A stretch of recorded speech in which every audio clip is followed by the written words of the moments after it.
the Rolex wearing, diamond ring wearing, kiss stealing, wheeling dealing, limousine riding, jet flying, son of a gun, and I'm having a hard time holding these alligators down.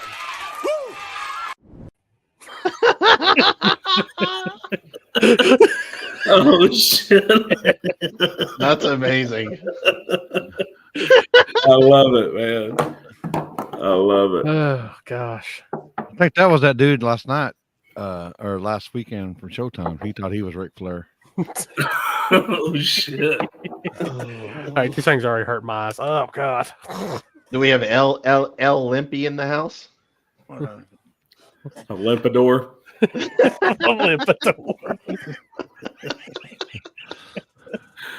I love it, man. Just so everybody knows, this is actually episode 30. My bad. So See, that's what I thought too. That's what I just told Kenzie. She said no, it says 29.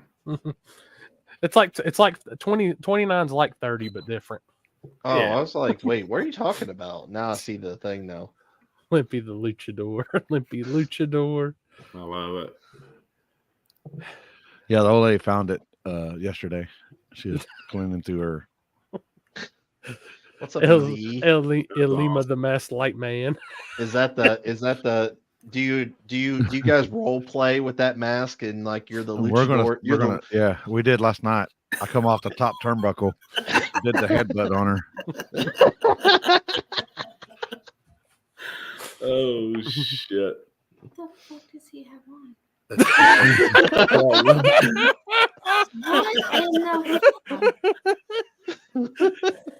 You gotta go back and play it back. Y'all were on the intro.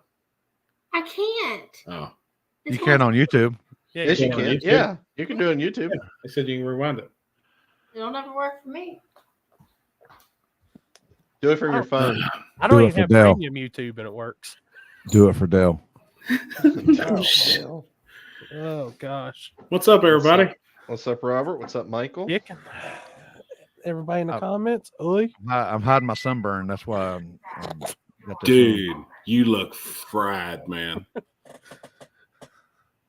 Fuck. Juggalo Limpy. I'll show you how tough I am. I ain't no Jeez. bitch. Look at that. Holy shit. Hey, that Florida sun hits different though, don't it? And it's already peeled. I've already peeled. Damn. Damn. Yep. We've already peeled. The old lady's pissed at me. She goes, I'm Mexican. How can you be darker than me? And you're already peeling. Yeah, I met Patrick Swayze this weekend. Oh, hell yeah. They look at you and say Roadhouse. Yeah, he was all like, I knew I wasn't going to say nothing. I said I wasn't going to, but I'm Patrick Swayze. I was like, get the fuck out of here, dude. That's awesome, man. I admit I didn't get to meet Ralph. I don't know what happened with Ralph. Damn. I don't know what happened with Ralph. Yeah, she tried to give me some. Yep.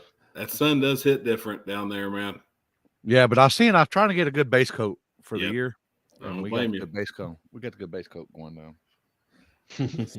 Speaking of guys that like to scream at their dogs, Mike's in the building. There he is. There's the intro.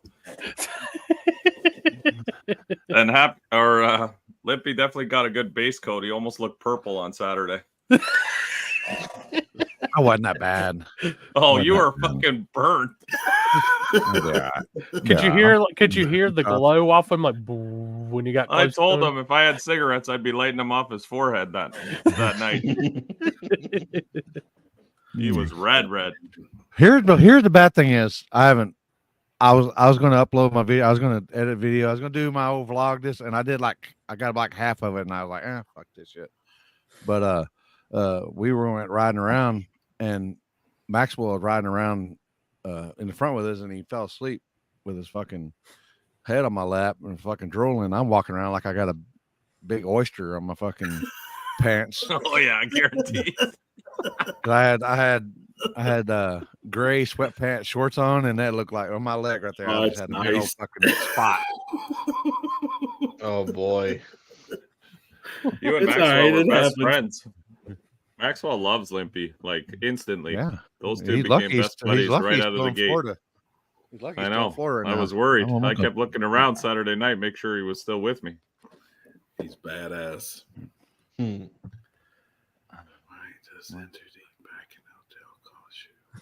Yeah, it's getting close. We're getting close, Ed. Getting Mike, we're almost down. We almost down. But I'll just do these for in the house. I did get some flour this weekend. Shout out to Randy Williams. We know. Hell yeah. Ryan Cottonmouth. There. Some flour. And I forgot the other guy. What's the other guy's name? With Mike with thing. He went out to eat with us. Victor? No. Chris? The dude with that helping out with the S2000 or the Honda with it. Yeah, Chris or Albert. No, it's Chris. And it was Chris. Oh yeah, it was Chris because I forgot. Hello. Yeah. Chris helps Albert with the S2000. Yeah. Gave me some flour this weekend. I rolled my first blunt today or last night, people. Oh shit. Size of my fucking thumb and about 3 papers. I did pretty good. Don't smoke where the fuck because it's fucking loose as a motherfucker, but it'll be all right. I couldn't roll one to save my life. It'd be all impregnated or something. Yeah, it looks like it's fucking fat. It's built like a cone, but it's fat, but it ain't got no shit in it. Damn. Yeah, Randy hit me up. I'm smoking on that right now, Randy. Hell yeah. And then oh yeah. I am. Holy shit. I decided I'm going to start wearing whenever I go out of town, I'm going to start wearing a GoPro on my head so I don't get caught like I did this weekend and wanting to rip my eyeballs out. Tyler, that wasn't our first race, but it was our first big race for sure. It was chaotic to say the least in the beginning. I think Florida found out. Yeah, Florida found out what no prep was about real quick. I seen that video. I was like, holy shit, that's a way to start the race off. No shit. Oh, dude, it wasn't just one. It was one, then the next round, then the next round. And I just kept looking the first back. 4 passes, wasn't it? Yeah. Somebody hit I kept looking back at the track owners and going, because he even told me, he goes, I hope we're going to be good today. And I'm like, yeah, we should be fine. I mean, it's no prep. These guys know what they're doing. First 2 pair, boom, written off. I'm like, oh, fuck. Here we go. I don't think I've been that stressed in my life. And then it just kept happening. And I'm like, oh, my God, what is happening today? This is not how I wanted to start this event. It was funny because I don't think you were up there for the first pair, were you? I was walking up there when they I know after it happened, and then I turned right back around and went to talk to the track owner to calm him down.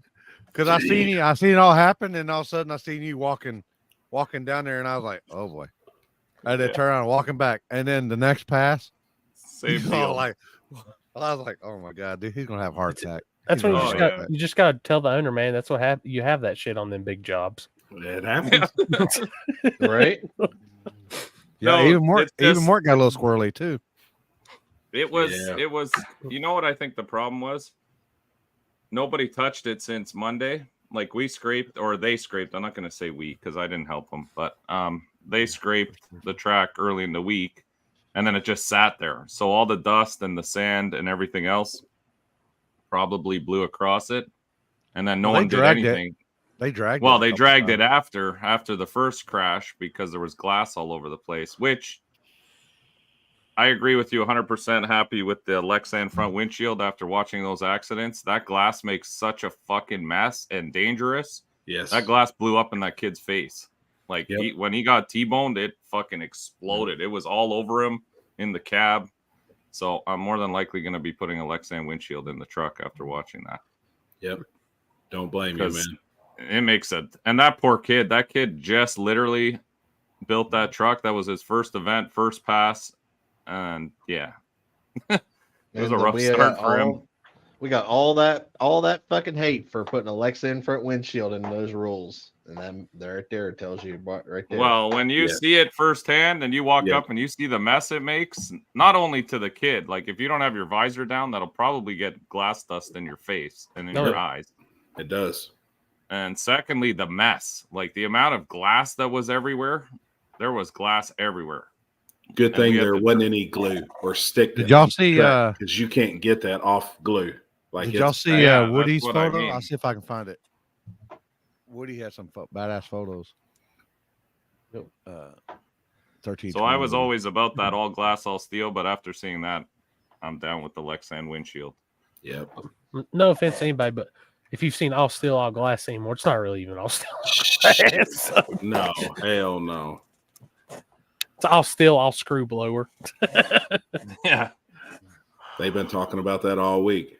Which, what's funny is the guy that was runner up at Lights Out and all steel, all glass, he's locked in for the 50K. Yeah. Burton. Yep. That car is nasty. It's badass, man. So I'm curious to see how. Which I'll do that. I thought I had a tornado here earlier, Michael. It was terrible. Tornado near my hometown, Newark, Ohio, this morning. God. Holy shit, man. What a picture, though. Yeah. Damn. You know, there's multiple sadness in this because that gray S10 was like a SEMA quality race truck build. Look at all that glass in the air. Nice. Yep. Look, that's all that glass in the air right there. Yeah. You could not build a nicer S10 than that one. It was just real sad. The whole situation was real sad. Yeah. Yeah, that truck got fucked. Now, how bad was the gray one? Was it really just that side? Yeah, the gray one I think is rebuildable. Like it's fucked up. It's gonna need body work and all that. But I mean, Right. chassis wise, I think it was just the front corner where it hit. I'm not 100% sure, but from when I was up there and looking at it, the red truck was messed up. Yeah. The gray one I'm was pretty messed sure up too, but not as bad. But the gray one had all the safety equipment. That red one didn't even have a cage in it. Oh Right. shit. I'm surprised. I'm pretty sure that the throttle hung on the truck, the gray truck, because when he was on his side, you could still hear him, wah, and the tire just sitting there spinning. So Damn. I think it all happened so quick that he kind of like, and it shot him to the left, and the truck's so rigid that it just went up on its side. It's crazy how fast it went up on two wheels watching the videos. I was like, And he never got off the shit. he never got off the racing surface. He was still on the racing surface. Usually you don't. Everybody thinks he got off into the side of it, and that's what caused it. But no, he never did. His back tires never got off the surface. Hell yeah. Yeah, I watched the video a few times, and it was weird. It's just so instant and It was just quick. It was Oh like, yeah, right away off the line. Not even It was like a he was minute on in. ice. Yeah, it was. I would say less than 60 foot, and he was Yeah, I already, didn't even make it to the line yet. I was still walking up to the line to watch, and I got halfway there and then turned back around. I was like, "Here we go." Damn. Because this is a hard sell for me down here. They are not a big fan of this stuff, and then when you start an event crashing 5 cars, that really doesn't sell the deal too well. part of it. Been there, done that, bud. Yeah. Now, that's how where was Hell, pacemakers. When back in the day when we did the SRC when Boosted came up, we had 6 crashes in a row. Oh, yeah, it hurts. It was Oh, bad. go get him. now the guy in the gray truck, had he no Ray? prep before?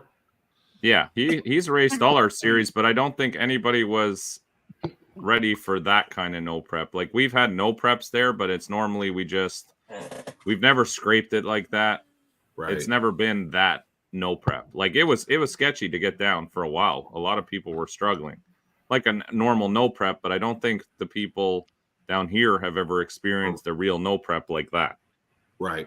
I got you. Yeah. So that guy had ran in all our no preps. He's one of the local guys that normally ran with us, but It's like I just said, I think like I they seen just the weren't ready video for it. from where y'all scraped, and I was like, hey, a few burnouts, I think it's gonna roll in nice. Yeah. Well, I'm thinking for one thing that it was mostly trucks, that people that can't drive in trucks down there because they're trying to take a do out of Texas playbook. But there's 3 there. I think there was 5 cars that were, Well, in fairness, it was mostly Mustangs that wiped out. and 3 There of were them, only 2 trucks. 3 of them was trucks. Because you forget. Hold on. You forget. What about the dude that ran through the into the track. Oh, through the back of the fence. Because his brake. Yeah, lights guy on. went right out the drag strip, right out the back through the airport. No one even knew he'd gone through the fence. Yeah, we had like three different Oh, yeah. pairs that go down after that. Yeah, That's someone said, amazing. where's that truck? And I'm like, what truck? And then somebody called and he said he went right through the fence, right out the back. He was like, he said, fucking shit, I'm yeah, gone. he blew through the fence and kept going. He was down there. I was talking to him, and he was all like, "Yeah." I was like, he goes, I got it all stopped finally, and this and that and the other. He goes, I got stuck trying to come back through the fence. Only in Florida, I tell you. Only in Florida. Wow. Could you imagine getting ready to land a plane and then you just see a truck? Luckily, I was back gonna there, say, they don't use that part of the airport. That's what I was just going to ask. Was that like a main part of the airport that he went No, into? they don't use that part for that reason. a That's little not the first time. My buddy actually went through there too, years back, because he lost his brakes. But the problem is at night you can't see. So if someone goes out through the fence, you don't even know. There are no lights down there? So what? No, not that far down. Like that's the shutdown. No, And then that's past the fucking shutdown, dark. like you're far. Start. You're out. You're out in the bush. I'll tell you, if nobody has a braking light or a tail light on after about an 1/8 mile in the shutdown, they gone. Yeah. You don't. You Yeah, can't we see didn't them. see him. Yeah, Like you we didn't see anything. So what's this Up to about them. the man you met at the pool, Limpy? Oh, that was Limpy's best friend. He met Florida man right out of the gate. This is why I said I'm going to have a GoPro on me no matter where I go because shit happens. Who was worse, Florida man or the man from the swamp at the river at Twin River? No, Florida man for sure. God. Where the ears off a wooden Indian. Yeah, so Mike messaged me that he's up. He's going. I was like, all right. So I'll take a shower, and then where I park at. My hotel's. This is new. Good hotel story for me. What? Because it might is. over. Like, Oh boy. so I park on this. I park by the pool. So when I walk out, I can just walk through the pool and walk straight to my car. Through the gate. Well, I walk out, and there's this old geezer. He is bronze. He's not leather, but he's bronze. And he's got these. I don't know. He is these little. What them guys wear down there? The Banana hammock. Them little elephant. The elephant trunk deals with the Right. with the. He didn't have a G-string on, but the men's Speedo. bikinis or whatever. Yeah, Speedo, whatever they're called. And he is bent down, rubbing himself down. I'm thinking about throwing up for a second. Hold on.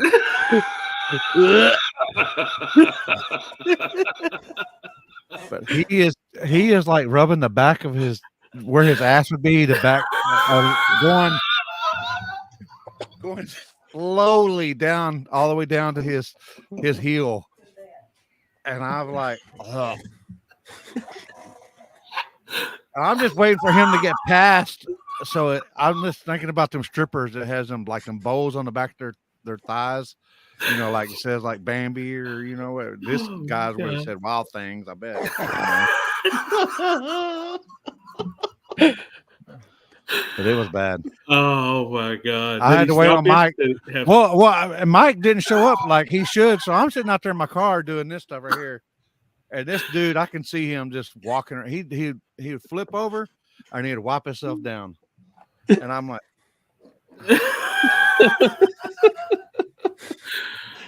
if this dude wasn't from Florida, he's from Canada.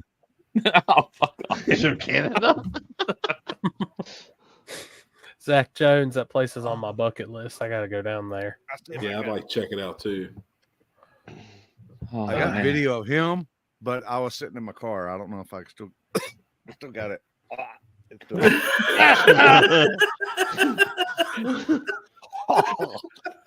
I was gonna say you didn't get video of this, which is insane. Well, that's what I mean. But I wasn't going to walk out filming. Like, oh shit. But now I'm gonna start getting a GoPro on me, and I'm gonna put it on my head, and I'm just gonna walk That's around. it. pointing Just people walk out. around. Listen, I got an idea for you. Limpy reacts live. There you go. There- Oh yeah, yeah. Well, I gotta like calm down. I gotta switch all my stuff to Rumble right now. I've been kind of procrastinating since I got my second strike. I've just been it kind of You already got a second strike? Yeah, it's already knocked Wow. the wind out of my sails. So, Damn. but I got 3 months, and then I can be back. Yeah, I was gonna do like some reaction live stuff, but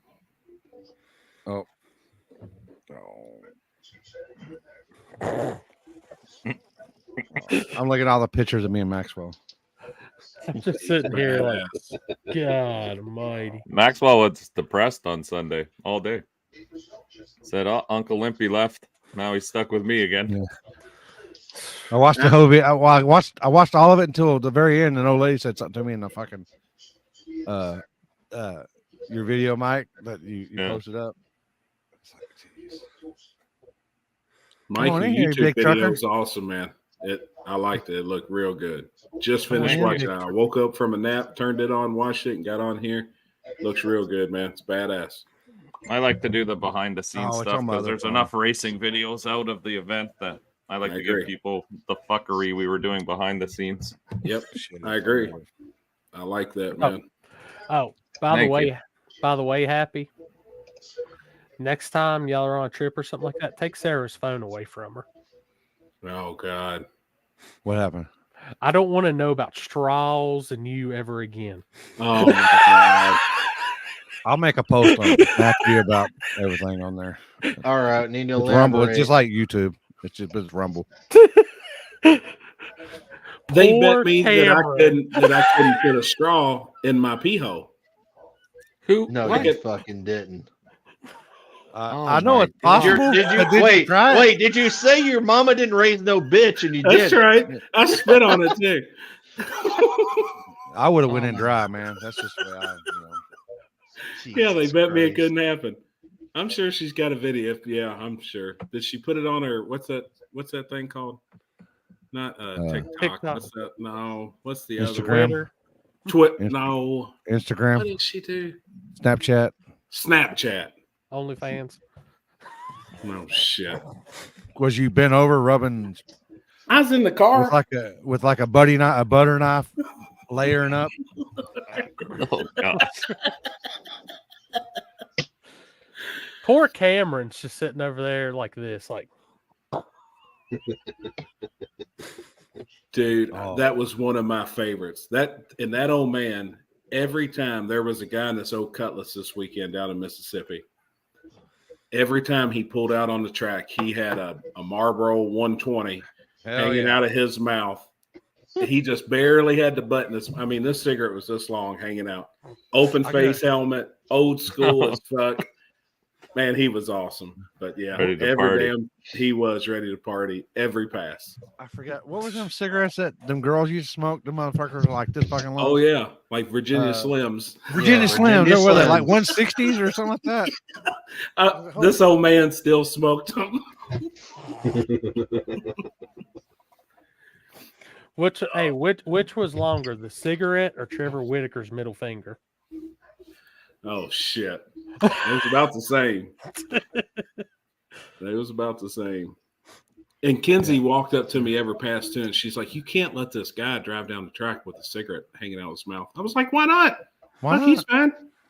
I mean, like Joe used to do that shit all the time in the street. yeah, it's like he's good to go. Hell, I did. Back when I smoked cigarettes, that's something you did before you make a pass. You had one in there. I'd have ashes all inside the car. Who gives a shit? We're riding. It's time to party. The football players got the shit where they put it underneath their eyes. We usually have it just smeared all inside of our face. That's our war No paint. shit. That's Louisville fit, Cappy. Louisville. Shit. What's up, Oh, Brennan? the lady said Capri 120s is what she used to smoke. They're basically like okay. Virginia Yep. Slims. Oh, yeah. Capris. Or As them long Remember as them hell. clothes? Remember them Oh, clothes yeah. cigarette? Yep. I think I'd rather look at bronze dude and smell that shit. I'll tell you That's the one thing I amazing. can say from like peeking at the live feeds though for both and seeing the crowds, like both races, great crowds, wasn't Awesome. affected by having on each different cars at each type of event. Yep. It was awesome, man. It was good. I got tired of flipping back and forth, so I actually had both my phones, both broadcasting both races. Damn, look at you, player. I got 2 phones. Appreciate that, Brittany. Appreciate it. That's a good time. Patrick, yeah, I'm still in Florida till the end of March for Dig or Die. I head back end of March. And I did go to the Pineapple Express this weekend. He did. I brought him for a Hell tour. yeah. What'd you learn?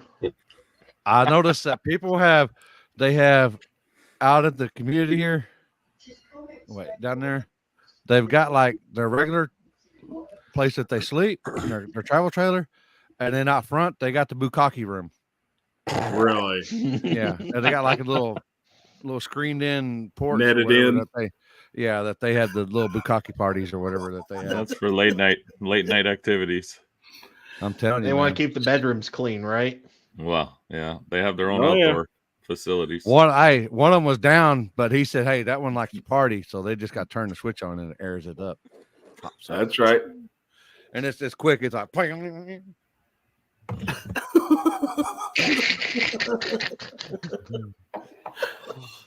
I don't think that Someone my might- TV's on, but I ain't got no sound on. It's Alex. Oh, Echo and Alex down there. No, is he watching My- TV or something? Got Someone Family watching Feud TV. on. my AC's on over here. There's, But there's Oh, a about the TV. wall lady. There's a TV 10 feet from me, and it's on right now, and I'm not watching it. Got the Patrick, Family Feud. we'll be at Immokalee on Friday nights normally for test and tune if you're still down here. Oh, that was a good. I look at it this way. That was a good way to kick off the official race season as we're rolling now into this weekend. So, Oh, 100%.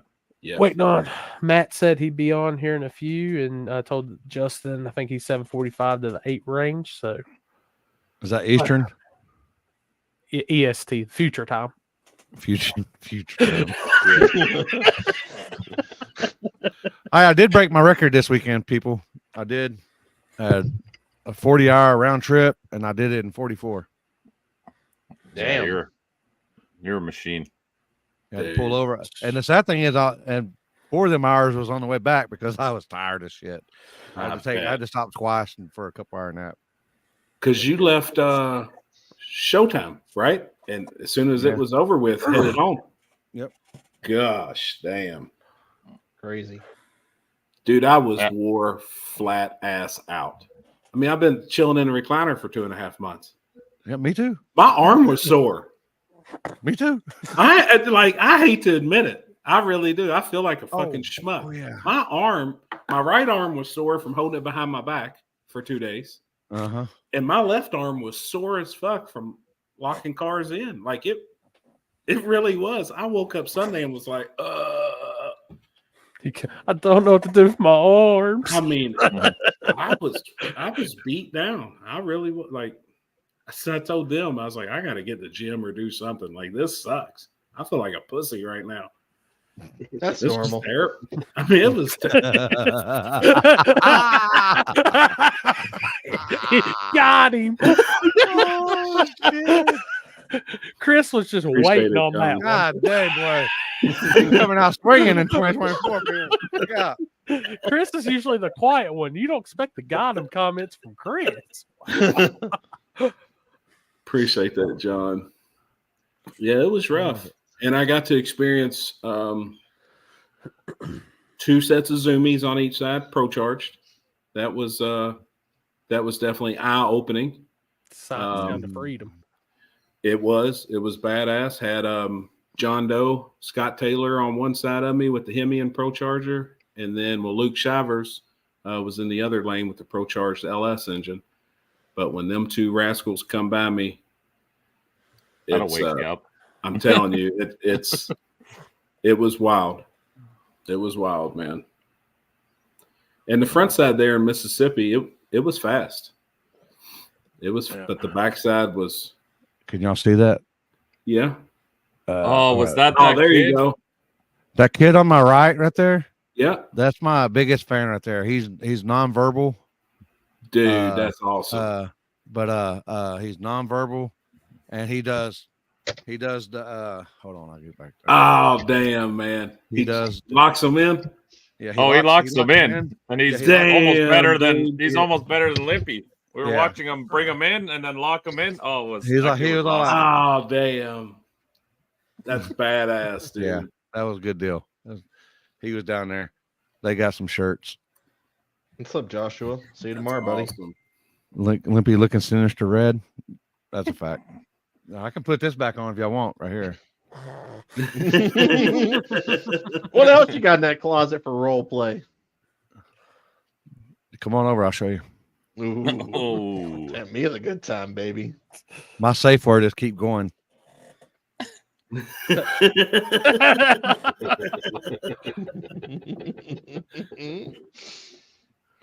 So Kind of like I threw y'all for a loop there. Like y'all don't even know what a fucking safe word means. Like, what the fuck's mean safe word? Yeah, we get like Alex, that. are you typing in the chat when you're in the fucking group here? Oh yeah, I guess I could have just said it. I thought my mic Yeah, was muted probably. still. You're sitting right beside me. Yes, it is, John. Yes, it is. Oh yeah, I just ordered a mic, so I should sound almost as good as Limpy next week. Bring it on back. Come on. Hey, from what I seen, that Mississippi money went back to North Carolina. It did. It did. Team Denver was running good down there this weekend. That's what I figured. That's their type of surface right there. That's John Letterman, I think, had the car to win, and in the finals, he was sitting in the stage lanes because when he ran Patches knocked the tire off, and it really looked bad. I mean, John just left Patches. In the final, going against Bradshaw, John stuck his ball cap over top the turbo. Does a burnout, and I see this ball cap land on the ground. It's chewed all the fuck. So in the final, he got on the scramble and everything, wasn't accelerating, wasn't going anywhere. Got back to the pits and pulled his turbo apart. It knocked every blade off. Every single blade off the turbo, man, going into the final against Bradshaw. And he's like, I'm my worst enemy. You know what I mean? It always happens. Something happens. He said, I just wasn't thinking. Because they had to sit in stage lanes for a while. And he said, I just walked over and took my hat and covered the turbo. Not even thought about it. Didn't even think about it. Got in the car and fired it up, man. And as soon as he does a burnout, there's like shrapnel.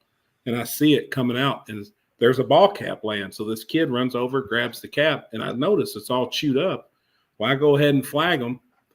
And old Cornfed really didn't make a solid pass. And then during the winter circle, he come over and he handed me the hat. And I was like, don't tell me. And he goes, oh, yeah. He said, you ought to see the turbo. And then I went and looked. I mean, it knocked every blade off. Every single one of them was gone. That's crazy. From a ball cap.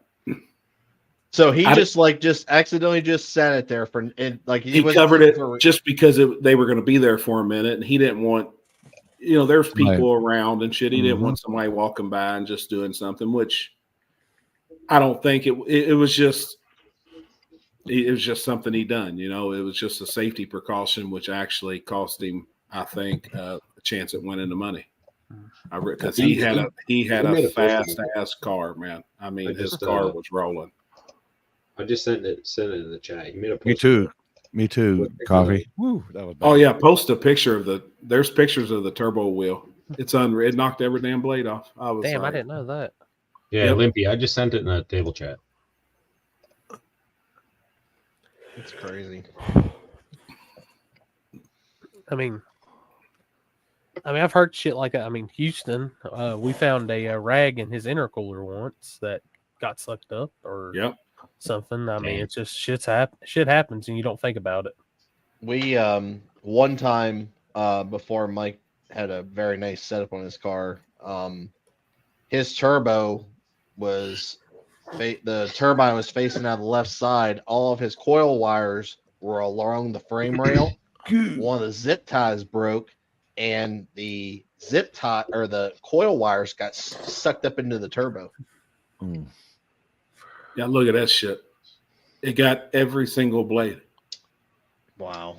That's insane. And he That's said, the man, first I got time on on the that, scramble. You know, he's like, obviously nothing happened. He said it didn't. It just made a. Uh-oh. Oh, there's my man. Check that stig out. No shit. Oh, yeah. He'd already been toking on that dude for 5 minutes. In a G body. Oh, yeah. Yeah, what else would it be? There's Sherelle from the pad. Always races down at the pad in the Mustang. Give her hell, Leroy. Yeah. Bad, Leroy Brown. Old boy in the Mustang left 2 days early, too. Oh, yeah. I had just put my arm down. As soon as I put my arm down, boom. Oh, he was leaving on arm drop. You had a couple of them this weekend, too? He was leaving on the arm drop. Yeah, we had a couple of those. Good old arm. I was drop like, leaves. luckily they were comp buys or whatever. I dropped my arm and that motherfucker took off. I was like, he went by me on the bumper and I'm like, I'm hitting him with a light. You see that light? Bet you won't ask. Oh boy. Sounds like a party. Look, she Whoa. thinks she's cute. That I can't move the camera. Hold on a minute. What the fuck's going on over there? We wouldn't see nothing anyway on the backside. No. Oh. They said that looked like a virgin backside. It is. You know, some people like a dump truck, others like flatbeds. Oh boy. It's true. It's easier to put a patch on it. Oh my god. Go ahead, tell us. Yes, Robert, that was the gutless cutlass. That was him. Well, boys, we have our first guest of the evening. Okay. Do you want anything while we're out? Nope. Is it Astro God? Oh God, there's nothing. Uh-oh. Hey, Chris. Look at that.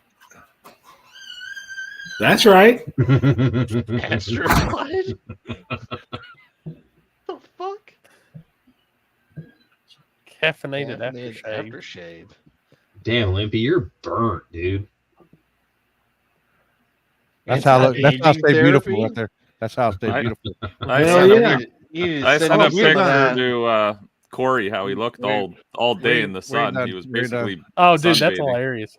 That More Astroglide. Damn, that's the big tubes. Man, you mix all them together? Ooh, you got a party. Don't eat it because it tastes like shit. I'm just saying. But Oh God. But, all right, like I said, we got. I ain't burnt, Alex. I got a good base coat. It's a base coat right here. Yeah, base coat tomato. Tomato, man. I can feel the heat off my screen from it. But we're gonna bring our man Matty Fresh to the stage. Oh, good Lord. What's up, man? What's up, man? What about it, homie? What's going on? You get a 3 for right here. What you do? Damn it, boy. Some of y'all The may not party started early. in the chat if y'all don't know, Matt. This This is- in the chat right there. That's 3. This is the man with the plan when it comes to the top end cam. I don't know about all that. I do the best I can, but you know, sometimes it don't always. It ain't all, you know, fine and dandy. Sometimes you have to piss some people off. It's part of it. That's okay. So, waiting on Justin to get in here. Like I told him about the same time. So, but since we're gonna be waiting on him, we got to hit Matt before we even get talking about anything with the 2 questions. So, first question, Matt. When you make your grilled cheese on the piece of bread that you grilled, butter or mayonnaise? And I'm getting a lot of static, bro. Can y'all hear me all right? Yeah. It just keeps freezing up. I didn't hear nothing you said, Corey. All right, can you hear me now? Yeah, I can Okay. hear you now. All right, Check. DJ All Limpy. I You hear heard DJ was Limpy. man with the plan when it comes to big end, and then everything just started glitching out. So you good now? Yeah, we're good now. Okay. So first question is when you're making your grilled cheese on the side of the bread that you cook in the pan, you put butter on it or do you put mayonnaise on it? Butter. Always. No. Any Always self, butter. anybody from the south will put ever answered mayonnaise. All right, and second one, mayonnaise goes on the inside. Oh, yeah, I'm pretty. That's what she said. Wow. Damn. Hell yeah. But next question. All right. What is your worst hotel story? Man. Hope I'm not involved in this.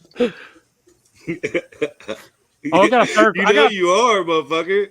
I got a third question for you too, but we'll roll with the second. Come on, we'll get the second one first. Let me think of a good one, man. Oh boy.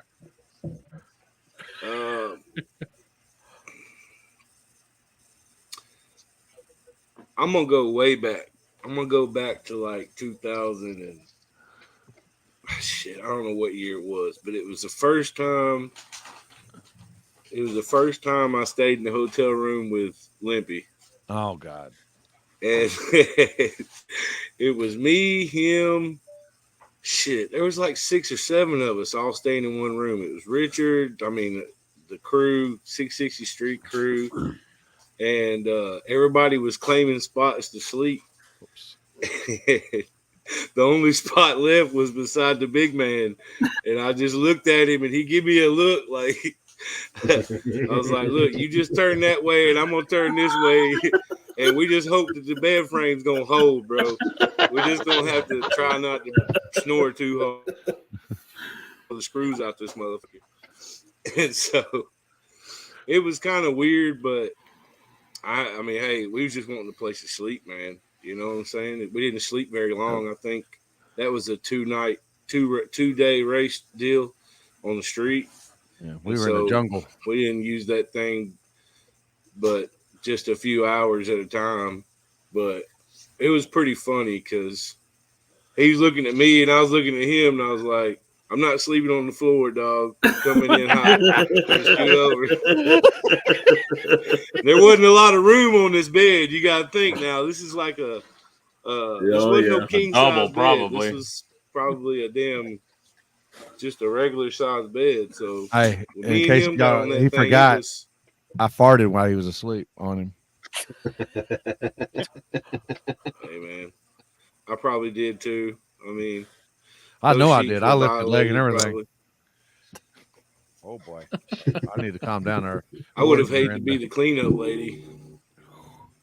Oh shit! No, I didn't end up. Damn, y'all freezing up again. Yeah, you're froze up. Yeah. Quit stealing the neighbor's internet. Get your own. I got my own, bro. I got full bars down here. Shit, down off in the sticks, man. You ain't got nothing but your own, bro. I can't steal the neighbors even if I wanted to. He ain't got enough cable to go that far. Shit. Yeah. But don't lie, you guys. We might have cuddled. We might have cuddled a little bit. I don't know. I was Big Spoon. That's all I'm saying. That's my story in particular. So the third question, it's kind of just especially just popped up. So, what's your favorite riding with Limpy story? Man, I got one. I already know. I think I know what it is too. I think I know what it is. Oh man, he's always trying to get me. He's always trying to spook me and get me on camera. And he finally got me one time. We were on our way up to oh shit, where in the hell was we going that weekend? Up in Indiana somewhere. Oh, Indiana, Muncie, I think, wasn't it? Yeah. Yep. Yeah. Yeah. It was 2 bears in a den for real. But we've been hitting these fucking roundabouts all morning. And I mean, if you know, sometimes when you're going into a roundabout, you got to be on your game because you get freaking run over. And so I was already on edge from all the fucking roundabouts we done hit. And then thought we was NASCAR, man. It was bad. Yeah. We left IHOP. We went and got some breakfast and we left IHOP, and I was trying to plug my phone in, and this motherfucker jammed the brakes, dude, and he got me. Out of all the times he's tried to get me, he finally got me, and he made a whole video about it. Like, had the slow motion shock face and everything. It was it was done on the fly too, and it turned out, when you do a video and you're just like, man, and it turns out just beautiful, like it's the way it was intended to play. This is the way this video it played out. That's awesome. I could swear you in the slow mo you can hear it go.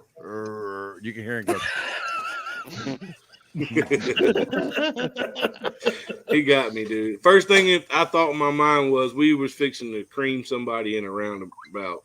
That's the first thing I thought was somebody done pulled out in front of us in one of them fucking roundabouts, and we was going to freaking be in a car accident. That's first in mind. But he got me. He got me good. We both laughed about it. My favorite one was, remember when we were coming back? I've got another one. Though. I've got another one that I've been saving. I got a video of him. Oh, okay. Yeah. Let's have it. Been saving it for the right Send it time. to me. Let's see if we get it. Maybe tonight's the night. Maybe tonight's the night. Maybe I need to send it to Corey so he can put it on here. I send everything to Lindsay. We were on our way back from the street races. I think we were on our way back to the street races. Here, and he's got the sunglasses on because we got done and the sun's starting to come up. And I fucking jammed the brakes on him. I'll try to send it to you, Corey. And he can't hear none of this, but he's gonna when he hears it, eventually he's gonna. I fucking jammed the brakes, and he's a fucking. I get him. You can see his eyes when the video, because I was filming at the slow mo. You could see his eyes over the glasses. I shit you not, dude. He was, and we got back to the house here, and I swear to God, I showed him the video, and my God, I was crying. He was crying. Everybody was crying. It was just so funny because it was perfect. Damn, man. I got one of the big man trying to take a nap, but he was. Oh, is it Happy's house? At Happy's house? No, it's not Happy's house. It's in the car. It's in the car. Whenever we was riding to. I was asleep. I was probably asleep. Damn it! I know it's in here. We were riding to a race, and it was your turn to take a nap. Oh boy. Here it is. Hold on, I'm gonna have to trim this down a little bit and then send it to you. Oh, dude. I'll smoke to that. Yeah, payback's a motherfucker.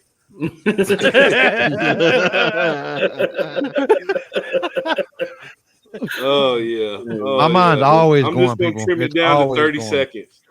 It's always going. That's my problem. Is even when I'm asleep, it's always going. My mind is still going. All right. I do flagging in my sleep. I do driving a truck in my sleep. I can talk to you. I can carry on a conversation with you in my sleep. We caught him flagging one night. He was sound asleep. He's flagging. Chopping. I'm looking at him like, man, what the fuck? He was sound asleep. And he's flagging.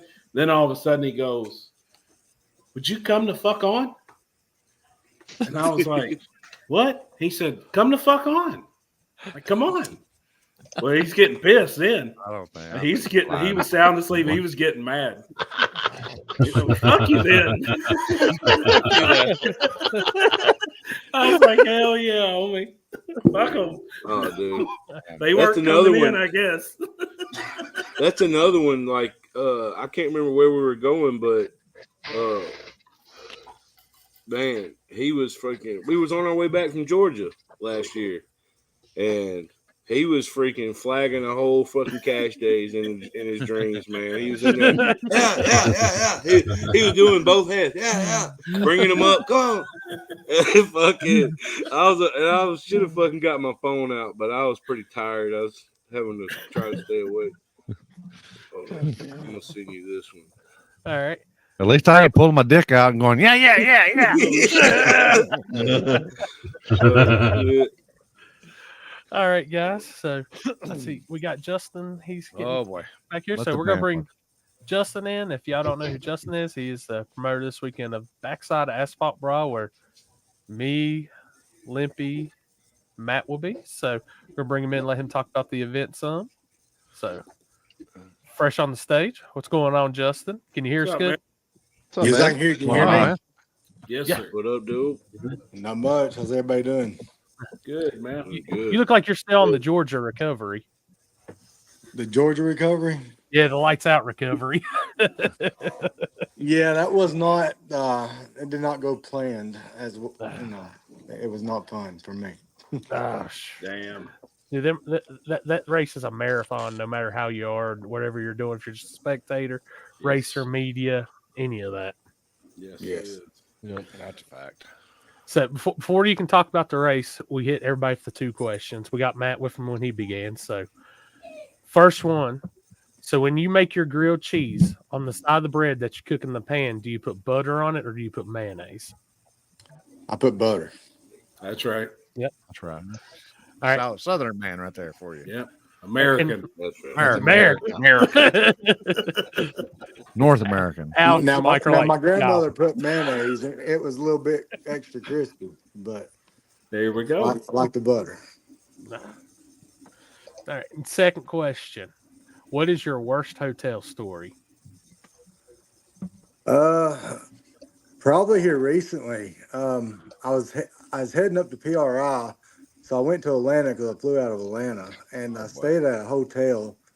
And I got up the next morning. Well, first off, I was coming up there. These people came out of the room like, "You better check your hot water. There's no hot water." This and that. I was like, "Well, I'm not sleeping for long. I ain't worried about it." I get up and I turn the light on, and there's a daggum roach crawling right by my head. Oh, Nice. Oh shit! So that was that probably topped it right there. I thought I was staying at a nicer hotel, but I guess in that area there was not a nice hotel. So, don't always think the hotel that costs a little bit more money is nicer, because that was my case here, and I slept with a roach. Damn it. I slept with a roach before, but it was because I passed out. No shit. Almost lit the mattress on fire. Roach was still in my hand, Well, it's bad. I thought that's what he meant at first. So he said it was crop. Oh, wait. We'll hit you with the third one. We'll hit you with a third one since it's going to relate to the hotel life. And Mike's probably going to shake his head, but have you ever stepped out of your bed and stepped on a loaded condom? Fully loaded. Fully loaded. Fully loaded. Ooh. Make sure. You got to know it was fully loaded. Don't ever stay in a hotel room, obviously, with Mike, because he's got I bad guess I'm luck still with the that. only one. All right. I will never in life forget that. It had a hell of I a- will talk about that when I'm 65. Man, I had a buddy of mine. You never believe this shit. He stepped on a fully fucking loaded condom in a hotel room. Facts. That's a bad night. I don't know if anybody can actually beat. I don't know if anybody can ever beat that story. I don't know if anybody. No, hell no, they can't. If you can, someone might hit be us up. able to. Limpy But I don't know Reaction, if I want to hear gmail.com. that story. Oh, I love it. Most To people beat wouldn't that, share it's that. going to be quite the story. Yeah, well, most people won't share that. That's right. Got the flyer up, so Justin, plug the event, man. I know you got some stuff to talk about. Go over some things for everybody. Well, we're just ready to get this show on the road. We're excited about it. This is going to be our second event with Limpy, and first one was a pretty good success, and I'd say this one's growing a lot stronger already, and a lot of talk about it. So we're kind of excited to get Saturday here. We've been watching weather. Weather is looking really good. We got some rain Friday, but Saturday looks good. It's going to be like 66 degrees. So we're going to have good weather. So everything's looking good. We'll keep looking at that. And if it does change, we will make a decision tomorrow about 7:00. But right now we're good. Yeah, Sunday even looks good too. So if we stay longer, it's there. Awesome. So we've got it here. You know, I guess first off, I do want to say we got a couple sponsors. Chris Lane, he's helped us out with stripper glitter. I got the package today. I know he's not going to be able to make it with us this time, but he did provide us with some gallons of the attraction compound that we're going to give to the class winners. So we You appreciate better that. check it, man. He was liable to put something else in that thing. You better check that thing. My special sauce. Something he done pumped up. Fully loaded special sauce. Jesus. Some of that pump juice. Oh boy. Oh God. The pump juice.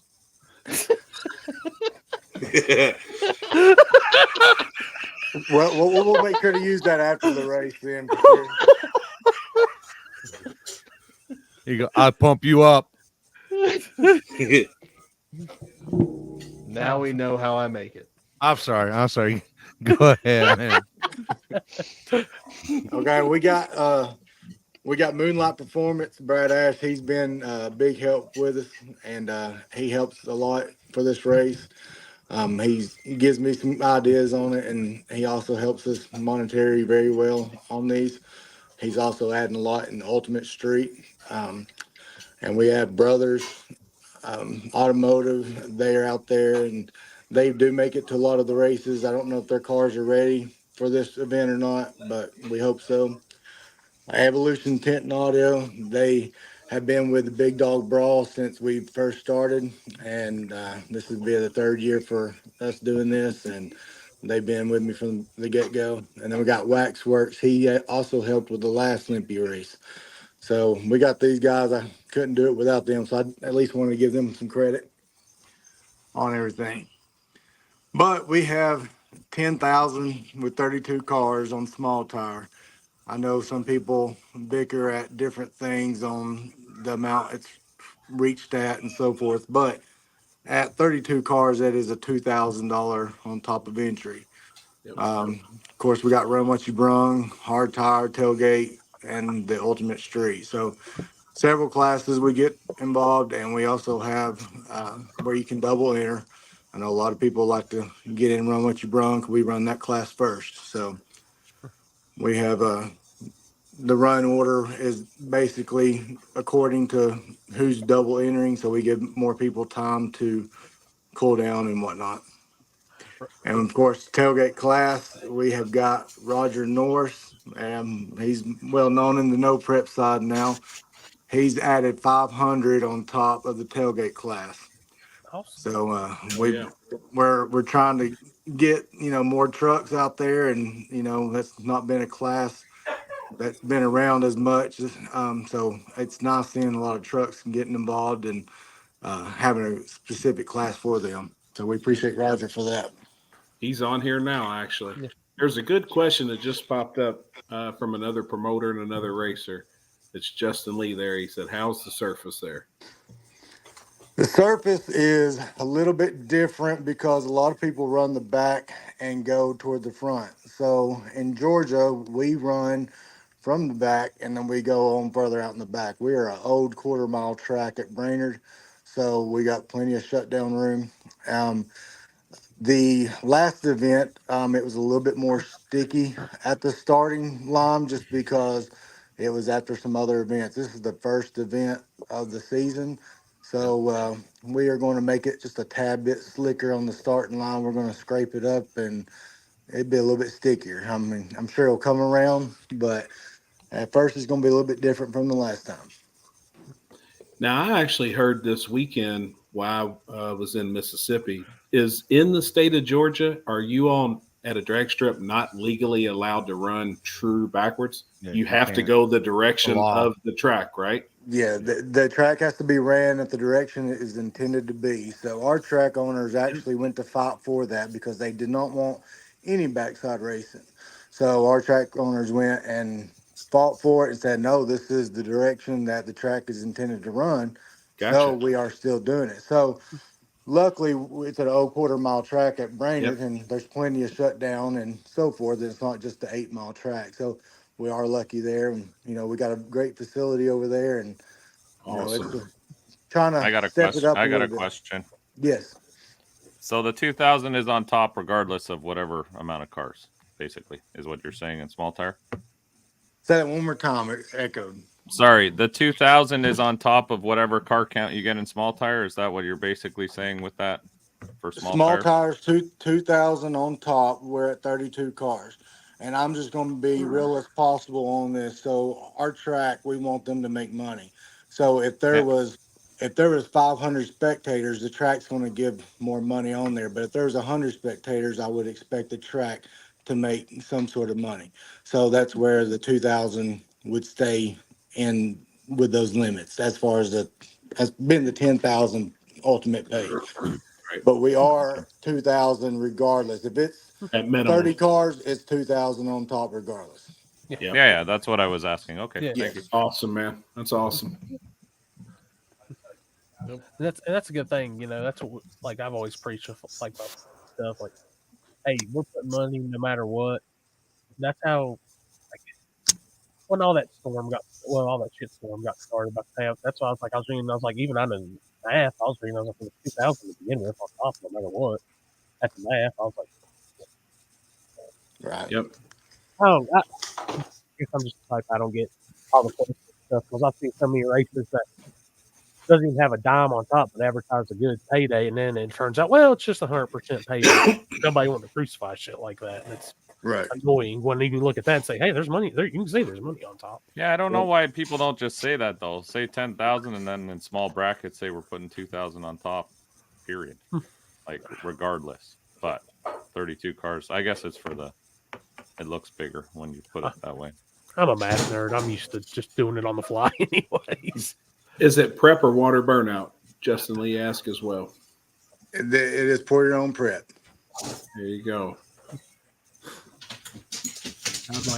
I know last time we went there, it was awesome, man. Great people, great facility. The track guys were awesome. Just a good environment, man. I'm excited to come back. This is gonna be my too, Matt. This is my first trip down there, and I've looked forward to coming down there because I've seen all the old school videos of back in the day, Orska, Limited Street, and all that. Stevie Fast, all them guys used to run down there, and that's just one of them old school tracks that's on the bucket list. I gotta check it out. Yeah, we're trying to do a lot more and more over there. So we've got awesome bracket programs already in place at the track. A really great junior program. So that's why I appreciate our owners so much because they are investing in the youth, and that's the next generation of drag racing and sort. So it is nice having that, and it just keeps everything rolling. But having the backside, and I've just kind of stepped up and trying to help out, doing a lot more stuff over there. And of course, we got our Big Doll Brawl series. It's an 8-race series we do out there as well. But just kind of keep adding different things in the mix. Oh yeah. So, what's some of the cars? I know you've posted some lock-ins, but just for the people that's watching, listening, what's some of the cars, guys, they've said they're coming down to race this weekend? There's a lot that I'm not actually heard of. I've seen a lot of out-of-towners that's coming. A lot of people talking about traveling 6, 12, 10 hours, and a lot of stuff that we haven't really had in the past. So that's pretty cool. But our local guys, we've got Wes Moore. He's got a Chevy 2, Dirty Money. I've actually got his hat on. He's a good guy. Car. That's the red one, right, with the wrapped hood? Yes. Yep. Badass car. All right, so we got Wes Moore. I'm not sure about Billy Smith. He's also someone that's been at the track. He's raced there for ages. He's usually coming to the events. Roger Norris, I know he's motor's been hurt, so I don't know if he's gonna be able to make it or not. I believe a gentleman named Clayton Hawthorne. I believe. Oh, the Mazda. Yep, the little Miata, the white Miata. That was one. Of course, we got Brad Ash. He's going to be in Ultimate Street. Merrick Bass, I believe he's going to be in a truck class. There's just a lot. I'd have to try to go back to everything to go back and see, but we got a pretty good car count rolling in right now. I know some guys that said that they're coming. I don't know if they want it known that they're coming, but I do know that there are some badass backside, more digger die style cars, Carolina cars that are going to be headed your way. So I'm not going to say their names, but for sure, I think y'all are going to have a badass race, man. Well, he won. He won there last year. Yeah, he's going back. And I know he Jake won and last Nikki are coming, I believe, also too. Yes, Yeah. yes. Nikki Floyd and Jake Boswell will be there. They came last time. Rocky Harrell and Andrew, Yes. all the Nashville guys. I know last time I talked to them, they were planning on coming. Yes, they are. One question, Justin. No, so Friday night, I know me, Limpy, and Matt, I think we're going to Texas Roadhouse by my hotel. We just leave the tab in your name, right? That's right. We can work something out. Don't worry, we're gonna get rolls, not buns. On the right place, Give me a call and I'll meet y'all up there. So whose tab? We'll send me and Happy's tab down to whoever else too. No, since Chris isn't coming, I think we should send it to him. Oh shit! Justin Lee, it is in Ringgold, Georgia, correct? Yeah, we're right at the Tennessee-Georgia line, so right outside of Chattanooga. As soon as you cross into Georgia, you got exit 1 East Ridge. That's in Tennessee. You can actually go that route, or you can go the next exit, which goes into Georgia, and that is Cloud Springs Road, and you can take that route. Are there hotels? Hotels around there? Around the track? Yeah, East Ridge. There's a couple There's dozen that hotels. one where'd we stay at last time? And there is you could park truck and trailer. It's right there by Farm Courtyard. to Fork. I can't remember. Courtyard. I think it was Courtyard by Marriott. And there's a ton right there, Chattanooga too. Right. Yeah. You're surrounded by hotels here. Ringo's All right, big. cool. It's actually a pretty big town too. There's plenty there.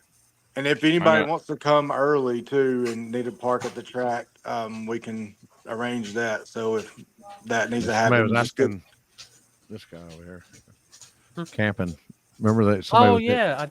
I had somebody ask about camping at the track earlier. They messaged me and I told them, I was like, I don't know. I think if you message the page, they can let you know on that or the track. Yeah, just contact us or Amy or Steven. That shouldn't be a problem. There is no hookup. So as long as you got your generator and all that kind of stuff, that's usually okay. Okay.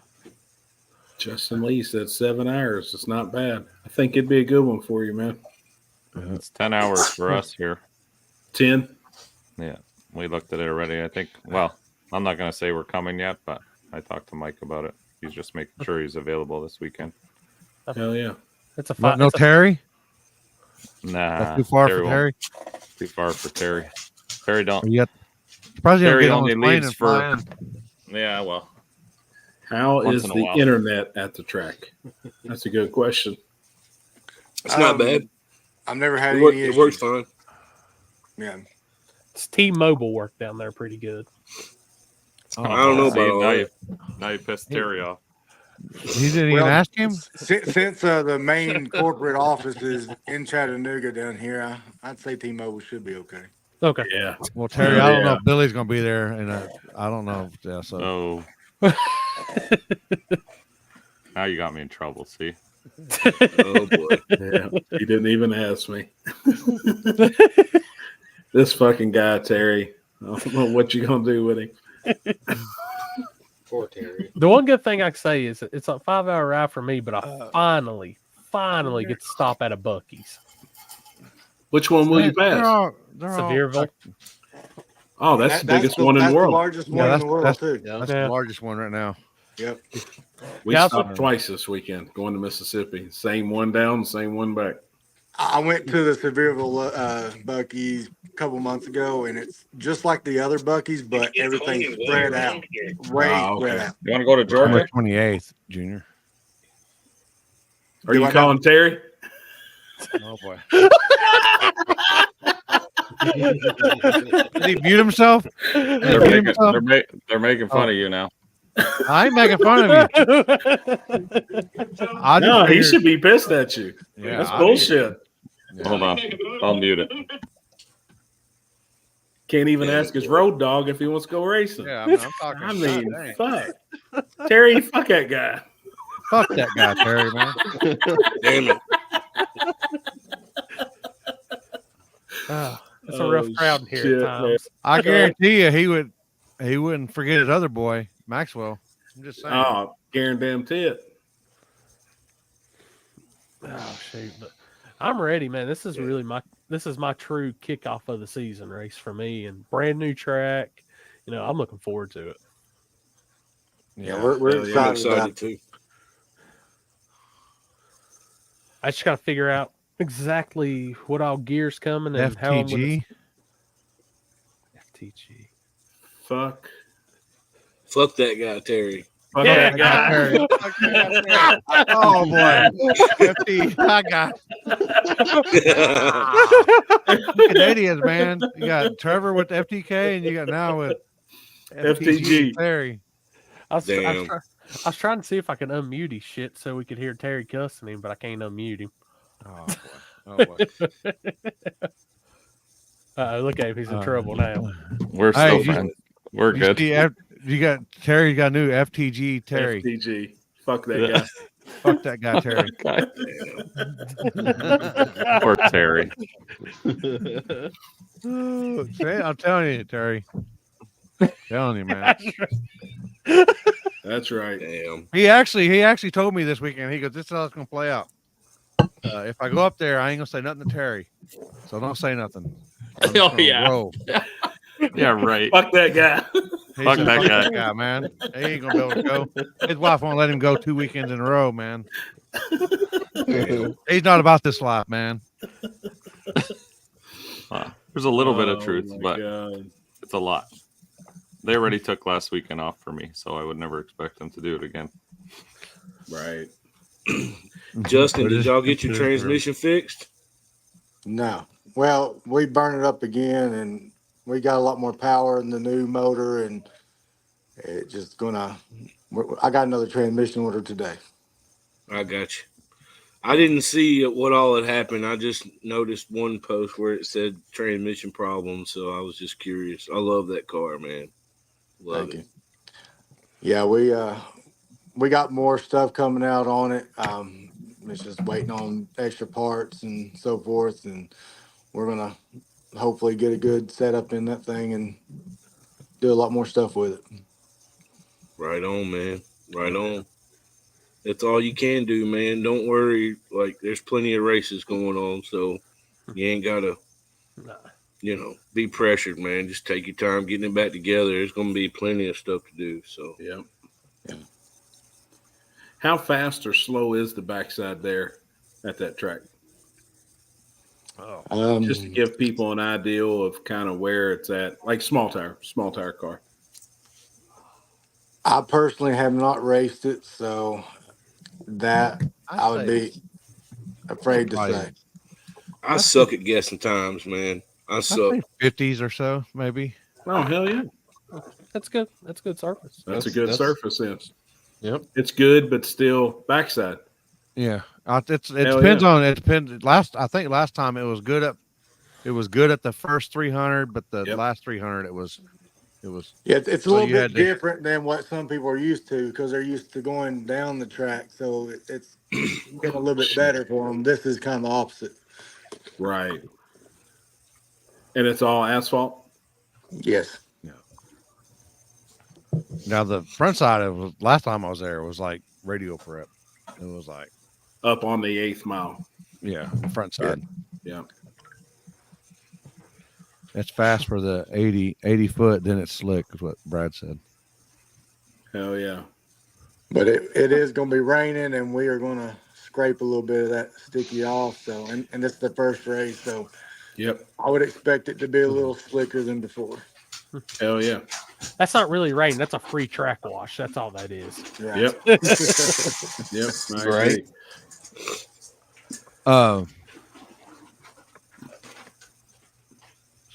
Sorry, guys, I'm out trimming. Where is this? It's in Ringgold, Georgia. Ringgold, Georgia.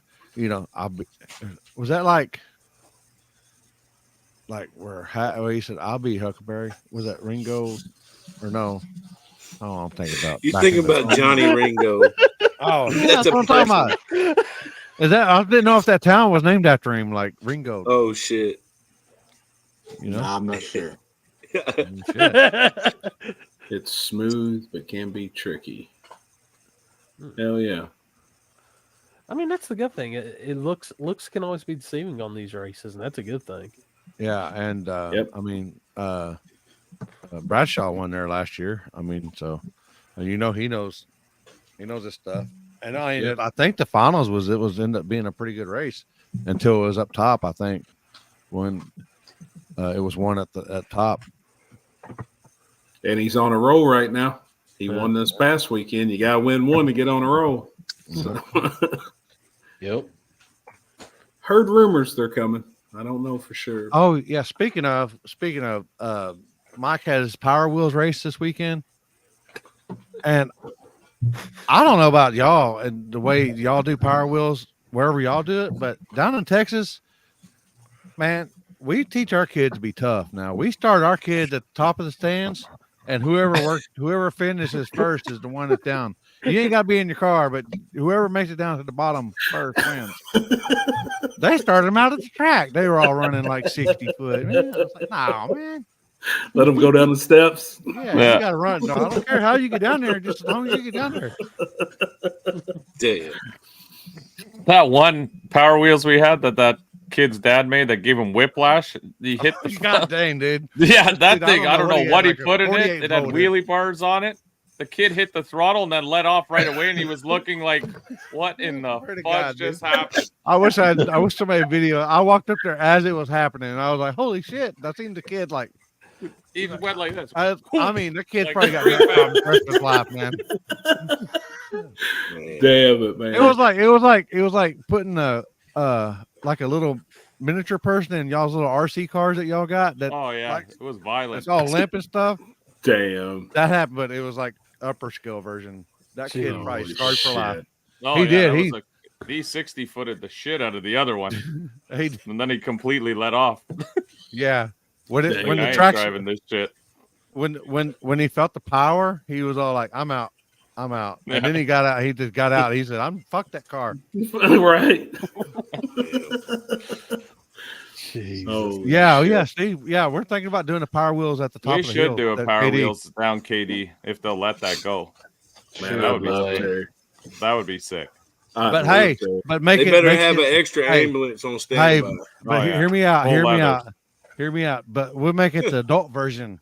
I'd Kind love of like that's what I'm redneck with saying. redneck with paychecks. Man, I'd Adult love version to. got a sign to do. Full leathers. Maybe Full we Probably leathers, some helmets. leave out of Hey, there in a hey, body bag, dude. we'll throw $50 on top if it happens. I'm in. 50, just 50. I'm in. No matter car count. No matter car count. See, Justin, you should have had an Oh, adult man. Power Wheels race. Listen to this shit. Everybody wants to race us more than the cars. We'll do it. Somebody's gonna die. I love Yeah, it. somebody will die. It'll be It'll be me down there laughing. I'll be hired to shit. It's like, So I gotta ask, because I know you did both, Justin. Which do you prefer racing? Do you prefer the radial prep or no prep? Well, I'm on a mission to go as fast as I can. So right now I'm a little bit on the prep side. Yeah. did you get that number we were talking about last year yet? I can't remember what that number is because I've hit a few numbers. I surpassed them. So It was a number that come after 2. no, I haven't got that yet. Okay. Hell yeah. But you weren't too far off of it last time I talked to you. Now 3/10. Hey, now chop away at it, man. It's all you radial can do is- racing right now, especially in the small block boost and the no time 275. That shit's crazy right now. Shit. It's crazy. I mean, after the little bit of Georgia I got to watch at after our man He's Tickle in Fits got taken down, Yeah. E's and B's a sponsored Power Wheel, the KD Power Wheels madness. Hell yeah. Oh my lord. We'll have youth and adult. The youth can go up the hill, the adults go down the hill. Yeah. No bars, no sissy sticks. Oh my god. Oh fuck. Jesus Christ. This is why I'm just gonna stay to the side. That'll be the most after you're done video chasing you that have. number, Justin. After you're done chasing that number, then you can take a break from all that fast stuff and come do some sketchy shit. Hey, have some fun. I do enjoy a lot watching the backside. So sometimes you like to race, like spectating radio racing. I don't really care for so much. I like to actually be racing. The backside stuff, I like to watch it. So yeah. Fun. But no, my car initially, when Mike Farley built that car, he built it more for the backside. So right now the motor's raised, and it would actually do a lot better on the backside. That's what I have a lot of trouble with now because it wants to wheelie so bad. So I'm actually in the process of lowering the motor and get that done. Then I'll go faster on the track side, but on the backside, it'll be back to where I need it to be. Need it raised again. Happy tell Courtney Enders it's bullshit. She did respond to me too. Who's that? Courtney Enders, Who's Eric. that? She's the one that's on the Shake Show with Lyle and Stevie Fast, and then she's an announcer on Flow Racing. Oh, but I made a post, or I made a comment to Tickle Fist. I was like, "Man, we were behind you. You know that's bullshit that they kicked you out." Well, she responded to me and said, "No, it's business." Oh. And then everybody started tagging her and said, "No, it's greed." Wow, straight up. Like, I mean, that's man. Tickle Fist ain't hurting nothing. My outlook on that shit is, I know Flo and Duck's got a big thing together. I know it's a lot of money, but Tickle Fist also has a lot of eyes that watch him. That's just new people to the sport. Yeah, that's just bringing light to that type of racing. Or when he goes to the streets, or when he goes no prepping, his following is so diverse and different than Flo's. You know what I mean? Like, yeah, I'm telling you. What kids he do this weekend? Yeah, please elaborate. What happened? What'd you yell at? She just don't put up with no shit. Who had to hold her back? Who had to hold her back? No, nobody had to hold her back. She just don't put up with no shit. See, sometimes you get older, man. You're gonna be shit out of luck. Gosh damn! I'm surprised she still handles your shit. I know, no shit. She don't take no shit except for me. I got that bitch. Street Venom, it was nice meeting you too, man. That's what's up. It was nice. Yeah. But you know, that's my outlook on that whole thing. And when she made that comment, when she said it on Facebook, I was like, you know what? I watch their show. I keep up with all their shit, but she stepped right into that when she said, no, it's business. Well, then here come Facebook crowd and just fucking let her on. I didn't have to say nothing else. Nobody had to say time. And it ain't even nothing about his fans. Or I mean, he doesn't. I mean, he has a good following, but they're not the same people that's going to go spend money on Flow Racing. Exactly. They're just not. Exactly. And there's no problem with that. I just don't see. I don't see the issue with it. So I'm just going to say I've been contemplating a plan. And I've been, what is it, as Trevor and Mike would say, I've been looking in the gray area. So I think I know how I can fix this. And oh boy. Well, we were even talking about that on the way to Mississippi. And what I said last week on the live, I was like, so, all right, when I said they don't allow you to go live at their event when Flo's there. So if we delay it, technically, is it live? No. And then Kenzie and Sarah both was in the car, and they were like, "You grudge racing motherfucker! Like you would be the one." And I said, totally I said agree. that. I was like, I said that on the live though. We were discussing it, But that's facts. If their paperwork says you cannot go live at our event, all right, asshole, I'm going to delay this motherfucker 3 minutes, and I ain't live. Fuck you. Yeah, 3 minutes is I didn't know you could do They're that. not even live. Yeah, you can do anything. I didn't know you could delay it like that. Yeah. Yep.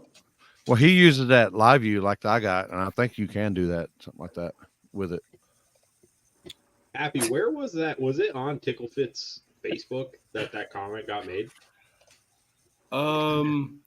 I know. Just wait, Justin. No, I think I shared it or something and said and made it. I can't remember, but now it's taken down. That whatever it was shared was taken down because I went back and looked at it because I kept getting my phone kept going off where people was commenting back to Courtney. But I mean, they lit her up. You know, I mean, they lit her up on that because she said it in very few words. You know, she just said, "No, it's business," and I do understand that. Like, I get it. That's their business. Totally agree. I get it. But on the other side, looking in too, that is very greedy. Mm-hmm. You know, I mean, there's people that do want to watch that can't afford it. There's people that can't make it. There's people that's sick. I mean, we talk to those people all the time when we're live at these events, and we're doing it because we love doing it. And these people that message us afterwards and was like, "Man, I really appreciate that. I'm laid up in the hospital." Or, I mean, I've been talking to a guy for 3 years that's waiting on a lung transplant. He can't leave his home. You know, like he cannot leave his home. He loves watching our lives. That's what he does. Like he looks forward to it. He can't breathe air that we get a chance to go these tracks and breathe. Like I told you, I was like, dude, he wants to meet me and Limpy so bad he can't stand it. And I was like, dude, we'll come eat lunch with you one day. If we're in the area, we're going to come hook up with you. We're going to come feed you. We'll chill in the house with you, you know, like, so there's people out there that follow Tickle Fits that I'm sure is in the same fucking situation that's just not going to spend that money on Flow. Yeah. They're just not going to do it. That's a different, he broadcast to a different person than what we are. Yeah. And their quality's fucking terrible. Oh, and I mean, you know, and they're doing it on such a big, 720. I mean, it's such a big scale that they're doing it on. I can only imagine that the issues that they do have where, you know, if we have an issue, it sucks for us. Like we take it personal. We're like, fuck, man, we can't, because we enjoy doing it. You know what I mean? But then people kind of, I'm slow in the head. So I'm, yeah, no shit. That's my next motto in life right there. See, Justin, I 100% totally agree with that. And I sat on the wall this weekend in Mississippi and had a discussion about that. There was people asking. There was actually some people there live feeding that asked me how I felt about people going live. I absolutely love it. It doesn't, but I love it. I want people to see it that couldn't make it. I think that'll also help the event for the next one and the next one. It helps it for the future. There's people that just can't make it to these races that want to sit at home and watch it. Chuck said that there was a media company out there that was tried to go on a delay, and Flo put a stop to that. He said it was in the comments during the race. Really? Yeah. They were somebody was watching our show last week and heard us talking about that delay. I got different opinions about it. I mean, it's a double-edged sword any way you look at it. You know, it is. I mean, you got as a promoter, you want the most people at your event. Yeah, you know, asses is what pays bills and what pays these tracks and keeps these tracks going. And I think we all understand that. But again, too, I think as a whole and to build the sport, we want as many eyes on it as possible too. And what we get the opportunity to go do every weekend, there's so many people that doesn't have that opportunity. And once I got a chance to really sit down and talk to some of these people, man, it fucked me up. Like that dude that's waiting on the lung transplant. I mean, that's yeah. He's just glad to be alive to be able to watch us. You know what I mean? Like that dude, yeah. I mean, he's struggling. And I actually haven't heard from him in a while. I should message him. While I'm on here tonight to say what's up. But he watches this. You know, he watches the table every week. He watches any one of us that's live anywhere. He's going to tune in, man. And I'm going to put it like this because of what we were talking about last week too. Just okay, if y'all want to bitch and not let somebody else go live, well then stop selling $40,000 commercials, and then asking for a subscription fee too. Yeah. No, well, they got their profit that they gotta maintain. So a quota. Yeah. Dude, they probably. And when I went live, they probably got shareholders. When I go live everywhere, I mean, back in the day, I would get people from overseas. Yeah. I mean, Africa, Dubai. Fuck yeah. Germany. It's constantly. It's a great everybody. thing. It's a great thing for the reach. I mean, to reach out and get the information out to people and try to get people tuned in to what's going on. It's a great thing. But I think, and this is just my opinion. I feel like, the live feeds have just made it twice as hard on promoters over the last few years to try to get people to come. I mean, there's a large number of people that, quit coming out to the track every weekend whenever our country got shut down for a year. It was just hard to come back from that. And I feel like the live feeds have helped keep the people on the couch, in a way. But like I said earlier, it's a double-edged sword, man. It is. You want people to come out and support, but a lot of people that follow the sport have gotten in a habit of just not going. Flipping it on YouTube. We'll just catch it on live feed, And so and people also nowadays can't afford to travel, 4 or 5 hours too. just to go watch a race. Yep. Just to go watch it. Too. Yep. That too. Yep. And a full family. And I get it. And I've had people come up to me and tell me this too at events. They're like, man, if I bring my teenage kids with us, we eat. And by the time we travel, we've spent $250. And I was like, and that's if we don't get a hotel. And I was like, I get it. That's fine. There's still no feeling. Oh yeah. And they're and also, there's people, if you're out there live and then people watch your live feeds, like they watch this, and if you're in your area, if you're within an hour of where they'll travel and they'll get in just to come see basically you as just well. To come see us. Yeah. Yep. So there's that as well. Yep. Hey, Well, I've been watching all this dude's live feeds for years and years, and here he is, an hour within from me. I'm gonna go check it out. I'm sure you had that this weekend. People coming up to you, just want to talk to you and meet you. I did the same in Mississippi. I'd never been. Dude, I had. Track. Hey, Mike, that one dude. Was you ever up there? That one dude that just was going. Oh yeah, he called you Blimpy, Zimpy. He was calling me everything. I was just lucky that he quit calling me Blimpy after a little bit. I thought I was like losing a little bit of weight. He was calling that dude me looked like he had a couple cervezas, to say the least. Luckily, after about halfway through the first round, he was gone. I was like, man. He was probably passed out behind the bleachers. Y'all see my dog out there, Dimpy? He's doing his thing. He was like, I want a flag. I was like, come on. I want to drive. I'm like, it looks like you guys had a party down there, Mike. Yeah, it was pretty good. I mean, it was hectic in the beginning, but it all evened out, and then it was a good time. It looked fun, man. I'm gonna have to try to make the next one, dude. I want to come down. We're gonna try to do that one every February now, so that it's like a kickoff kind of deal. Right. The weather's so good. Between mine and Justin's event, we can split the country. You know what I mean? There's a lot of racers, so we can both do one, and I think we can both flying. Both. I'm flying this time. You talked me into it after that event. Hey, I told you the first time you should fly. But I know. Well, look, I was about to say what Gary Logan said in the comments. Hold on, I'm going back through now. About Ducks races without Motor Mania all those years going live. Like, honestly, for sure. Who would have known about it? Who would have known about half the races that are big without having watched them live? Like, I watched Ducks races live. I've never been to one. I probably would have never cared to know about them if I didn't already have seen them. Well, the first one was dead. The first one, I went to the very, very first one ever, and it was me too. Well, then the second one, gosh damn, it was damn near sold out. Then the next one almost sold out. So I mean, it helps, and I think so. I think it does. Like me and Justin, we were discussing it this weekend too. I think people like this past weekend, Mike's race, all the footage that was down there that people filmed and the live feed and everybody talking about it. Next year, watch what happens to that event. That Immokalee will be sold the fuck out. Yep.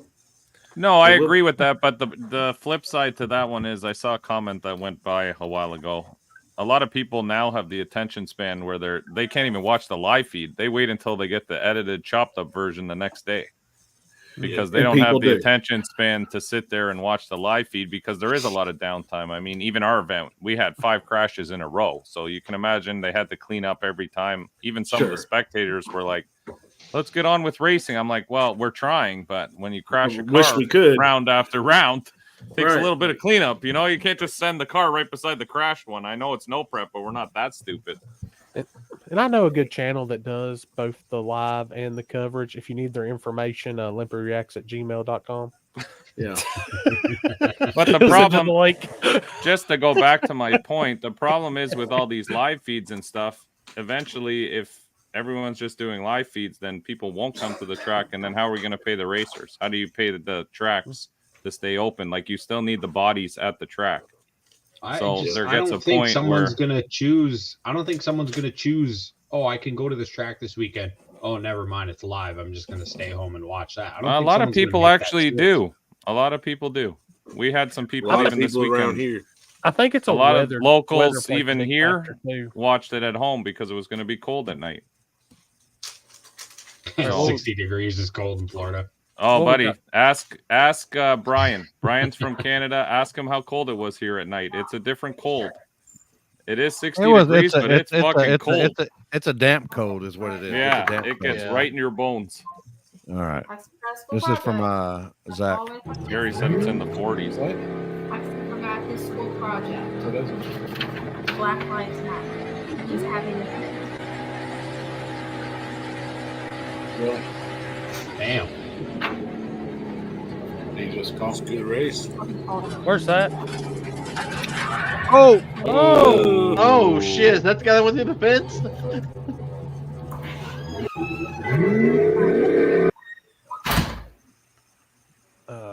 He put a little too much on the scramble. So obviously, we now know the fence is not stronger than a square body S10.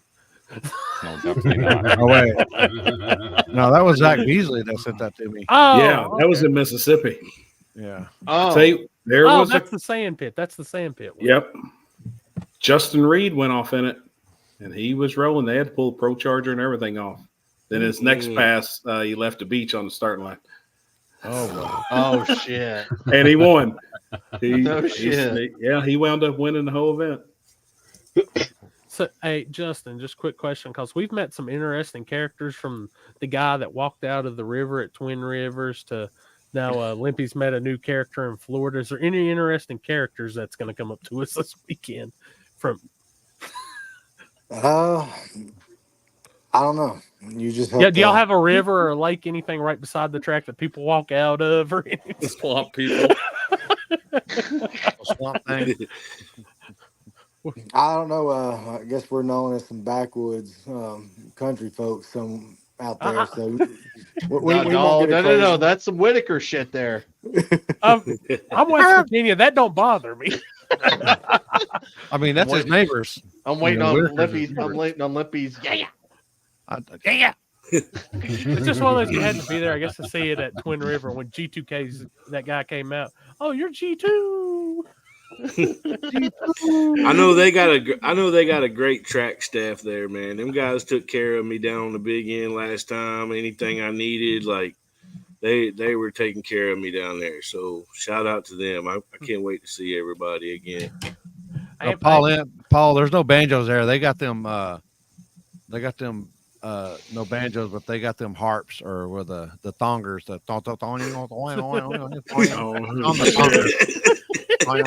call them the thongers. I don't know what they call them.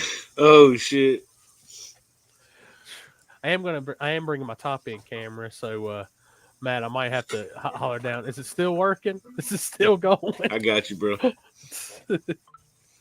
Matt's done it a couple times before. He knows the drill. I think I'm going to. Did you have anybody interesting the last race, Limpy? I'm sorry. Did you have anybody interesting come up to the last race at Brainerd? Anybody interesting?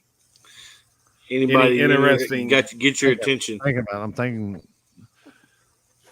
No, there was this guy that grabbed that he grabbed my pee down there. Kind of looks like you, Justin. I ain't gonna lie. Oh, I knew that was coming. I would say that's probably moonshine country, isn't it? Yes, I would think so. That area. That's still the mountainous. That's mountainous part of Georgia right there. Yeah, right. Yeah, right at the edge, right, southern edge of the mountains. Damn, I traveled 5 hours. I'm still stuck in the mountains. Hannah, Corey, you bring in the drone, or do I need to bring mine? My drone's sitting at home this weekend. I'm bringing enough shit for one person to run. I got to charge up all the battery boxes and all that shit still. I got all the camera batteries charged today, so. Oh. Do I need to bring your special car, Limpy? Man, that thing helped us out a lot, dude. I mean, you can. Yeah, ain't it? I got rid of that one. Now I got a camo one. If you would. Oh, hell yeah. Look at you. Yeah. Hell yeah. Got a match, man. Smart car? No, it's a Honda Pioneer side by side. Oh, okay. Nice. He gave his last time I was there, he was all like, "Here, man, you need this. Just take it'll." He goes, "Would it have like 2 hours on it or something like that?" Yeah, it was brand new. Yeah, I was like, "God dang." Yeah, Limpy knows. I was like, "Give me the keys." At home. He knows leave that scooter in Texas. He don't want none of them problems. I think still not working. But if I ever get working, you're the first one I'm gonna fuck up. Oh shit! All I know is you're racing my scooter. It may not be me, but it's my scooter. Again, you're gonna be the first one I fuck up again. That shit Did I on the way see back you telling the story about creaming the sandbox in that thing at Leachville last year? In the scooter? Oh, me? Yeah. Who, me? Did I hear you tell the story about that? I did. I was rolling and I was going from somewhere and I was like, I seen the sand coming. I'm gonna play it out.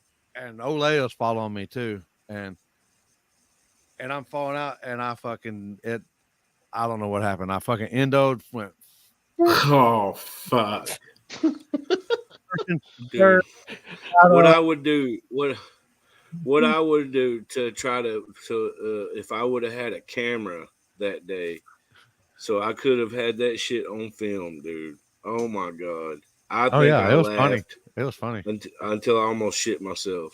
Like it was so fucking hilarious.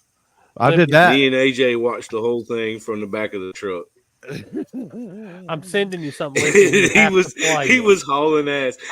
He was hauling ass, dude. And when he hit that pile of sand, dude, oh my god!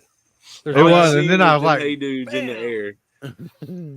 All right, you have to play it. It was so funny, and I ain't never seen him jump up so fast. Neither he jumped up so quick, dude. Turned around, and he seen me and AJ back there freaking rolling, dude. And just luckily nobody else seen it. But I got up. Man, the first thing you do is when you fall down or something happens, you get up and look around and see if nobody seen you.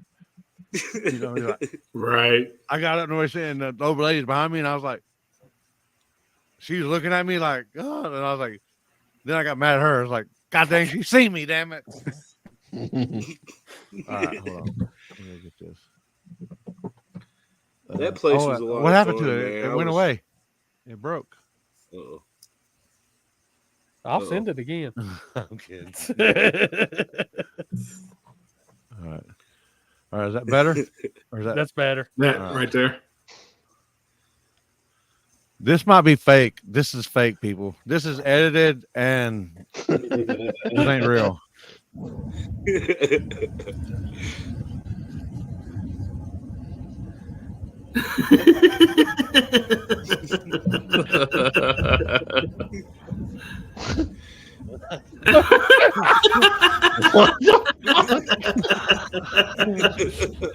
This is fake.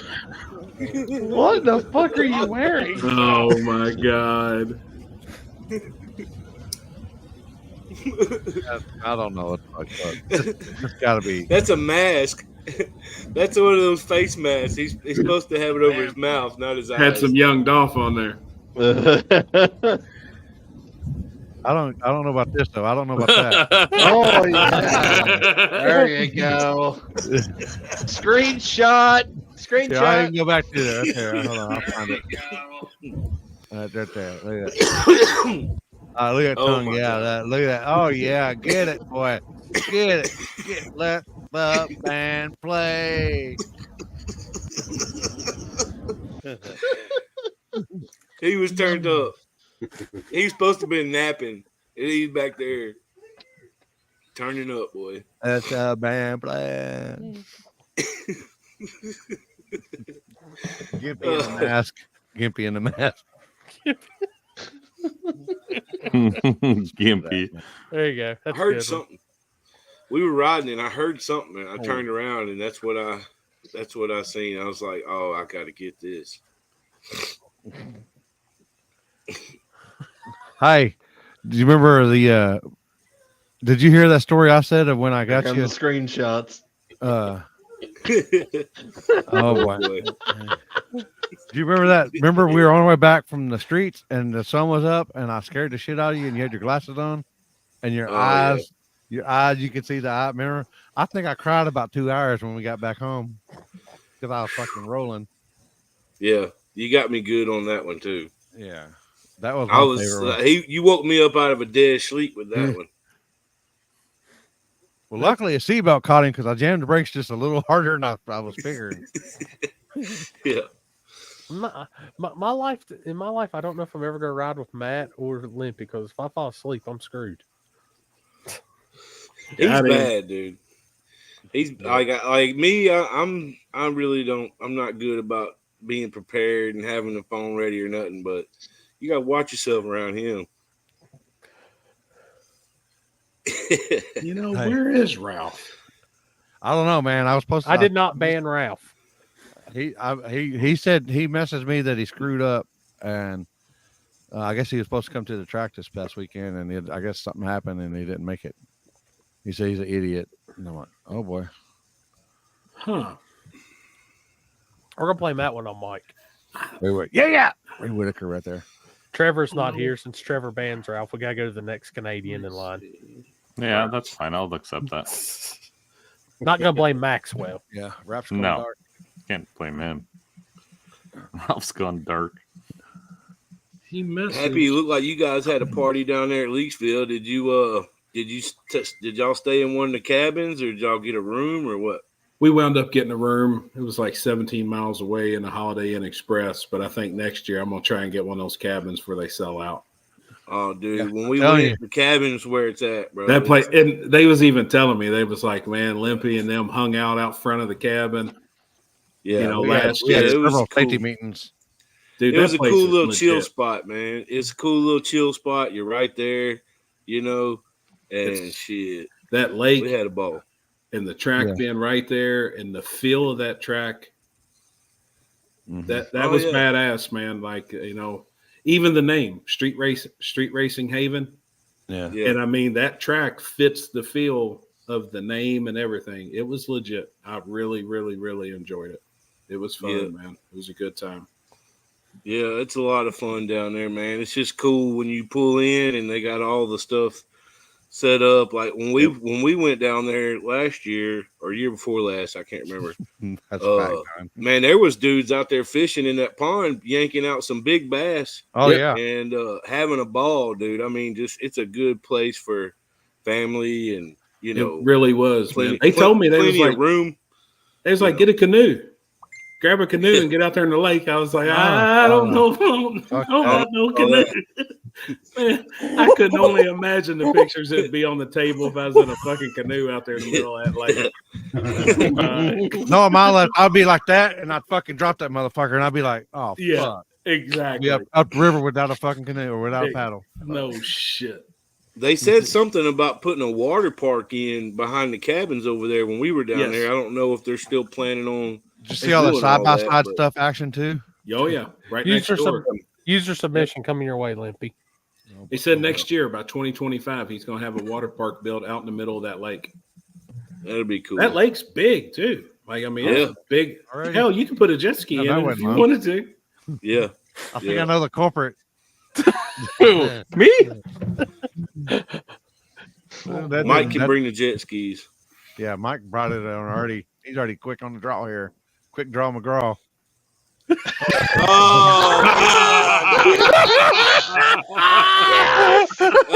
no! Oh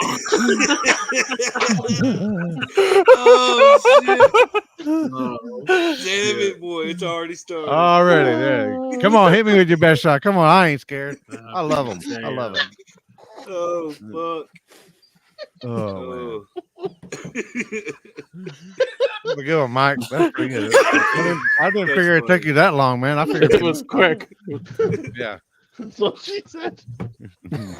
Damn. Oh my God. Damn it. Thrust dongs part 2. Oh, wow. Justin's like, what I do coming on this show? We're excited to come back to BMP, Justin. I'm pumped up, dude. This is the first road trip for me for the year. I've been enjoying the downtime the last couple months. Well, I say it's first road trip. I went a couple weeks ago. I went out west, but this is the first event, big track event that I'm going to for the year. So I'm excited. I'm ready to get back in the game and get back in the groove of things for the year. So, yeah, we'll try to have some fun the night before too. So if y'all coming down Friday, hell yeah!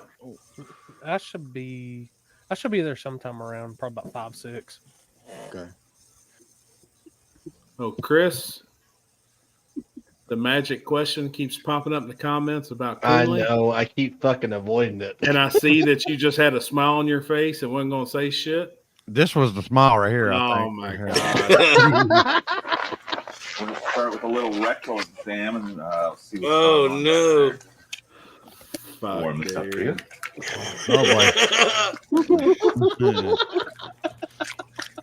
Oh, no, buddy.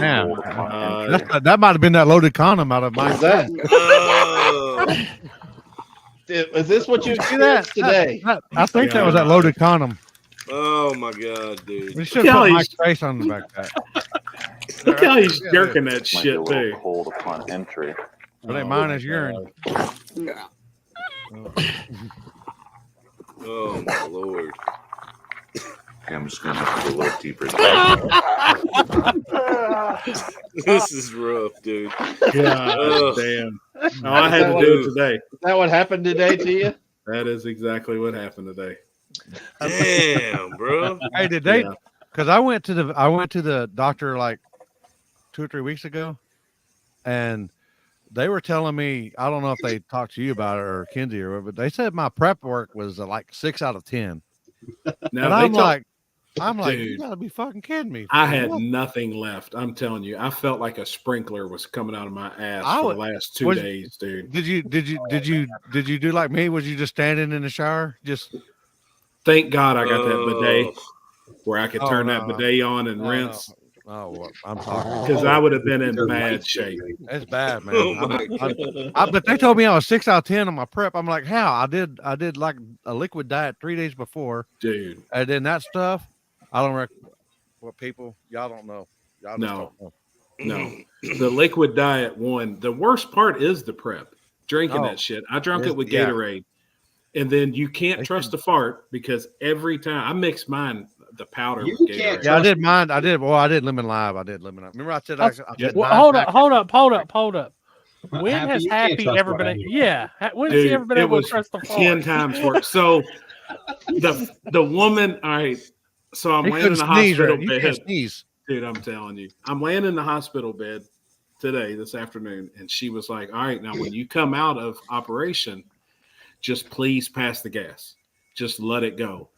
And I'm looking at her like, woman, the past 2 days, every time I fart, I mean, shit was blowing out. It's been straight water. I'm looking at her like, no, I ain't trusting it. Well, she said they're going to fill you up with air. They're going to fill your intestines up with air. Right.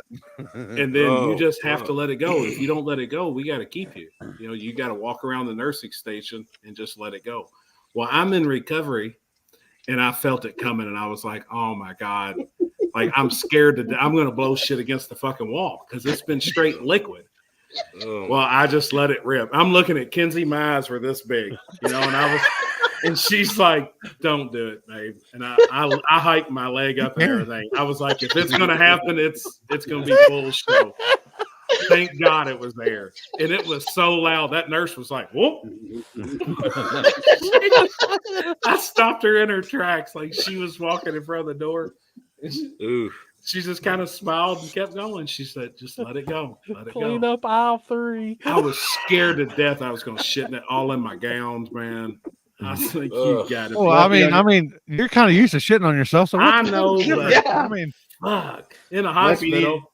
You need to do a loudspeaker clean up in exam room 3. Well, we got to clean up in exam 3. Clean up in exam 3. Dr. Fine, Dr. Howard, Dr. Fine, clean up in exam 3. Oh my Lord. Bring a plunger. Oh, fuck, dude. We need more help. Exam 3. Code blue. I was out though. When they wheeled me in the little medical room today, the guy was like, they put the oxygen in my nose, and I already had an IV. They tell you to count backwards or no, he said just take a couple deep breaths. He said, man, it's sleepy time. And no sooner as he said that, I was trying to fight it. I was trying to prepare myself. I wanted to fight it, see how long I could stay up. And I looked at the dude and I said, oh shit, I feel it. And right then I was out. The next thing I remember, I was waking up in recovery.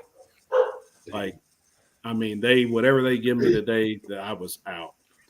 When they did it to me, I walked in and they're like, you ain't got sleep apnea or anything. I said, no. I don't think. Well, they put all that shit on me. And they said they started talking to me, kind of like they did fucking when I was at fucking Kenzie's shit. And they fucking rolled me like shit. And they're talking to me, and I'm like, yeah. And they said, what if you can count backwards from 100? And I'm like, oh, I can do that. And then next thing I know, they're like, out. And then remember, I wake up, and they're like, so you gonna count backwards? I'm like, it was like repeat, and I'm like, it's crazy. 100. 99.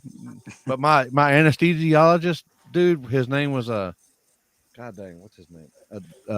Dick. He said, he goes, I'm Dr. Dick with anesthesiologist. I swear to God, dude, he's a doctor. Dr. Dick. God. Okay, who said that? If I was his parents, I would have had his first name would have had to been Woodle. Oh,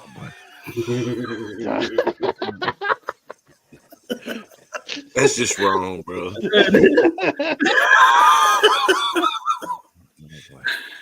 Oh my God. Oh fuck! What? Is that better? Yeah.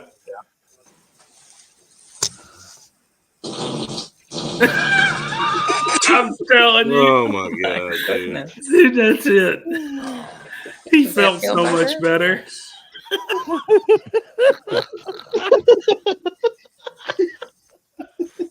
Dude, have you ever shit? Have you ever been like in a stall in like the restroom? And yes, Justin, we talk about random shit here. Literally. Have you been in like a stall? Have you like been in a stall before and like you think you got a shit and you're like right there and it's just fucking gas and it's like the loudest fucking thing. Oh yeah.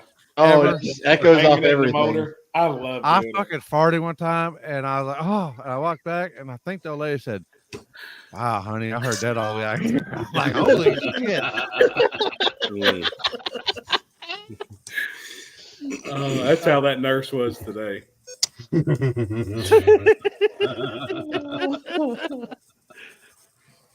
I'll be right back, guys. But the worst part is the prep. You don't remember shit. You don't. Yeah. I mean, you're out. My ass didn't feel no different. It ain't sore. But they did tell me too, which kind of scared me. There was like there may be a little blood in your. They finally, or I guess, well, I guess you don't know if they found any polyps or anything yet. They burned one. They actually removed it while they were in there. I had one polyp, and they removed. I got a picture of it. Yeah, what did it look like? Man, it looks like a piece of bologna or something. It was just kind of. It looked like a little flap of skin. Don't stop! Don't ruin bologna for me. It did. Like it just looks like a little flat. I don't know, a little piece of meat hanging off in there. They burned it off. It's a piece of the bottom the little bottom neck on the possum of turkey. No, that's exactly what it looked like. It's just like a little flap. As well, us men, we usually call that the danger zone in the women.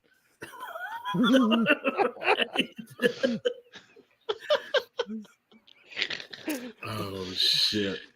So I joined late. John Letterman. Ringo, Georgia. Ringo, Georgia. It's right on the Tennessee-Georgia line. Yeah. All right, so I'm gonna put this up. It's kind of a follow-up from a couple of weeks ago when we had Poland on, and we were talking about Poland talking in the Stephen Hawking voice. Oh boy. Hawking's last words.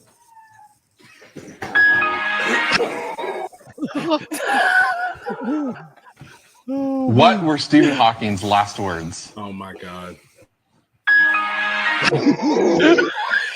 Oh my god. I'll be damned. And we're on a way trip to hell again. Owen sent it to me. I'll be damned. So don't count. As Liz, if her first ride was bad, or damn God. Did you just post this, Alan? Oh wait, or Alex? Oh wait, there it is. The tongue of the red dragon. Oh boy, is that this week, Alex? Up there? What? Autorama or whatever. Yeah, Autorama's this weekend in Detroit. Yeah, he said you can't wait for Autorama again, huh? Dude, look at the size of her boobs. She's been up there multiple years. Shit. No lady knows this lady. Happy we're going to get acquainted with her this weekend if we see her. She's been on that. She's been on that show that the old lady watches them do. Like Mob Wives or something. No, like they're obsessed with plastic surgery, botched or some shit like that. Oh, botched. I've seen the lady. I was like, what the hell? Jesus Christ! Yeah, we I'm all driving saw a her short last bus to hell. Yeah. How does she not? I couldn't imagine her back issues. Them things got to weigh 20 pounds. Dude, what if they're just full of air? No. Holy knockers. I bet they're heavier than that. I think Sarah's weighs 6 pounds. I think that's what her implants Yeah, weigh. yeah. 3 pounds apiece. Yeah, but she's not. She's probably in more pain than that girl because the other girl might look like she might have something to counterweight. Yeah, Sarah she's ain't no got counterweight. She had a lot hanging out the back. I got Wears that a with back you. brace. Counter weight. Or more than 29 pounds. Yeah. More than 29. Shit. That's I like trying to lift. Like, I'd like put one of them on my shoulder. Oh, you won't. I'd like a to bag ask of her. concrete. Yeah. So there I was. I put this on my shoulder, and when I woke up, I had to call for a ride home. I had two black eyes. I don't know. Her bra is literally. Remember what we used to call that? The bras is over shoulder boulder holders. That's what her bra is actually really. God. Dalton Farmer, what's up, man? I've been wondering where the hell you been. Oh shit. Oh boy. We're missing Ralph. Yeah, we're missing Ralph. I don't know what happened to Ralph. He messaged me on the 24th. I just looked at my phone. What's today's date? 28th. 28th. So he commented on one of my posts earlier, so he's alive. Oh yeah, I didn't know shit. Mike, what do you got there? What are you eating there, buddy? Oh, fruit. Let me guess. Fruit. What fruit? What? Parfait. Parfait. Hell Yeah, yeah. See, he likes white love creamy stuff around his lips. I love They made fun of me all weekend because I was eating fruit all the time. Says he doesn't eat that shit. Fruit. Yeah. Jeez. Oh, I'm trying to find out about this damn street race. Yeah. Y'all keep freezing up bad, man. Oh, is that the one that they're talking about on the internet? Yeah. I got plenty of freaking signal. Oh, I'm plugged into the wall, so I'm plugged into the wall too. It's StreamYard sometimes. I have that Yeah. problem too. I mean, when we were doing the podcast, when I was doing the podcast with Trevor this weekend, his shit kept freezing up left and right. And I told him, I was like, "Are you plugged in the wall or are you working off Wi-Fi?" He said, "Oh, I'm working off Wi-Fi." I was like, "Dude, don't ever do that with StreamYard. It's a pain. Yeah. If you're the host, you're pulling so much bandwidth and shit." Oh yeah. Mm-hmm. Is that it? You are. Good Lord. There they Totally. I really would like. I mean, I don't want to fill on her boobs, but I would like to pick one of them up. I really would like to try and lift one of them things. I think it's more than 20 pounds. They'd have to be. Yeah, they have to be. That's a I sack said of maybe. concrete. I figured that's probably 30 pounds each. That's a bag of dog food. Yeah, that's a bag of dog food on each side right there. Yeah. The bag of dog food. In her ass, it's the same way. Like it sticks straight out. She's had all of her ass done. Yeah, but they need that counterweight to hold the front up. That is crazy. Look at Tabor.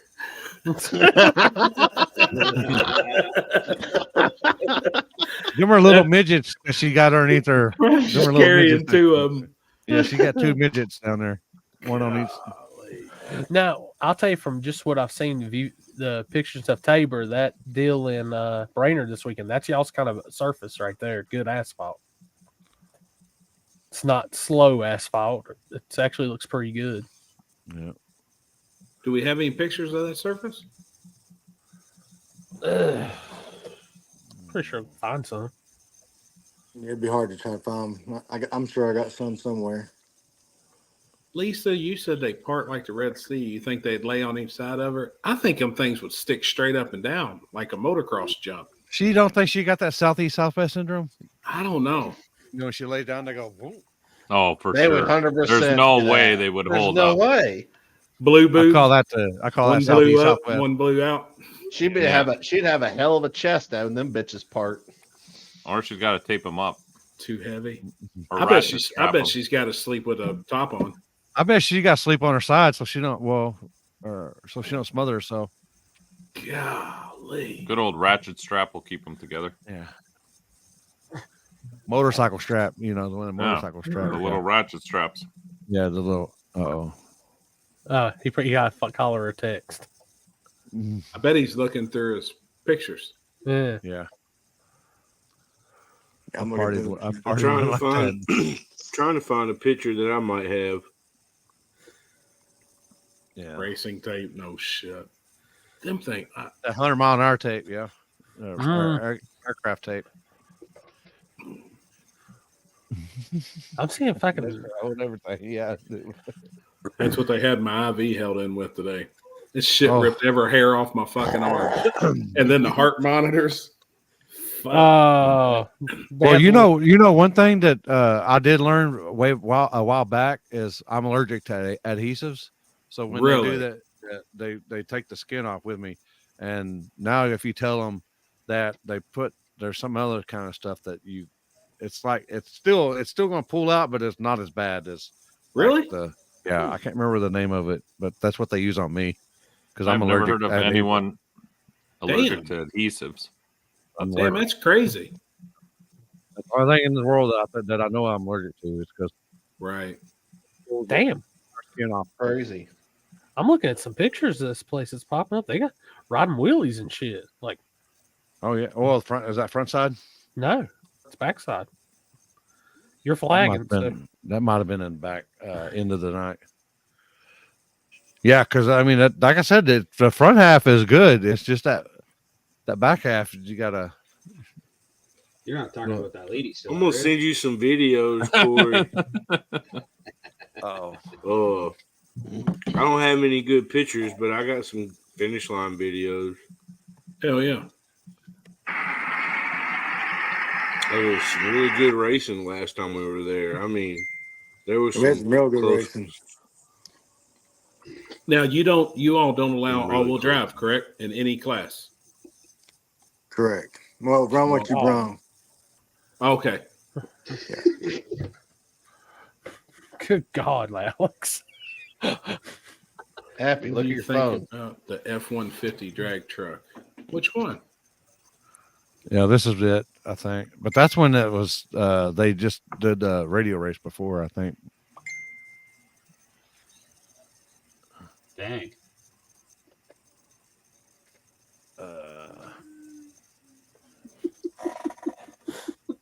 Did you post? Oh, Should be wait. coming your way, bro. Don't share what's in the chat right now. Oh, okay. I was like, I didn't. Holy shnikes.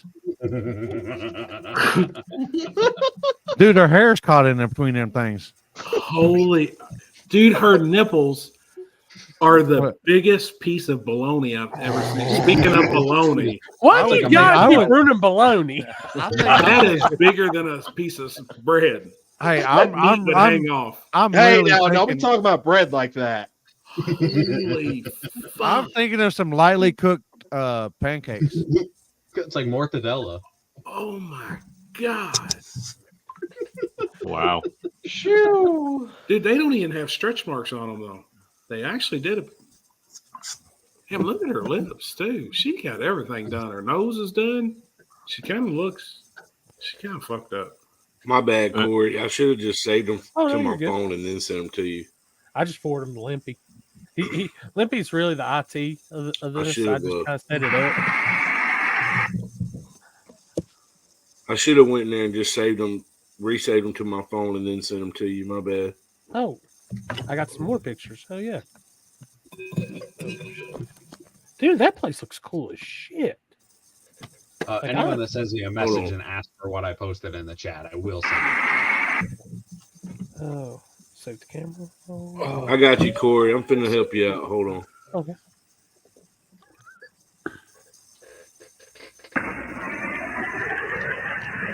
Oh shit.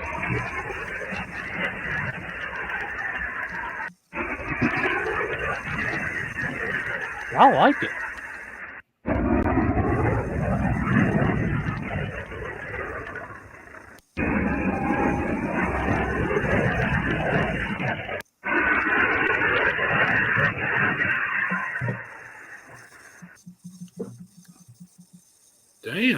Damn. I got a couple more pictures sitting there. I mean, that place looks like an awesome little asphalt circle. Hell yeah. So they start at the 8th mile and run to the quarter. You're using the original quarter mile stripe and block and everything down there as a finish line stripe. Yes. Hell yeah. Yep. I like it. That surface, just that layout there, reminds me of the back end of Muncie a little bit. Yeah. Those were the two closest ones, Limpy. Corey. I just sent them to you. Okay. Like, Yeah, I don't think those they're were the fried two bologna. closest ones from the I last think time they we did were regular there. bologna. Regular bologna? Yeah, there's regular bologna. There's not. Oh, they're fried bologna. raw. Yeah, They're definitely raw. bologna. There's no. I see in the That's I all see I in the need. group chat that says, or I see in the chat that says the fried bologna. I said, no, them are regular bologna. Them are fried. That's just raw.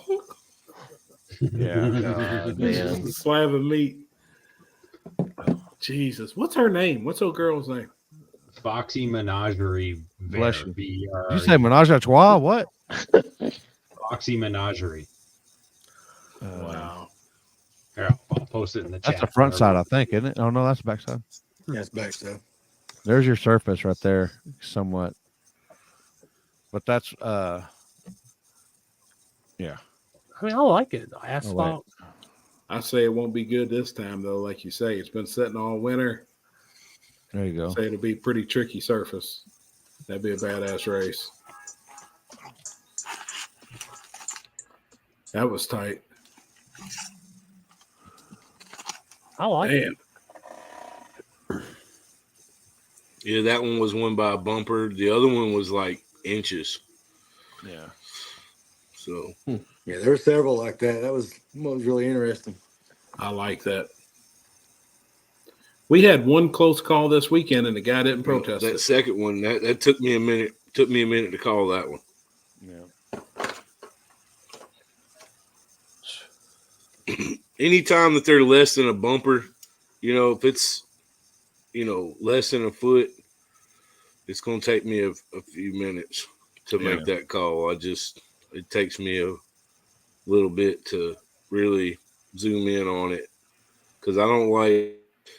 A lot of guys haven't been to a lot of races that I've been working the big end yet. I've only been doing it a couple of years with Chris, but if it takes me a few minutes, then it's close. But if I come over the radio and I make the call, I mean, you can take it to the bank. I mean, if it's a quick call, if it's a quick call, whether it's a fender or whatever it may be, you can take that to the bank with you. I mean, but the ones, that are really close usually takes me a few minutes. So.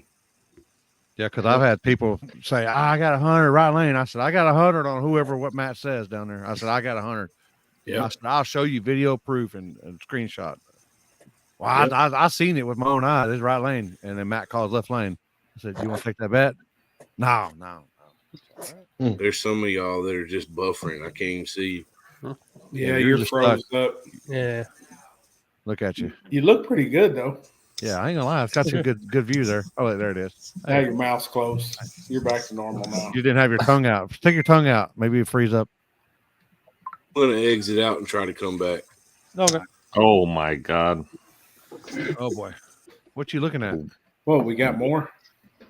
Oh, no. Hold on. Let me get in there. I didn't see nothing. Someone forward those to Justin.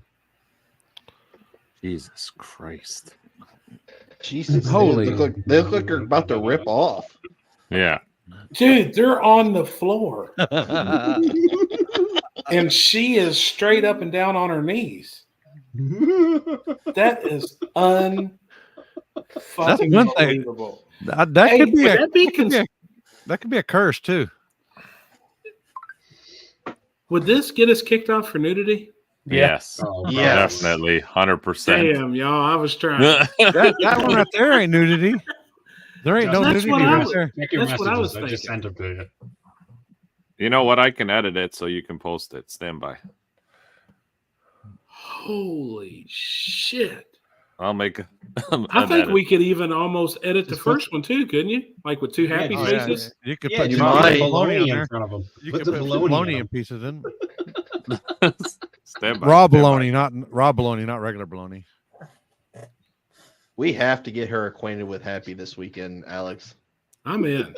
I want to try and lift her just like physically. I hope she's there on. I hope she's there on Sunday because that's the only day I'm going. Oh my god. Oh my God. Oh boy, help me, Jesus. You're going Sunday? I'm going Sunday. I got some plans on Saturday, possibly. So some little. Probably. No. Oh, you're gonna meet Chris? I got work to do at the Happy Trail Inn. The Happy Trail Inn. Need a Discord channel. That's probably where these pictures are being found. No, dude, you can Google. You can just Google her name and images and images. They come right up. It's like Reddit. Yeah, I was gonna say you can go on Reddit. Google it. The videos I sent you were on YouTube, Limpy. I know, man. I'm scared, Edward. I ain't gonna lie. Breaker 19, come on in, Matty Fresh. You got a copy? No. Oh, he froze up. It's that Mississippi Wi-Fi. Oh. Hey, Matt, if you can hear us, you Top still speed. look good, though. Top speed trash. Do what? It's because your boy's in there on shooting game, and your wife's in there watching it. No, everybody's off. Everybody's off the Wi-Fi, and it's still trash. They're just telling you they're not on the Wi-Fi. I'm not watching it. You guys are all buffering right now. Every one of you. I can't even hear anything you're saying. Oh Can you hear me now? I'll tell you. I don't know. Let me try on my phone. Maybe it's this fucking laptop. It might be where it's probably where we're on Pro, and I've got it on 1080. We got to post this one. Man, I'll do a quick one.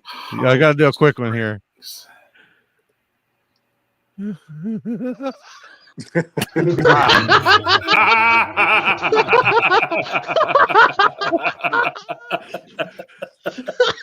Hey, Justin, shit. You might need a new flagger this weekend. Yeah, he's going to be awesome. That's awesome. You're like to see a knife like appear at any moment. Oh, shit. That's good. Oh my God! Look at Edward's comment.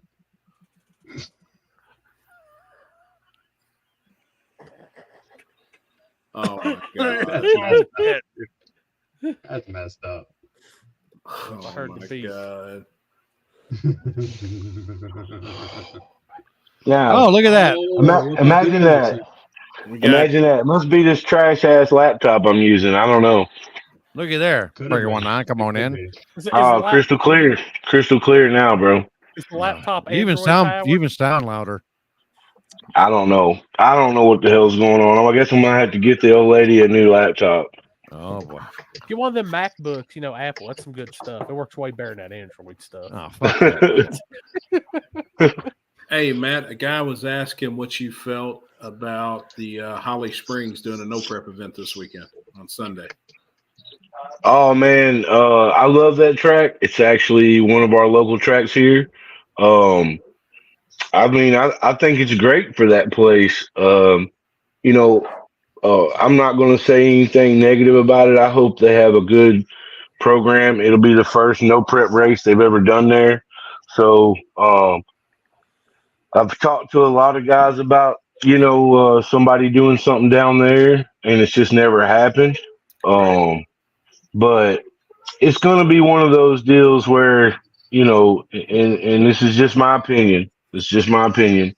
Like I said, I wish nothing but good things for their program, and I hope it's good. But it's a fast track, dude. There's no way to really do yeah. I mean, you can't do a backside there. You can't, start from the finish line there. It's too short, but the track's freaking awesome, dude. I mean, but it just goes into one of those things where with me, I've got my own opinions about tracks like that, trying to do no preps, Oh shit. I just really feel like I don't know if I need to get into all that. I don't want anything negative to come back on any of that. I mean, a lot of my buddies go and race there. I don't want it to sound like I'm throwing any shade on them trying to do no prep there, because I'm not. I hope it does good. Yeah, I don't think it's fast. Yeah, it's not really shade. I mean, it's the same thing like I run into Shady Side. It's hard to have a no prep there because it's fast. It's just good. Well, this is just we got breaking news in here. What's the breaking news? Oh shit! Yeah, we got breaking news down there waiting on. Oh, I got to scroll up. Oh my God! Breaking news. Damn it, man!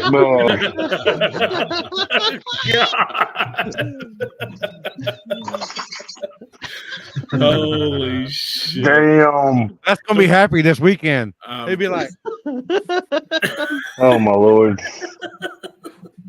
Happy, you gonna be there? You gonna be there all weekend? I believe so. Good. I don't know the whole plan. I'm letting the women decide the plans, but I believe so. Limpy, I sent you a safe one that answers the East-West debate. Black Thunder coming in hot May at Shady Side, not me driving and not my entry, but will be Black Thunder with a very good friend and driver as pilot. That's what's up. No, but going back to what you was asking me, Happy, I think it's great for that for that track. I mean, for them to try to do no prep there. One thing I do agree with them doing is just doing it fresh at the beginning of the year, kind of like Yeah. with Justin. You know, it'll be the first race there. It'll be the perfect time to do a no prep there. There hasn't been any racing on it all winter long, so I really feel like that'll be good for them. But you know, it's just me personally, man. I feel, and I've had this conversation with many people. I just feel like some tracks you do no prep and some tracks you just don't. You know, it's like a lot of these promoters and a lot of these track owners want to do no prep. They see the sport growing, they see it blowing up. They want to do no prep at their facilities. I get it. But I'm sure some of y'all can agree, maybe, maybe not, but when a track's so freaking good and it's so smooth and it's normally prepped and all that, I've seen it myself. When you try to do a no prep out there, sometimes it's worse. It's worse than sometimes it's worse than a street surface or a backside surface, mainly because it's so smooth and it's so slick. Yep. And if they don't go out there and do something to it, drag it, something, it's going to be more dangerous than some of these backside places. It makes it really, really slick. So, you know, I've tried to explain that to some people. I've tried to explain it to some track people, you know, to try to convince them to at least go out there and drag it. You know, you don't have to spray it, but just scuff it up a little bit. You know, just mainly because you go out on a nice, smooth, normally prepped racetrack, and you just go out there and say, "Man, we're not going to touch it. It's going to be real no prep." I've seen so many guys hit the wall, you know, and it's just tough. It's tough because I see a lot of them do it, and I just hate to see that, you know. But I hope that Holly Springs has a big show. I hope that and I'm sure a lot of local people will show up to support it. Yeah. And I hope that it does really well. I've even reached out to some of the people that know a lot of the track people there, just to try to let them know, hey, if they need any help with anything, tell them to give me a call, you know, whatever. So, but yeah, it's hopefully it works out good for them. Yeah, this is the first time I heard about it. It just popped up. It just popped up like maybe a couple weeks ago. So. Gotcha. Hey, them some bitches straight up and down. Damn it, man. Yeah, I was surprised. Jesus. See, I know my titties, man. I consider myself like a tittyologist. Tittyologist. I've been in the game a while. You can't say that shit while I'm eating. I've been in the game a couple years. Oh boy. I'm just waiting for Kenzie's reply when she sees them in the chat. Oh yeah, well, good thing they're gone. Yeah. God almighty. They got to do something. Recently, these front sides are already causing enough crashes as it is. You know, but with that said, we all, I think all the drivers know what they're signing up for, no matter what. Most every driver that you see will walk every surface. I watched all the guys this weekend in Mississippi. You know, the front side down there, the first 330 foot was stellar. After that, on the front side, it went to bare asphalt because they hadn't raced. You know, that track's been sitting vacant. Well, the drivers walk down through there, and everybody knows what they're getting involved with. I do agree, though, with Matt. There are some of the tracks that are really fast front sides that can be slicker if they don't do shit. But when they don't do nothing and they tell the people they're not going to do nothing, that's up to the drivers to go out there and check, put the right tune up in the car to try and do the best possible job they can do. A lot of guys just put these tune ups in, though, and wing them, you know, and force them down through there. We can't judge front, like if you're saying there's wrecks because it's front side no prep or something, like, look at the front side. Dude, it's part of the game. Well, it's part of drag racing in general. Look at all the wrecks that happened at Dutch Race this week. Yeah. Or last week. You know what I mean? That thing So was it stuck to the happens tape. no matter what. It happens in NHRA. It happens Oh, in it's definitely going to happen. it happens everywhere. And I agree, though, there's things that I think tracks can do to help prevent some. I just feel like it would help a little bit if they at least go out there and scuff drag it. it. Yeah. And No, I drag agree. it between rounds, you know. I mean, that's just my opinion. Everybody's got their own opinion about it. Like the wrecks are going to happen, like you said. This is no prep. It's part of the challenge. But just from what I've witnessed and being at a lot of different races in the last 5 or 6 years, I just feel like some of these facilities are trying too much, you know, and just saying, man, this is real no prep. We're not even going to touch it. We're not even going to do nothing. And I've just witnessed it. I've witnessed the difference. There's a difference between, you know. You take like my last cash days deal I did at Shady Side in August. Like we had rain. We had a good amount of rain. And even the spring when we had rain, that you were down there for Happy, we were in the drag box just up and down just to make sure everything was cleaned off good. And then we said, there's no prep going on. We just clean the surface. Send it. Yep.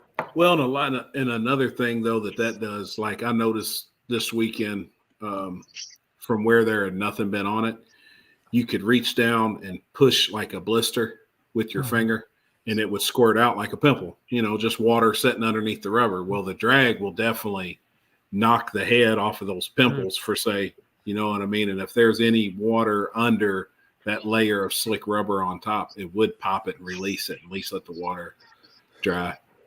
But there was only one crash this weekend. Well, you know, certain tracks you don't have to, you know, I mean, like if it's rough, right? If it's rough enough, man, let them come off the trailer and freaking, you know, that's to me that's real outlaw no prep. You know, that's just.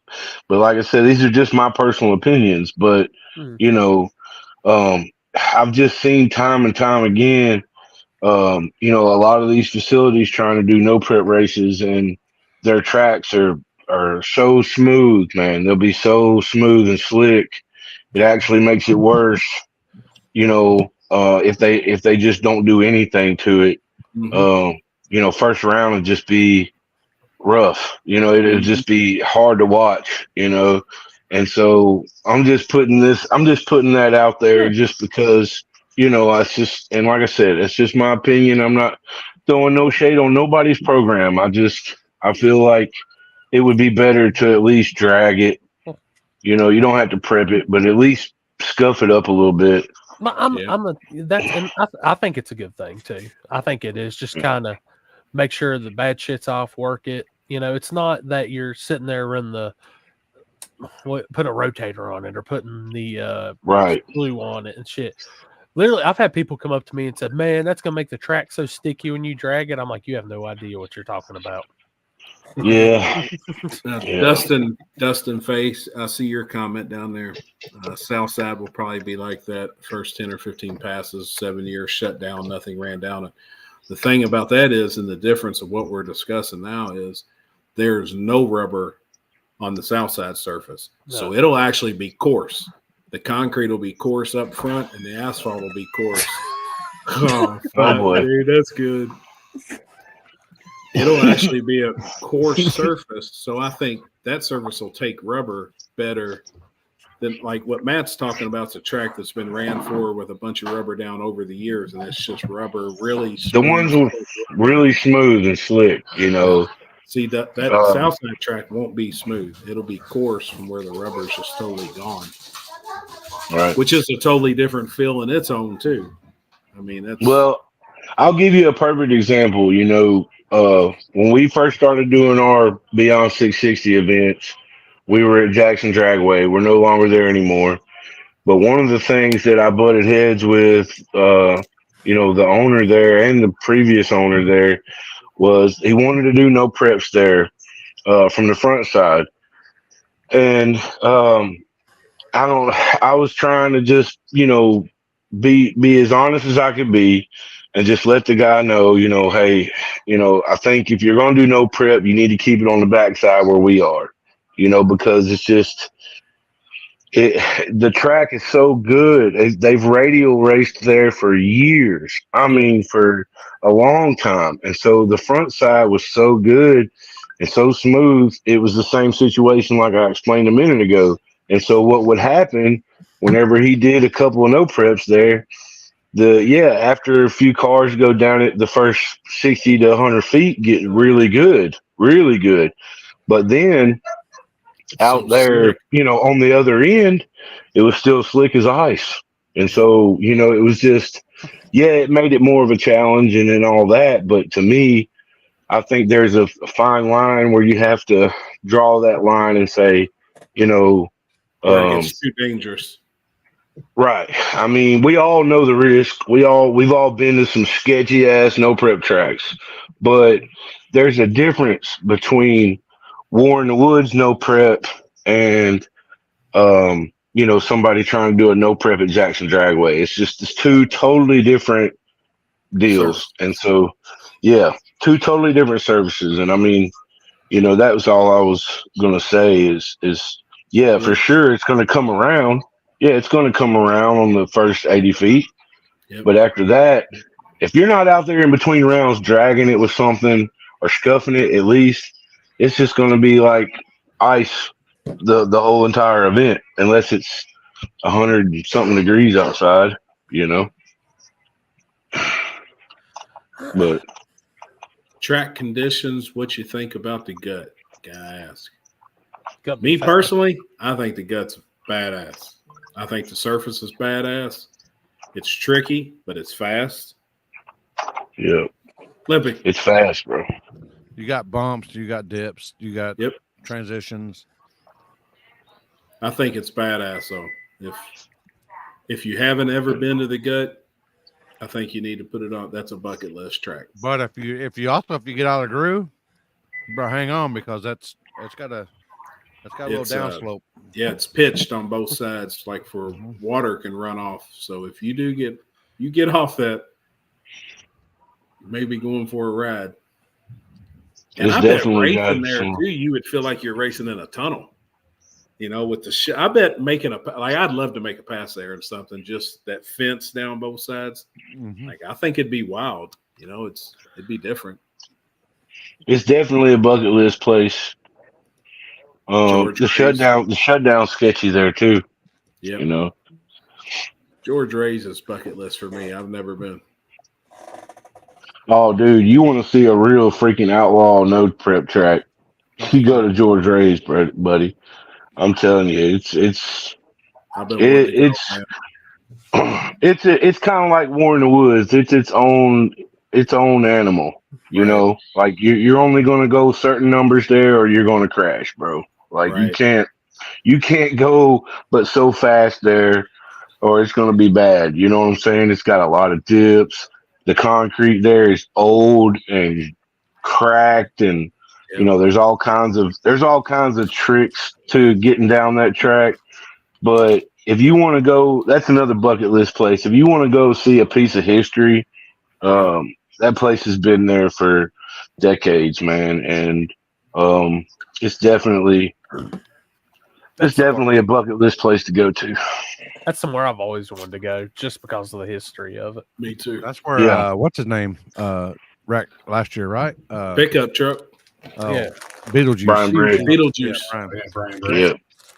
Yeah, Brian Britt had a bad crash there. That was a really bad crash. Yes, it was. But he was trying to run a number too. Yeah, he was running, making a good pass, and then like I said, it's just sketchy. Oh, whoa! Full screen that, Corey. Come on, man. Come on, Corey. Hello, Corey.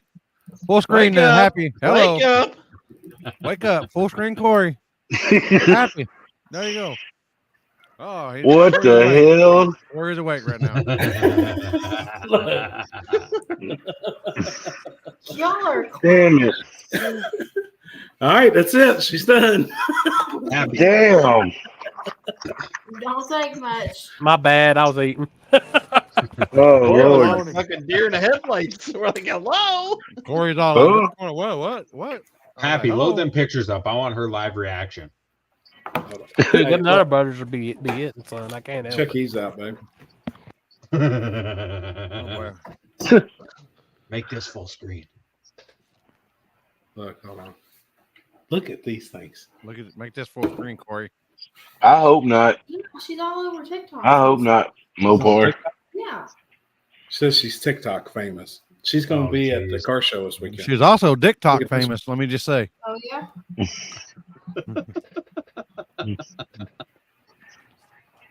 Look at Kenzie all I wanna try transporting and pick Happy's one of them. logo. Would that, like, so if you had tits that big, and if I come up to you and was like, "Son, would it bother you if I try and lift one of those?" She's a man. She's a man. There's no way she's got a dick because this picture, we'd see it. Not necessarily. She's had the surgery to chop the She's dick. not a man. She's just Look had- at her face. That's not a man. No, that's not a man. Look at her tits. That's not a man. Are you? No, Does she got big hands? I know you've been sedated today, but I need you to get with the program. They did. Oh, boy. Answer any rough questions. Not while I'm eating, Kenzie. That's a fucking rough. She don't have. Is that an Adam's apple? How would you notice if they Probably a dick in her mouth. You never know. You wouldn't. We have a patient like that. Yeah, but I want to see it. You're not going to see it because they pop the dick off and then make a vagina. Really? Do they tuck the dick inside? No, it gets chopped off. It's gone. It's gone. Oh boy. Would you like to see a picture? Yeah, I'd love to. Hey, find it on YouTube and see if we can watch it. What is Oh that? my god. Found it on YouTube. Oh Didn't yeah. we watch You ever it? been to the Wild Horse Saloon? Speaking of girls. Wild Horse Saloon? Yeah. Is that where we're going this weekend? No. Have you ever been to it? It's on 7th Street. Wild Horse Saloon. I don't think Wild bet Horse that's- Saloon Gentlemen's Club. They got chicks with dicks. they got chicks with dicks. Well, I don't know, but Sarah was searching Facebook and there's Easy, I'm loud. Mention nobody's names. what? Whose name am I going to mention? Wild Horse Saloon. Oh yeah, I've been there. That used to be a classy lady. Or, Oh yeah. There used to be another one. Well, they're doing a big strip thing. Yeah, that's where old boy No. got shot. For who? The Leopard's Lounge or something. Dude, the DJ shit. What in the hell is going on? Oh. Yeah. We've gone off the tracks. We got Limpy Mysterio up here. We didn't go off the track. That's We the old crashed, Limpador. and we're waiting on the rest. Limpador. Limpador. Oh my god. It's Blimpador. Get it right. It's Limpador. Listen, That's only Blimpy. freaks wear masks. Take that shit off. Damn. Oh, no, not chop the dick Oh off. my God, how can they hear me? Because you're loud. No, Huh? I'm not loud. We can't hear you. He's using his laptop microphone. They said We they can't hear you. Yeah, they only get like a word or two. Bullshit. We Oh, get the whole but then- conversation. Every single word. No, don't pull me into that. Loud and clear, buddy. Hold up. Happy's throwing everybody under the bus. Get out. Mike of said here. he couldn't hear shit. Why is Corey? Why are they all fucking I had the whole. What the fuck is wrong Look, with they you? don't know how to take their screen off. Yeah, I don't. Poor guys. Justin said, "Oh, fuck." Man Yeah. said, "Fuck it." He's here for the show. Kenzie, I've seen your RAF already once. It scares me.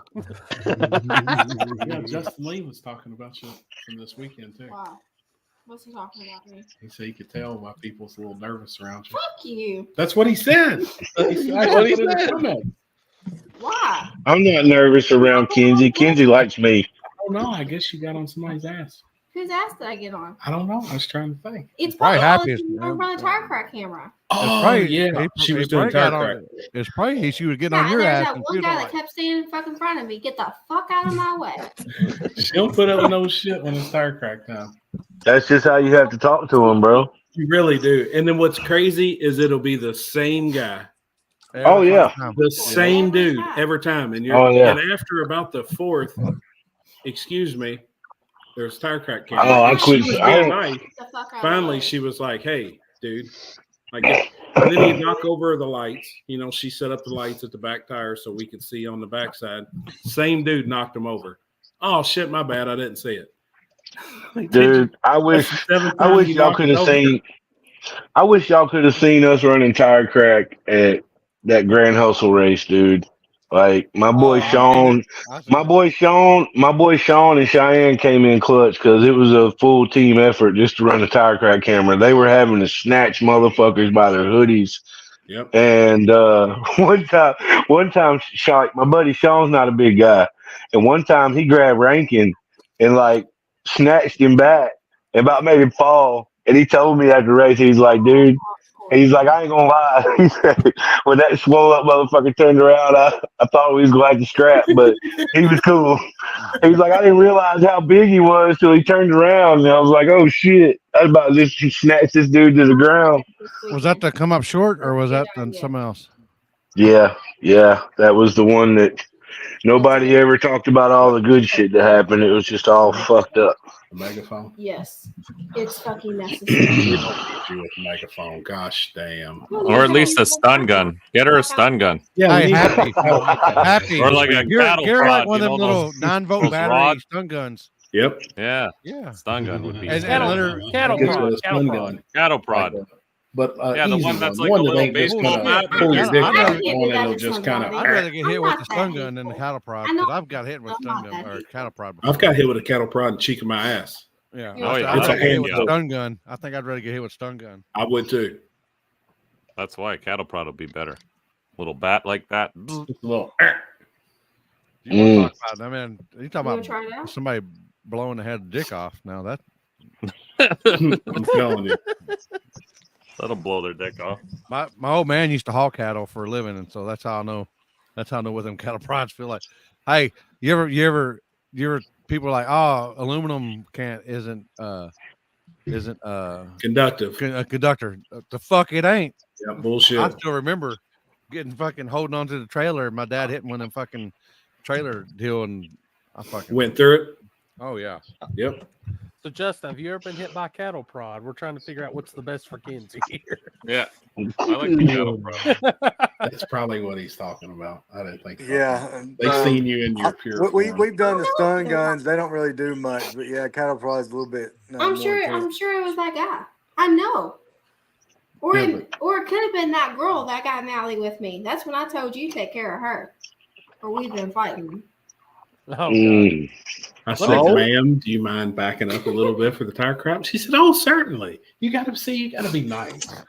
If you treat people with respect and kindness. Full screen on this. We need full screen on this. There we go. Here comes We need the full slap. screen on this. Paying back. But when you're like, hey, bitch, this is your fourth time. Only so Then many sometimes times. they're going to be like, hey, fuck you. Well, I'm going to stand here. I didn't Because have if my bodyguard you talk to Corey me there like with me, that, so I had to. I'm going to stand there with my camera and be like, you know what? Fuck you, bitch. Kenzie, at least powder up before you slap them. Let's see a good one. You got to put a little baby powder on that Corey there to bit. protect me and hold me back. So I had to behave this weekend. She said she didn't have Corey there to hold her back, so she had to behave herself. behave. Yeah, we was out of state. We was in Mississippi. Yeah, I had to behave.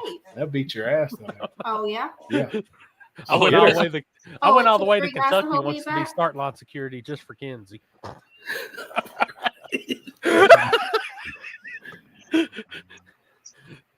See, I think I was being nice. and You're just trying to doing keep everybody- just fine, Kenzie. Just keep cussing them motherfuckers out.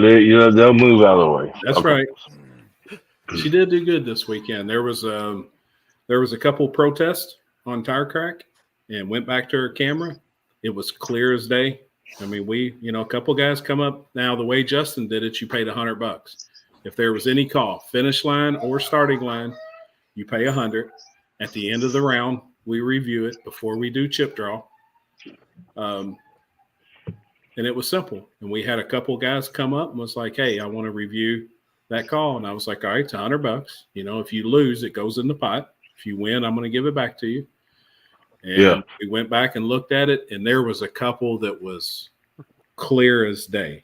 I mean, just clear. Now, there was one really close one. There was a $1,500 grudge race. I was holding the pot. They asked me, 2 dudes I'd never met before, so I was biased. They come up, handed me the pot. I held it. One of the guys jumped, but it was close. So they come up there, and it was a bunch of younger dudes, and they're yelling and shit. And we want to see the camera. We want to see it. And I said, I tell you, here, let me zoom up. Let me show you how we do it. You could see the tire clear as day and see my headlamp clear as day. And I said, see here, right here, the tire moving and the lights off. And the little dude there that owned the car, he was like, bro, I seen it. Big guy, I see it. He's like, you're straight. And I said, man, I said this in the driver's meeting. I don't know if you were in the driver's meeting because you all are grudge racers. They weren't a part of the event. Yeah. And he's like, no. He said, man, that's legit. He's like, I see it. He said, I'm just mad at myself. I lost $750. And I was like, I get it, but I want you to see it. And I said, all your dudes back here, that's talking right now, that's mouthing, tell them that you see it too. That, I'm not trying to bully you or nothing. I want you to see what really happened. He was like, bro, he kept calling me big homie. Big homie, I see it. You're good. You're good. Well, they know these guys, they get pissed off when they lose a bet or whatever. And, believe me, I've had to hurt a lot of feelings on tire crack and finish line. And it's tough, but you have to just show them, Yeah. But I agree with making them pay. Me and Limpy's talked about this before. It's like, we've talked about possibly doing it too, where they got to pay at least $50 or something. And, if the call don't go their way, you just put the money in the pot, Well, if not, and I really do, I'd like to induct that into everything as well, every event, because if not, you're going to get some really bullshit long shot calls that people's like lost by a car. If you lose by a car, you fucking lost. Now, if you lose by a bumper, it's worth protesting. And there was a call made this weekend, and the guy, our finish line guy, made the call. The guy didn't come up and protest it.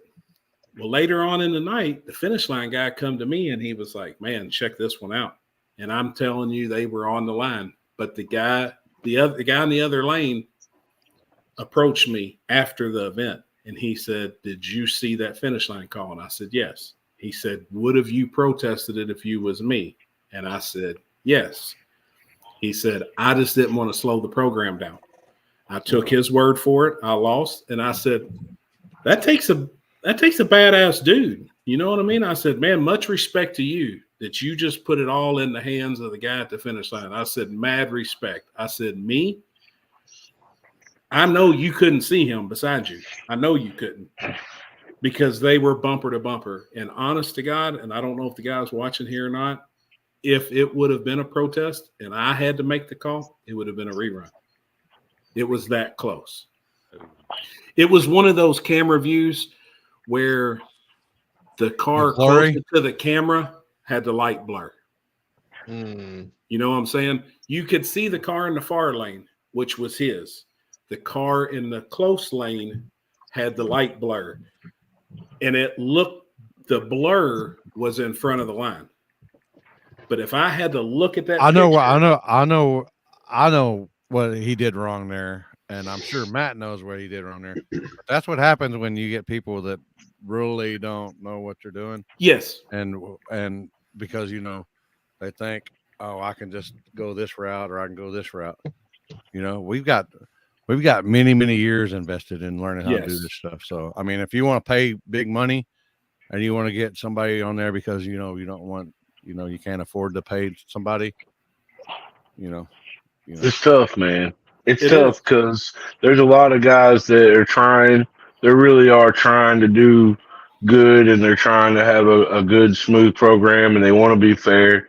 But it takes a lot of practice, man. Yes. And what makes it hard, and what makes it even harder now than what it was 5 or 6 years ago when we started doing this, is the cars are going so much faster, bro. Sure. Like competition, and so it's tough.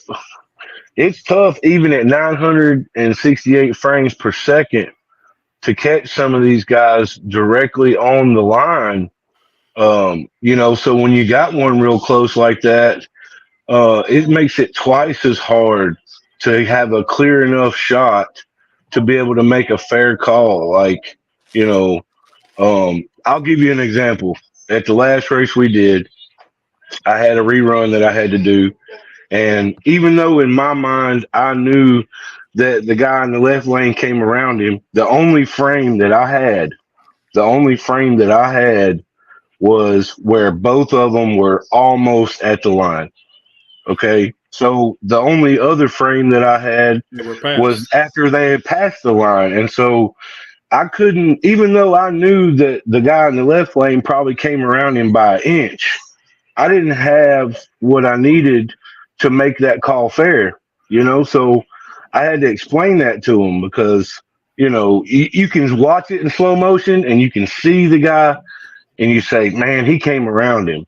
But the problem is I couldn't get the frame that I needed to make a fair call so where both drivers could feel, like they were being treated fairly. So we had to rerun it. Both of them respected, my call after I explained it to them. And so we reran it and it was all good. But sometimes it's like that. And the cars are getting so fast, so much more faster now. It's harder. And I've done the research, guys. There is not a camera out there that goes any slower than the ones that we use. Not even Street Outlaws people can slow them down fast enough. Right. 970 frames per second is about all you're going to get. Mm-hmm. I mean, and it's this tough. Was, Timmy on Limpy Scooter, ain't it? No, this is apparently me on my scooter. This was Limpy when you get to say. This was Limpy when you get to say. This is Limpy when you get to say about. That's definitely Timmy.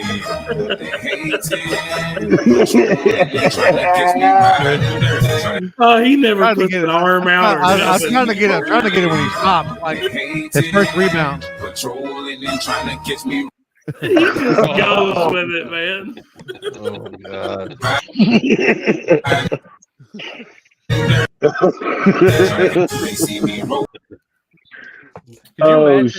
Could you imagine if the girl from the Autorama was on a scooter and did that to Dim? Oh my God, man, she's liable to shoot off in the air. She's liable to shoot off in the air like a balloon. Jet Black, I see your comment about a beams at the traps, and yeah, there is people that's made stuff that you can even take to the street and have a finish line beam, and there's stuff that you can transport it to the backside of these tracks. But Duke, really, this is how we do it. This is how we do it in the street. This is how it's been done. I know that we could get more professional, maybe with certain things like that, but at that point, you just got to use the timers, Yeah, this is the street feel that we're trying to bring to the no prep track world. How we all do this in the streets, and it works for us. And it may not be perfect, but we try and make it. We try and make the best 100% calls we can possibly make. Like this weekend, I would have called it a rerun on that footage that I. But also, people need to realize that when you're looking for something, you'll see it. Camera, your brain will tell you how to see it. Mm-hmm. If you don't want to see it, then it's not there. Same thing. Yep. And I really like to, if you've got to look at it more than 2 or 3 minutes. I've said this year I think I can't see it within 2 minutes, then it's same length. Same it's thing. just going to be a rerun, and I think that's as fair as it can be. It's either what we called or it's a rerun. That's it. I gotta take that. I've been guilty of looking at it for a while. But and you'll see it. You will find more shit the longer you look at it. But the problem is when you show somebody and when you see it, when you first time you see it, you go, "Oh, there it is, right there." You see it, and you're like, "All right," and then you show them again, then you're like, "Oh shit!" And then you see something different, and they're like, "Oh shit!" Oh shit! Oh no! When you see it, and then you go to show them, and they go, "No, I'm not. I don't, dude." I well, don't that, see what but you're then, seeing, but also if you see it and then it changes when you, because you're Brian, you're like. I've done that. I just seen it a while ago, and now here, watch this.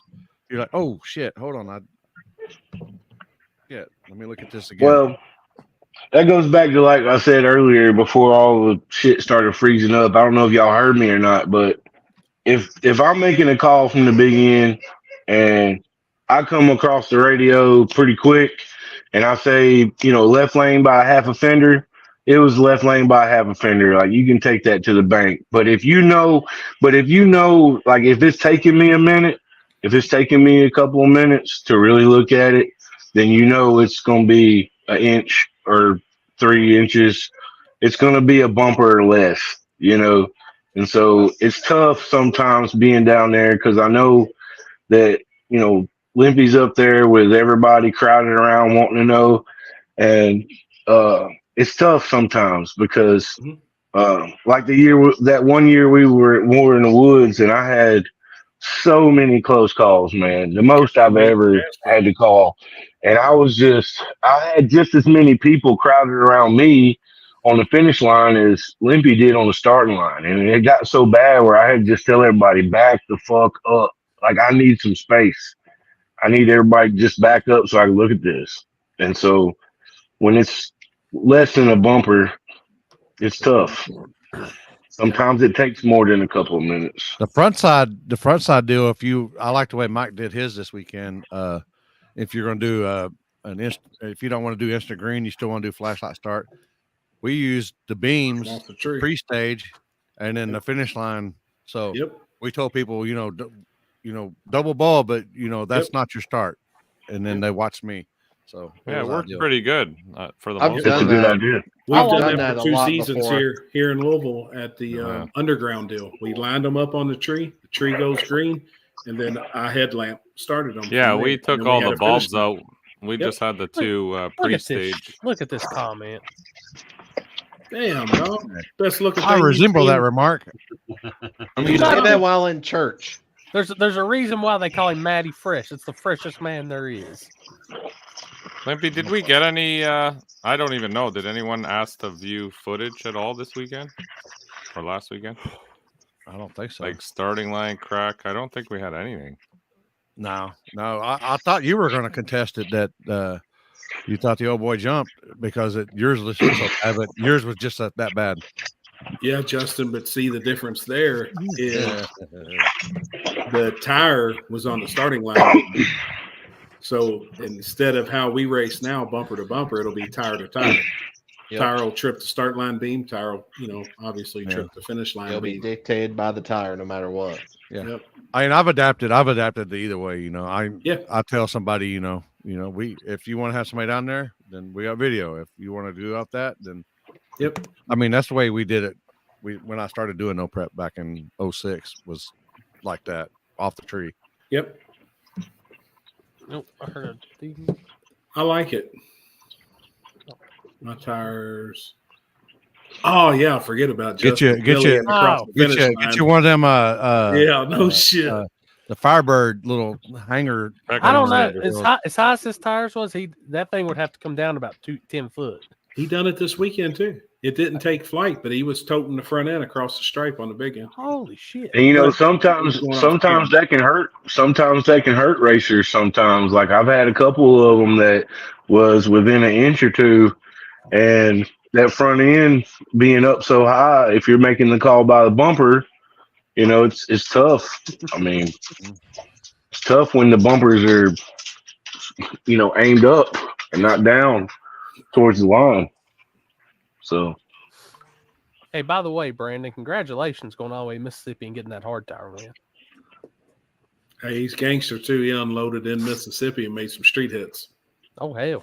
He just pulled off the side of the road, found him a stretch of road, made him a hit. I was like, "Better eat tater chip, huh?" It's like that's what's up. That's that Kentucky street racer coming out of you. I like seeing that shit. I got a question. Did he get there on time or was he a Kentucky 20? Oh no, he was early. He got there before I got there. Go figure. Damn Kentuckians. He was asking me where to park. I said, shit, I ain't there. Hey, Justin, by the way, if Happy ever comes to your event, you need to tell him if we're actually starting at 12, tell him to be there at 10:30. I think the flyer does say 10. He'll be there around 11:35. It's all good. Damn Kentucky hours. Brandon, a street racer, forced the track race. That's facts. I'm telling you right now, I've learned this year. Just give Happy the hour and a half buffer. Part of it. We're sitting there in Kentucky. Me and Chris, where the hell's Happy since I'm at cookout? And then he blames it on Kenzie. She had his time. Damn. Yeah, look, Justin said it. I was there on time every day this weekend. We were good to go. Linda, is the warden coming? No, she's working. No, just be me and Matt. And is your boy going? I mean, if we can fit his big ass in the car. Oh boy. You know, he grows like 3 inches every time you see him. He's I'm about to get a roof rack for that motherfucker. Just need a sunroof for his ass where he can just stick his head up. We'll tie him to the luggage rack up top. I swear, man, he just keeps growing, dude. He's like 6'7" now. Gosh, damn. Yeah, he's 6'7", 310, 17 years old. He's growing on me. Big fucking. He got to shake that pussy off with a stick, dog. I'm telling you, man. Dude, you don't know half. His girlfriend comes up to his waist, so I guess that's yeah. I guess that's perfect. Yeah, she's like 5 foot, or not even that, probably like 4'10". She's little bitty. Holy shit. Yeah. Just leave facts. Hey, Limpy, are you close to all the? Yeah, are you close to all the fires in Texas? I don't even know where they are. West Texas. I mean, it depends on where out West Texas. I mean, I'm west of Fort Worth, so I forgot I think it's further. I think it's further west than you are. like Odessa and like out there, oil field country, or what? Man, that shit's Yeah, where's the plant that makes the nukes and stuff like that? Texas fire. Oh, it's in the Panhandle or whatever, like North Texas. It looks like Panhandle. Yep. South Oklahoma. South Oklahoma. Yeah, like 850,000 acres. West of Oklahoma. The pictures are crazy. It is. Wonder if that's out there where the quadruple six ranch is. You know that's out there where that is. No shit. Yeah. 4 6s. 4 6s. Damn, man. Lippy said smoke coming from his house. Yeah. I'll smoke to that right now. You heard me? Damn, he's been cutting up in church tonight. Yeah, it's in the panhandle. He's not giving me a oh no. I've been watching on the news. Yep. 2 hours ago, he said 850,000 acres. It's burned. Damn. It's out of a town of Canadian. That's actually the town's called Canadian. Wasn't that so? Damn Canadians. We're on Kentucky Twin. Near the cattle country town of Canadian. Fucking Canadians, man. Now the second largest ever recorded fire in Texas. Everything's coming across the border these days. Damn. Canadian, Texas. All right, here we go. Yep. Some ship ketchup chips, some ship fire. Yeah. Hey, what about these ketchup Cheetos? What? They're now Canada now has ketchup Cheetos. We do. What the hell? Yeah. I like Tron. Alex, we need some ketchup Cheetos. I know the ketchup chips are I fire. haven't tried those. I don't know. I don't know if they'll let me into Kobo with bags of chips, but I can try. Or I mean, I can bring them, leave them in my car. Oh yeah, that's way the hell up there. Oh, no, that ain't down there by the 4 6s. Yeah, that's just bring us. That's way up north. Oh, Jimmy John's in America now has Miss Vicky's sweet and spicy dill pickle chips. Oh, there wow. you go. Oh, there you go. And they're fire too. I know I don't supposed to be eating potato chips, but I still had some in the Miss Vicky's bag and finished them off the other day. Gosh, damn. That looks like the whole area. Wait a minute. You were still eating on them chips you got at Dig or Die? Yep. And they've been open. How the hell are they not stale? Well, you got to keep them shits wrapped up. Keep a clamp on them. He's got a cure bag. He's got a cure bag in there that he keeps them in. I mean, is that shit vacuum? Do you eat it and then put it in the vacuum sealer? I've been known to have a vacuum seal or two. Yeah, we already know he can suck. You heard me? Man. Suck We a already golf know he ball can- to a garden hose. Yeah, we already know he can suck the engine to a tailpipe, man. Damn it, He man. can suck the maple out of that tree. No, I mean, I was cleaning up the Man, cabinet. damn. I was looking to see. I was gonna go grocery shopping. I was gonna get some chips, and like I opened, I still had like a little bit of the Lay's ketchup chips left, and I was like, "Damn, I was eating on these at Dig or Die." And I opened the bag. I wonder if they're still good. Oh yeah, Mine were still good though, Hey, because Mike. those chips are. Them were still from this weekend. Oh really? Yeah, that's some of my favorites too. Well, man. it's almost like I gotta get you guys not big bags, or just get you little snack bags and get you like 4 or 5. Fuck that. Them things don't last when you're high. Wait a minute. Wait a minute. Try and make Hey. BMP. Don't forget the Pib Zeros, by the way. Oh, she brought home a case of Dr. Pepper Zeros. I don't know if they're That's out what I'm yet on. or not. Well, it's what my Invisible Cup has in it. I want to try some of those root beer zeros that you sent me the other day. Oh, dude, those if you don't get it before Root beer zero? Shady's Side, I'll bring Yeah. some. He said they're fire. You Root can't beer take zero?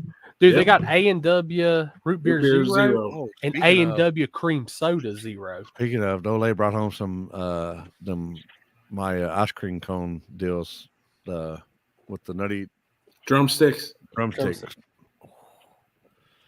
The time Dairy Queen had that drumstick blizzard, man. Oh man, I was in love.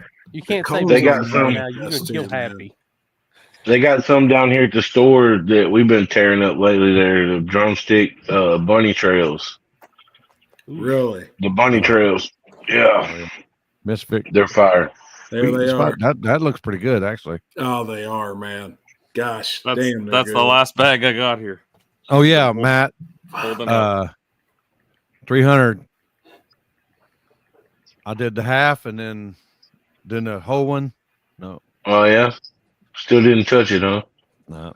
Damn, bro. You done built up a tolerance, homie. He's got the immunity. You done built up a tolerance, homie. You might have to eat 2 of them. Well, I did. I did the next night. I did a 300 and I went out and smoked a couple bowls and I was really gone. I'm gonna tell you right now, Justin Lee, if you come to BMP this weekend, I'll start the pot for the best wheelie. It can be across the finish line, mid-track, starting line, wherever. I'll tell you what, he had a badass car this weekend on the backside too. Just got away from him a little bit. They made some changes between rounds, and he come up and was telling me what they did. They just went a little too far with it. That backside racing's a whole animal of its own, man. The guys that are really, really, really good at that shit. It's wild watching what they're doing, how they're moving weight and what they're doing. Every pass, they change a little bit. There you go. There it is, Houston. I'm leaving Friday, Houston. Come on. You guys seen Houston's cars up and running? He's on the Satan's fuel now. That shit that burns your eyes. Oh shit! Satan's fuel. He was on the Lord's fuel that smelled like some good moonshine. Now he's on Satan's fuel. Work will still be there when you get back. I guess this is the Gosh, fire. damn, dude. Yeah. Yeah, that's wild. Golly. Holy shit. That's from the clouds. That's the clouds down there. I think Yeah. that must be a big old drone footage. Damn, man. That's rough. That's yep. Oh, same thing. There we go. And they said it's been so dry and windy that it's moving so fast. Mm-hmm. Man, we're starting to feel. I guess all the people moving from California here is Brought the bringing all fires. that shit with them. You know, because there's always a Bringing big the old fire starter. Yeah, there's always a fire in California every year. Yeah. They done brought the fire starters with them. Yeah. Hold up. Oh, His whole neighbor's eyes be bloodshot. Mooresville. Well, I just seen Bubba made a post. Mooresville's already canceled, so I'm gonna send Bubba the flyer too. Bubba needs to come this weekend. Houston, What they call have in. going You'll be on? all right. Mooresville had one. Yeah, they have front side. Dude, it was like it was. You know what it was? Here last. When I got here Monday or Tuesday? Monday. 92 degrees here. Holy shit! Already, it was already 92 degrees here. I think Monday or Tuesday. And this morning, I think 32. Yeah, I was gonna say. I think it's like 30 here now. Yeah, yesterday 33. here it was almost 80 degrees, and today, like right now, it's dropping down in the 30s. Stupid. It's 24 here right now. It was ridiculous. I mean, I this woke morning it was nice. It was 60 degrees when I went to work. Yeah. Houston's Oh no, it was cold this morning when I got up, and it stayed cold all day. Hey, Chris, you guys got bad storms last night. Yeah, there was a couple of tornadoes like down in like Southwest Ohio. We didn't really get much by me, which is good. Houston, this backside's gonna be like Kentucky Dragway. It would be worth calling into work for. Isn't he the owner? No, he's not the owner. I thought he owned it. He's close enough. Close enough. Who won the race? Happy? Oh, you damn well know who won that race, John. Well, we had two winners. Bear Trap won front side Friday night, and then Jared Bradshaw won the backside. I'm not saying nothing, but John is a part of a team from North Carolina. Starts with D, ends with Enver. He's wrong. He's laughing. Colorado guys. Colorado, fire it up.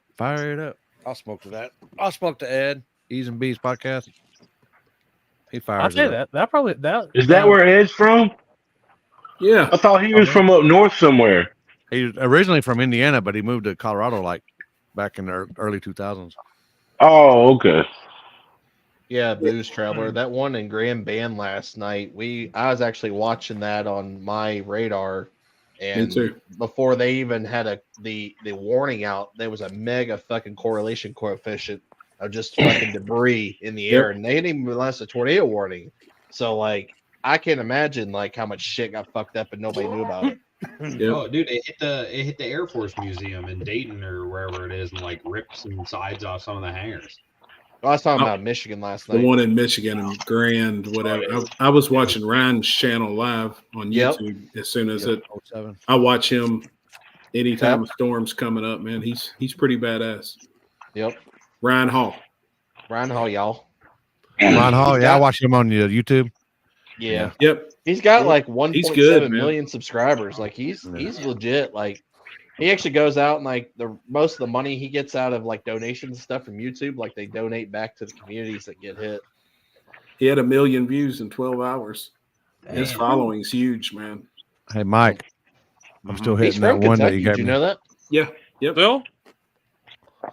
That's almost done. I thought you would have killed that thing by now. Oh, it's done. I was almost done when I left, but I was like, That's what I figured. I wish. That's what I was originally looking at Yeah. going to school for was meteorology and then storm chasing. Really? Hell, you ain't got to go to school for that shit, Corey. These dumbasses nowadays just guess what it's gonna be. Yeah. Yeah, hey, but if you get a piece of paper, you get paid more. Oh yeah.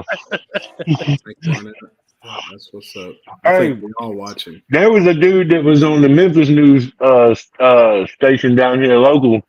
He he messed it up for some these Mississippi farmers down here, and did he was wrong on the forecast, and they caught his ass slipping at the gas station and beat the brakes off his ass.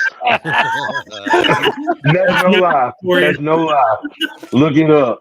They caught his ass slipping. The farmers did, and they beat his ass. They must have planted a bunch of shit. And, hey, there wasn't anything with the PPAS down there, was it? yeah, some of them guys. Oh Yeah. boy. Yeah, them fucking guys down in the Delta don't play. They come up here to Memphis and caught his ass slipping at the gas station and beat his ass. Dave Brown was his name. He's no longer with Fox 13 News. Yeah. I love it. Yeah. So, Chris, what the hell's going on with the drag strip? Yeah. Fuck. Like, what's really going on? Hold on. Or what can be talked about, or what just. Chris said he's buying the drag strip, from what I heard. Shit, I heard. I know somebody said that today too. I was like, yeah, I was like, we can handle one lease on a track. Do you think we can actually handle two? Shit. So basically the backstory is, if you haven't followed, so we found out some information Monday, actually found out social media, that one of our tracks that just got opened last year, they were not posting a schedule for the year for 24 for some odd reason, which was very odd considering I have 3 events there. And there's multiple other events that go on as well, including they do a semi race. It's a truck company that owns the track. So how many events in total do you think for 24? That I know of, there was probably at least 20. Holy 25. shit! Oh, wow. I mean, if I had to count, I know of at least 10 off the top of my head, including my 3. Wow. So, and a lot of people are confused. Like, why would you, like, they were hyping it up over the last couple weeks. Like, oh, we can't wait to open. Can't wait for this year. This year's going to be awesome. Like, the track. And the track was saying this. The track was saying this. And, everybody was blindsided by this Facebook post. Well, then I was actually on OGR's live feed Saturday or Monday night, and somebody popped in and said, hey, why is not Coonley open? And I was like, what the hell is this guy talking about? So then I went to the Facebook page, saw the thing, and I was like, what? And then all of a sudden, my phone's ringing, and it's Mike, business partner. And we're like, hey, what the fuck is this about? So then I was like, all right. I was like, I'm calling somebody. So I have we have 2 contacts there at Coonley, the track manager and the operations manager. Neither of them the one got back to me, which was the operations manager. Confirmed what happened. So basically, the logistics of it is the track didn't think it was going to be able to open this year because of the track manager having a back surgery this year. Didn't say when this back surgery was going to be. I think that the owner kind of jumped the gun, thinking they weren't going to be able to open because the track manager was going to be out. So the track manager's been there for 34 years. Like, he has been there since the beginning, since it was old Thompson. And I think that he got scared that, like, without him there, like, the track's doomed. They couldn't do it. Right. And from what I understand is like, it was a very sudden decision. Hey, we're not opening this year. Track's for sale. We're closing down. That's it. So who made the post? I don't know. But I somebody that has with the track, or was it on their page or whatever? It was on their page. Yeah, it was on. So it has to be somebody with admin status, I guess. Yeah. So I would assume either it was the owner of the trucking company, or it was somebody that took a script from him, basically. So we kind of found out some information and stuff. From the information that I discovered last night after talking, that I have a good feeling about what's about to happen. I feel like it's going to reverse back to a 180, that they're going to open this track, that the track's going to be open this year. Nothing's going to happen. Good. It's not closed. Like, I'm expecting that to happen. Now, today was supposed to have been a D-Day meeting. So there was supposed to be a meeting today. I don't know what the status of that happened to that meeting today. I did not get any information this afternoon about if anything actually happened. I just know that the 2 people that they did let go were supposed to be in that meeting today. Oh boy. With the owner of the track. Now, when you say let go, what do you mean? Relieve the duty. So basically, what happened was when they found out that Jim wasn't going to be able to run, that he supposedly was going to have this back surgery, that he was going to be able to run the track, they said, well, we're just going to close down. Like, that's it. Like, that we're done. Right. And the operations manager is the one actually got the call and was like, hey, like, we're not opening the track anymore. You're out of a job. That's it. So he was completely blindsided everybody was blindsided by this whole ordeal. Wow. Gotcha. Including everybody else too, because obviously, we're expecting to have Vince there this year. Right. So, like, what are you going to do? Like, I'm freaking out. Like, what the hell are we going to do? We just going to axe 3 events off our schedule for the year, or what are you going to do? I need to start reaching out to places and find another place to host these events. Like, what do you do? But I think it was very sudden, and I think that there's going to be some good that's going to come out of it, basically. So they may have spoke before they really stopped and discussed it and thought about everything. So basically so this happened Monday night. Tuesday, the entire community tore them apart. It was bad. It was bad. I mean, this ain't just some normal track.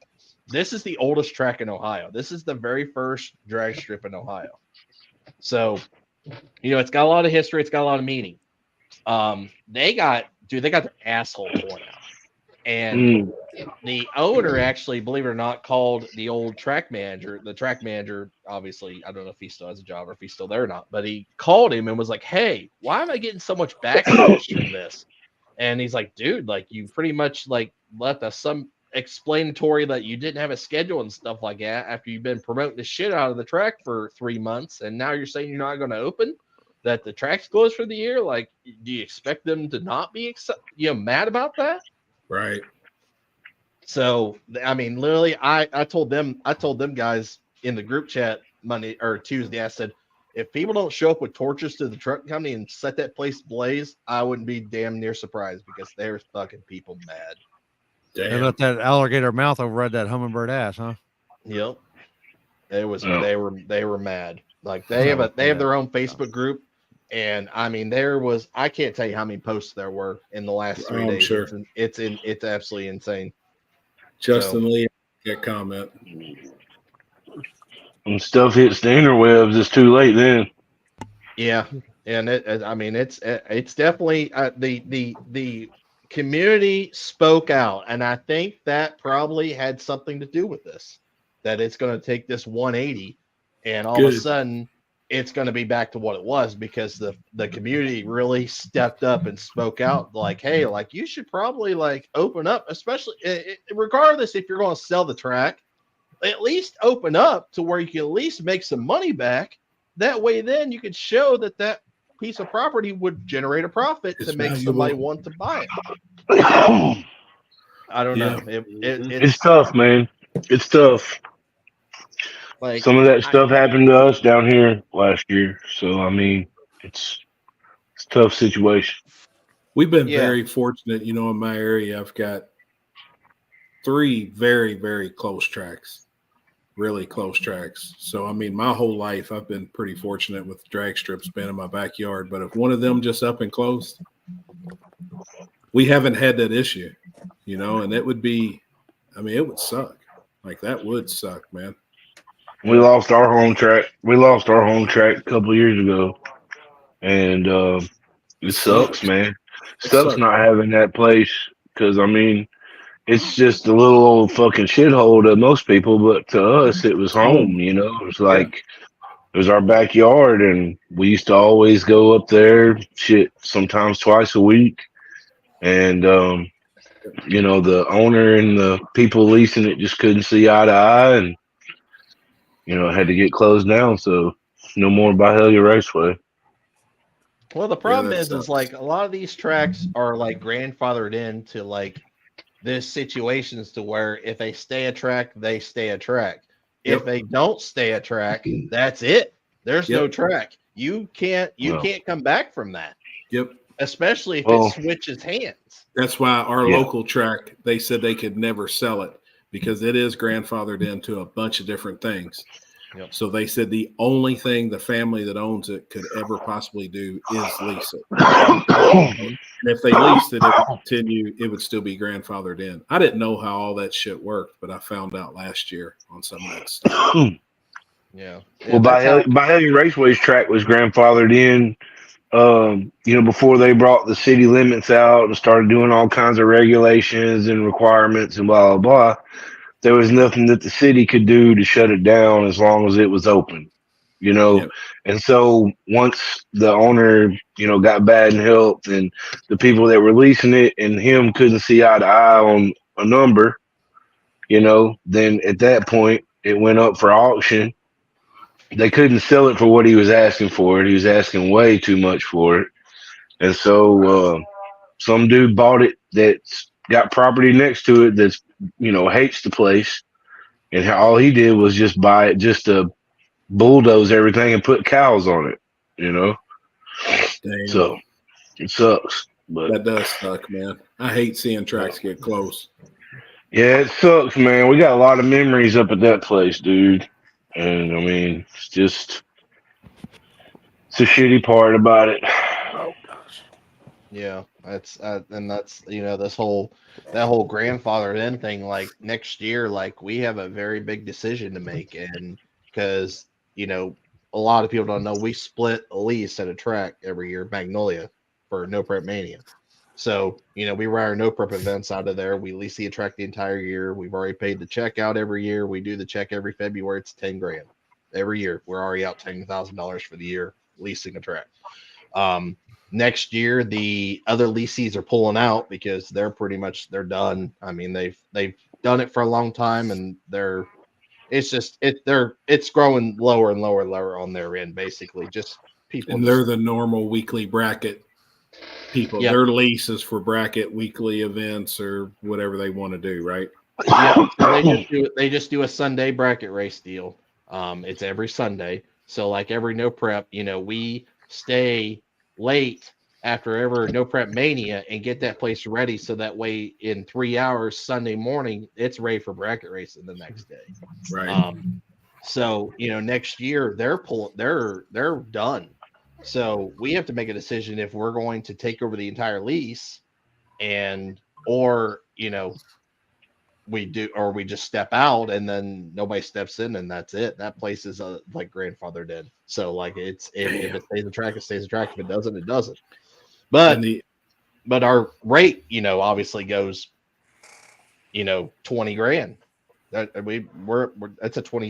That's a lease for the entire year, and then we have to take over the entire lease. So now, see, I wonder if they would work out anything. I mean, you just want to keep it the way it is now. Like either you make $10,000 or this place is no longer. Yeah. We can come in and do our thing. Yeah, I mean, we've talked about it already to where we would try to do the bracket programs on Sunday and stuff like that for at least the track. Right. That's also something that's been considered, obviously, but I don't want to lose Mag. Yeah. No, that is our hometown track, basically. At the end of the day, I mean, it's 15 minutes down the road from my house. Yeah. And it's, I don't know. There's been other opportunities, I should say, that's been brought to us. Yeah. That there is a couple of other tracks that would entertain the offer of getting rid of, and offers have been made. It can be bought. That can be bought. Yep. But it just ain't the same. Like I couldn't take No Prep Mania from Mag and take it somewhere else because it would absolutely not be the exact same event as it was. The vibe that place has is just something of its own. Yep. I mean, that's the one place I can say that I the first time I ever went this year, and I was like, I'm sold. I'm going back every time. It's just the coolest damn little track I've been to up that way. Yeah. Well, that's what brings your racers and your spectators back when you have a place like that makes them feel that way when they're going their way home and they're going, man, that was fucking fun. I can't wait to the next one. Mm-hmm. That's hard to do. That's hard to get. A lot of people don't realize that it's hard to find a place that has that kind of vibe. You know what I'm saying? It's not something you can just do anywhere and have the same reaction out of people. It's different. Yep. And that's exactly how I feel. It's just I don't know. I'd hate to ever have to give it up. And if you can't afford it, can't afford it. It is what it is. But it would definitely be a heartbreaker. That is our premiere. That is our banger event. Like, we do events at two other tracks. And if you want to tell me what event that is the banger, that's the banger. Mags like is the banger. I forgot Big Tire existed, so I went to Mag. Yeah. Yep. You see that dying breed, dude. Dying Marion breed. County. Now that was just bought by a rich family, right? Yeah. For the kids' playground. The Triple F collection out of Columbus. They have a lot of expensive cars. They do a lot of stupid stuff, like top speed runs and stuff. And that's who bought it, repaved it, demolished all the buildings. I heard it's for sale. These fucking bitches in there. What is that noise? It's What them the fuck? fucking two broads in there. That's They're Sarah. tickled to death that my dogs are jumping on the couch. We've got one dog, our boy. He's a little slow. And he can't figure out how to jump on the couch. Well, obviously he just figured it out. Like these bitches want the dogs to jump on the couch. It ain't the opposite way. Like they want them to. So he must have just figured it out because they're in there fucking having a cheer competition right now. Oh my god. All right, so just got us a top end video to show y'all BMP. Oh hell yeah. Dude, I like that, dude. That's awesome looking. Damn, hell yeah. I like it. Mm-hmm. Looks pretty Nice. tough. Yeah. See, I never knew that. I was wanting to ask you about that though, but I didn't know certain states could only run certain directions on their track. That it's like I didn't know that either. And I heard Georgia was one of them. Just heard that this weekend. I didn't know that either. Yep. That's crazy that they would that a state can dictate that. Different states. Justin told me that last year. Last time we were down there, he was like, they can only run the direction that they're start. It's a safety issue with the guardrail or something, right? Is what I think like originated that law or something they was talking about. I really think they were trying to outlaw it altogether as a and whole. that's why they were, yeah. So, I know our track owners went to the marshal and everything else and was saying, no, this is the intended way for the track to run. Now, if it was just an 8-mile track and they didn't have a shutdown, they'd be out of luck. But having a They got enough room. They got enough room down there. If it does, like say shit storm on Friday, y'all have no problem getting the track dried on Saturday. No, we'll be good. There you go, people. Don't be scared. Don't make it happen. They got the ways to make the track dry. Hell yeah. Don't make it happen, dog. So if we got run over, we're not scared. Yeah, that's right. All right. Hey, you gone, Alex? Yeah, it's bedtime. Pick one to ask for me, man. I'll see you. I'll see you later. All right, homie. Later, man. All right, later. Hey, brother. What'd y'all do? Y'all brought them in here and then they pissed on the floor. No, Louis jumped on the couch 6 times. Told y'all. Oh, so now he is a serial jumper. Oh man! Somebody's so proud of a dog jump on the couch. Well, hey, that motherfucker ain't never gonna grow up if you keep talking to him like a fucking little kid. Oh shit!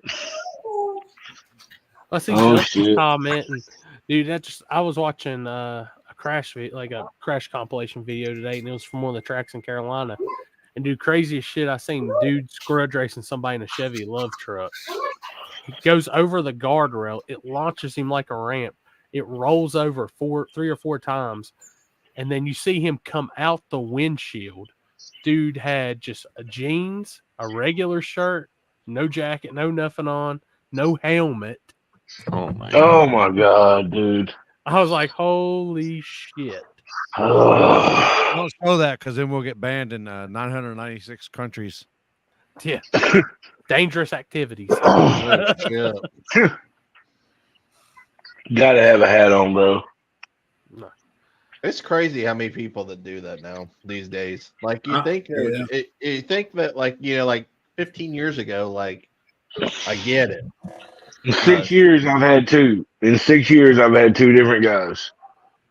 And I'm just like, come on, man. You're gonna have to borrow a helmet from somebody. That's all I know to tell you. I had a couple this weekend that did their burnouts with no lid on, but I looked at them and was pointing. Some they of had them them in the car. Some of them prefer to have it. Joe, he used to always do a burnout with no helmet. Of course, he was smoking a cigarette, but yep. He'd always do a burnout, and he would back up, and then he would, because he couldn't. He said, I can hear with a shift when I'm in my burnout. He goes, I can't when I'm driving. These guys did the same thing. There's no issue. I mean, he wasn't as hardcore as old boy with the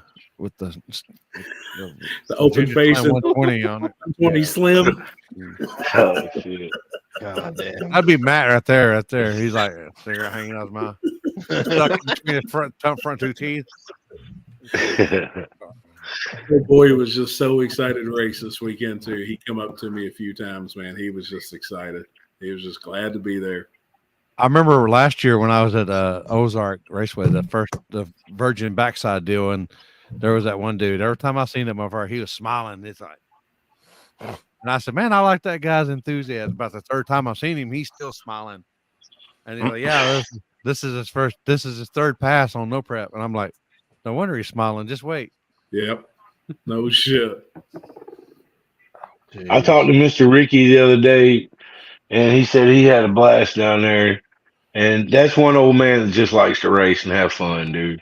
He don't care. He just wants to have a good time. And I was happy that he was able to go a few rounds because I know he's had a tough time with that Corvette. And so me and him was talking before he went down there, and he was telling me all the stuff he did over the winter, to change up the car to help it, run better on a slicker surface. And so I was happy for him. Hell yeah.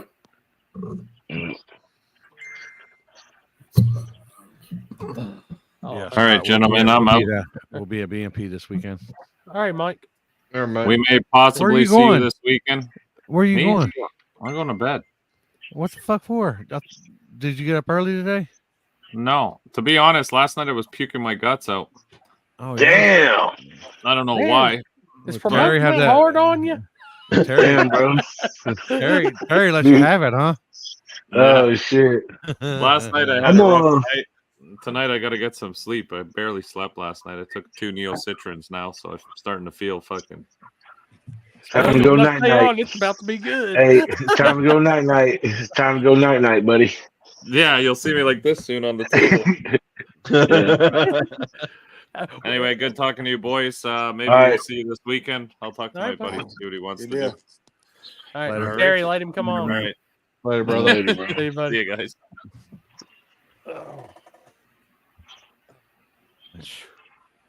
Well, from the Malibu. What? I can't see the comments no more since I'm on my cell phone. They said Mike got some of them upside down pineapple cooties. Oh shit! Right. Yeah, Mike lives in the back corner, so where all the good shit happens in the back corner of the damn right. Park. That one's Mike got into some bad old list. Ooh, that's rough. Oh. When I was there was a bunch of old people. Like they were like, you could tell they were fixing to have either a bingo game or or or karaoke, something going on karaoke maybe or something. Oh no! Yeah, I'm telling you, man, they were getting ready. Did you hear in the background somebody playing like "Let's Get It On" or something like that? No, they got Jackson 5 going on back there. What you talking about? Jackson 5. Down there though, ain't it? I mean, it's just a badass place though, isn't it? Oh yeah. It's nice, man. Yeah, he said he was on the waiting list for 5 years, I think, to get in that place. Yep. And I'm like, for this fucking place? What the fuck are you talking about, for real? And then we walked in, and I seen all them I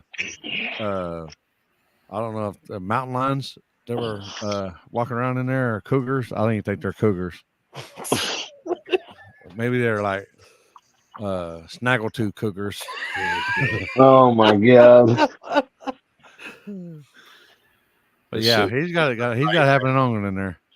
Yeah.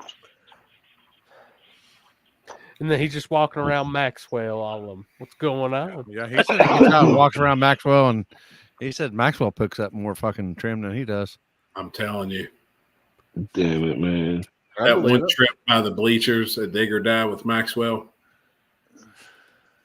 me and him both could have picked up multiple. I'm telling you, hell, man. You know? Oh my god! Down there, man. I mean, I think they got all same DNA. So I mean, shit. Crazy as hell. Lord almighty. Oh boy. He said he probably got a snaggletooth tigers. But his phone died. Time to go night. I'm looking forward to his race this weekend. I think it's gonna be different. And now it seems like, like I said, I just looked at the weather. It's improved again. Yeah. It's a lot better than what it was earlier today. And Matt don't get off work till 5, so even if we did, well, I don't think we're gonna get there till fucking late as shit anyway.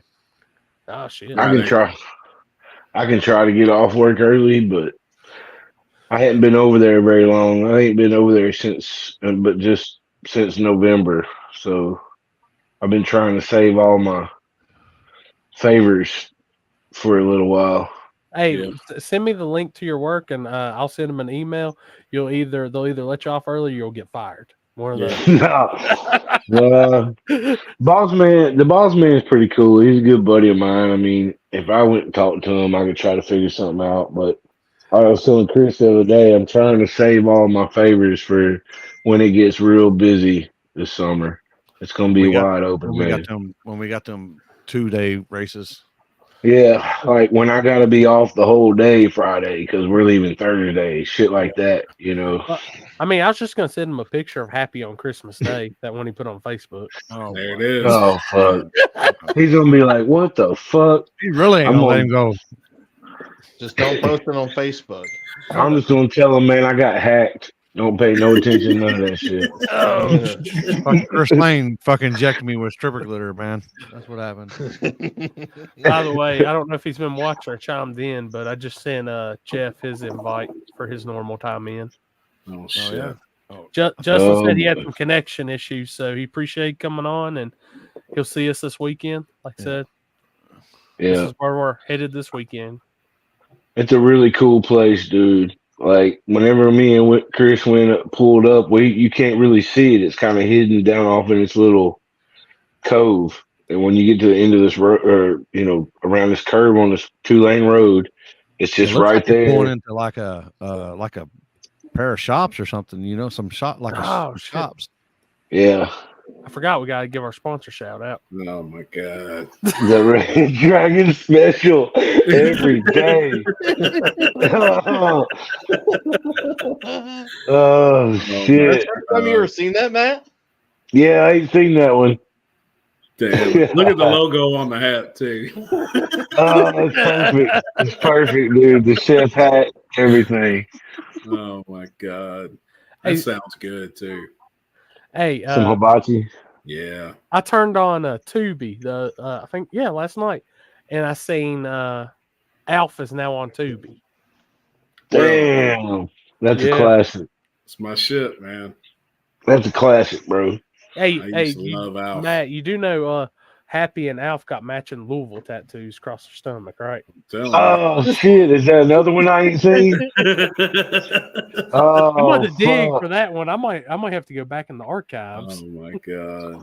Damn. How strict is the starting line? But for this weekend, that'd be a question for Matt. He was there last year. It's gonna be. Did he say slick? Strict. How strict? Strict. I mean, it's the same program, man, that we all do. It looked like people could kind of hang out on the starting line, but you just can't be all up in the middle of shit. Yeah. I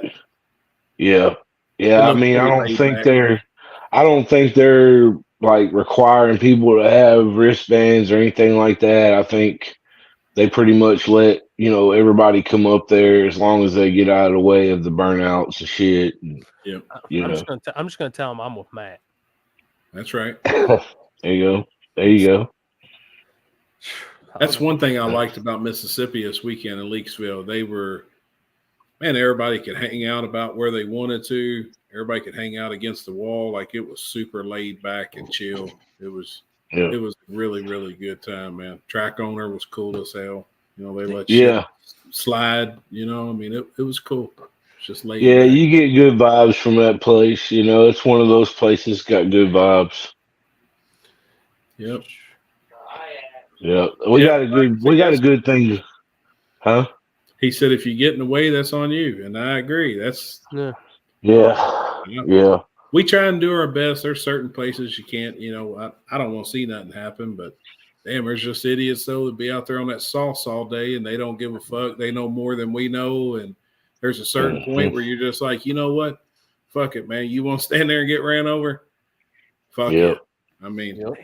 Done told you 10 times, get the fuck back. I ain't telling you because I like to talk to you. I don't want to clean this shit up. I already know. And then I'm gonna watch you get fucked up. Yeah. Yeah. I don't want to clean up the mess, man, after you get hit.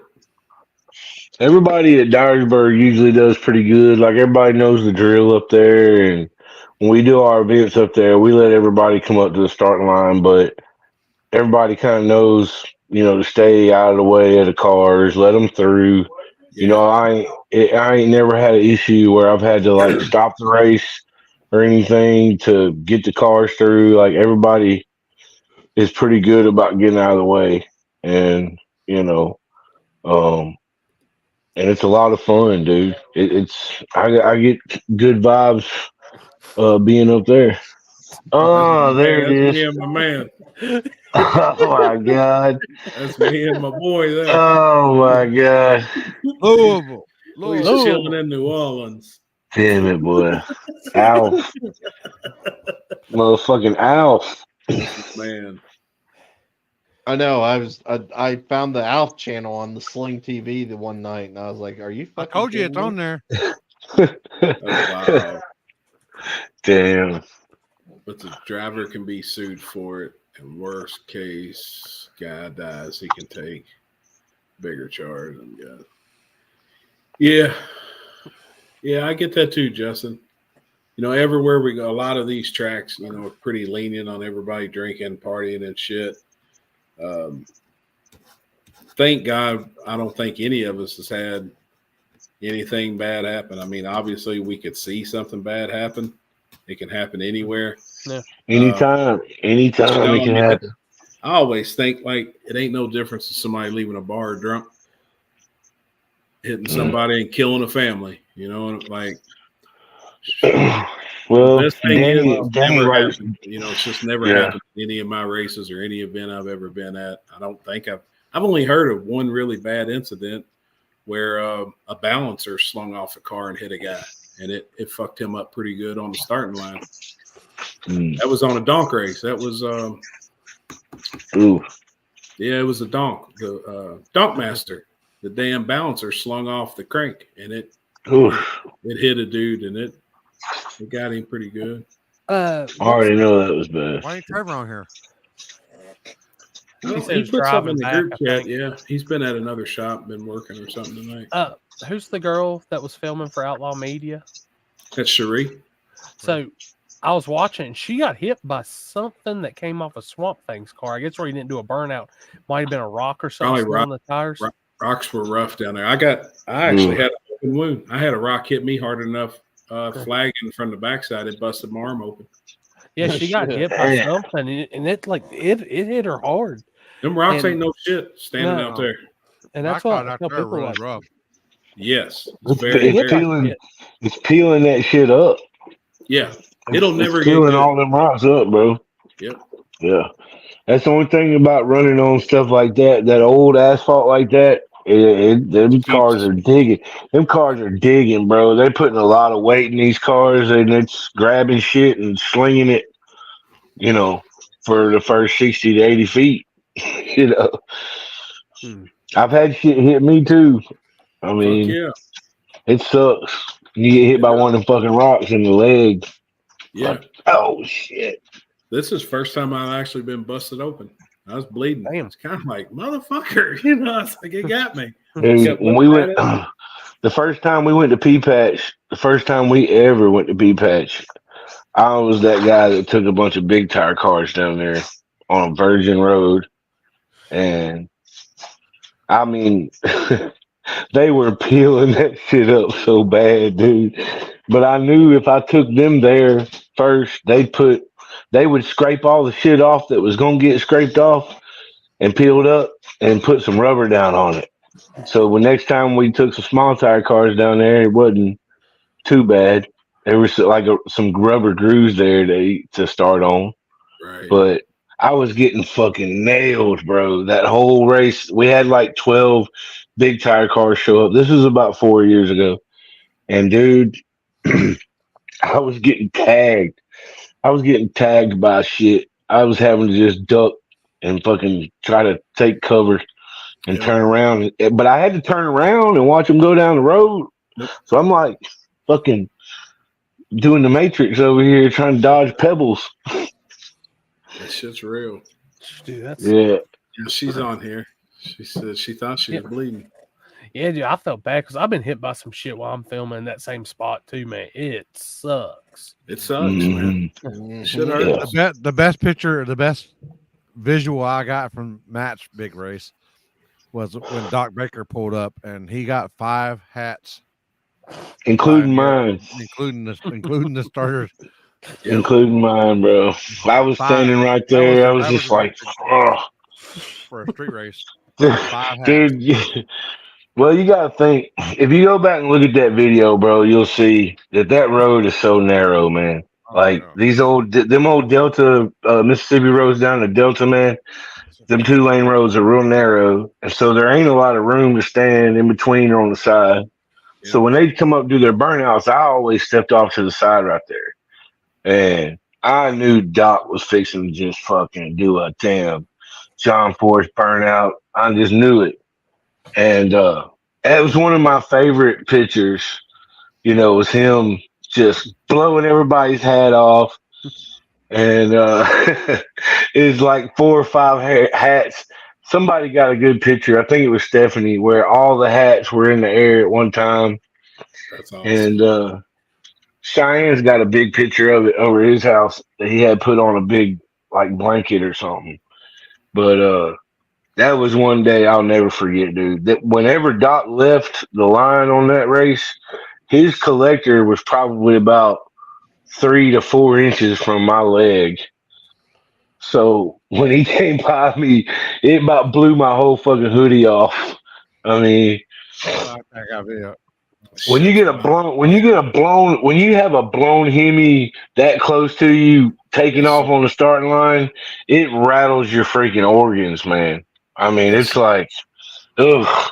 That's what I try to explain to people because they're like, man, you ever get nervous up there standing between them cars? And I'm like, bro, I was nervous at first, but you know, it still gets me. It still gets me sometimes.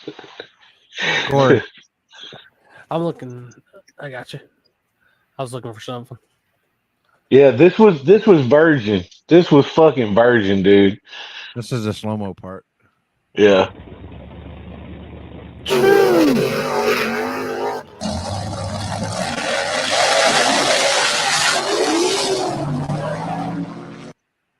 Gosh, damn. How low that road is, though. Yeah. I like that, though. I love that shit. Yeah. That was a fun day, man.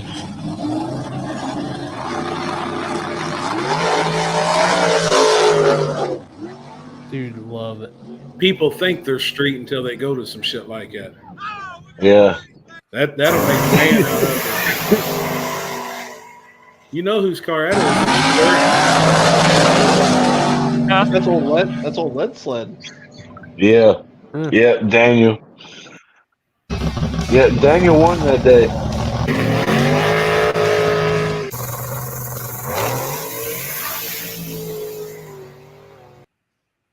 That's the same car. Yeah, yeah. Daniel won the race that day, bro. That little Coyote motor or whatever he had in there Yep. was just, it didn't have a lot of horsepower, but it was torquey, and he was going A to B every time. Yep. I'm telling you, we preach the hell out of that in everything. A to B, A to B, A to B. I'm telling you, it's the best. Mm-hmm. Best way in any form of racing. Yeah. But that road right there, that spot right there, like there's a spot way down the road around the curve that we used to go race at, but it was a good test spot. You know what I mean? You couldn't do a all out race there, but it was one of the OG spots that we used to always go to, and they grudge race bikes back there on Sundays and shit like that. And one day I went down there just looking around, man, and I stopped right there at Pea Patch Road, and I pulled over and parked, and I just got out and looked and was like, because it's, probably 2 miles long both ways. And I was like, it just hit me right then. It was just like, man, I can do a fucking race here, Like, but I had to be smart about it. And I know it was crazy when I took them big tire cars out there, but I had a strategy. I had a plan. I didn't want anybody to hit the ditch on the first race there because it was so slick, dude. That shit is like old pea gravel, red pea gravel shit. So I wanted to take the big tire cars out there just to get something started. And, by the time we did the big race there, we had some rubber on it, and it helped. It helped a little bit. All right, guys, we've got a new member to the group chat. Oh shit! JT, what up? What up? What up? My boy, my guy, 11 o'clock on the dot. How you feeling? Your boy don't play. I'm better. I'm feeling better last couple days. A lot better. Sound better. Yeah. That's good, man. How you fellas doing? Good. Doing great. Good. Matty Fresh in the house. That's right. Good to see you, bro. You too, man. You have good holidays and everything? Oh, yeah. Oh, we've been talking a bunch of shit. We've seen some massive titties tonight. That's one thing we've seen. Massive. They're probably 35 pounds apiece. We got pictures of them. Man, let's see them. Those were the slickest tits I ever seen. Hey, it's my last night as a bachelor. I'm going to pick the old lady up tomorrow. Hell yeah. Shit. Oh, shit.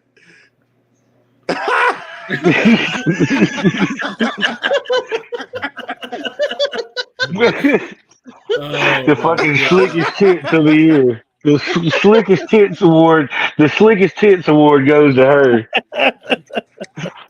Congratulations, man. That's awesome. That's a too happy rating. Damn. That's wild. What else did I miss? That. Oh shit. Oh, God.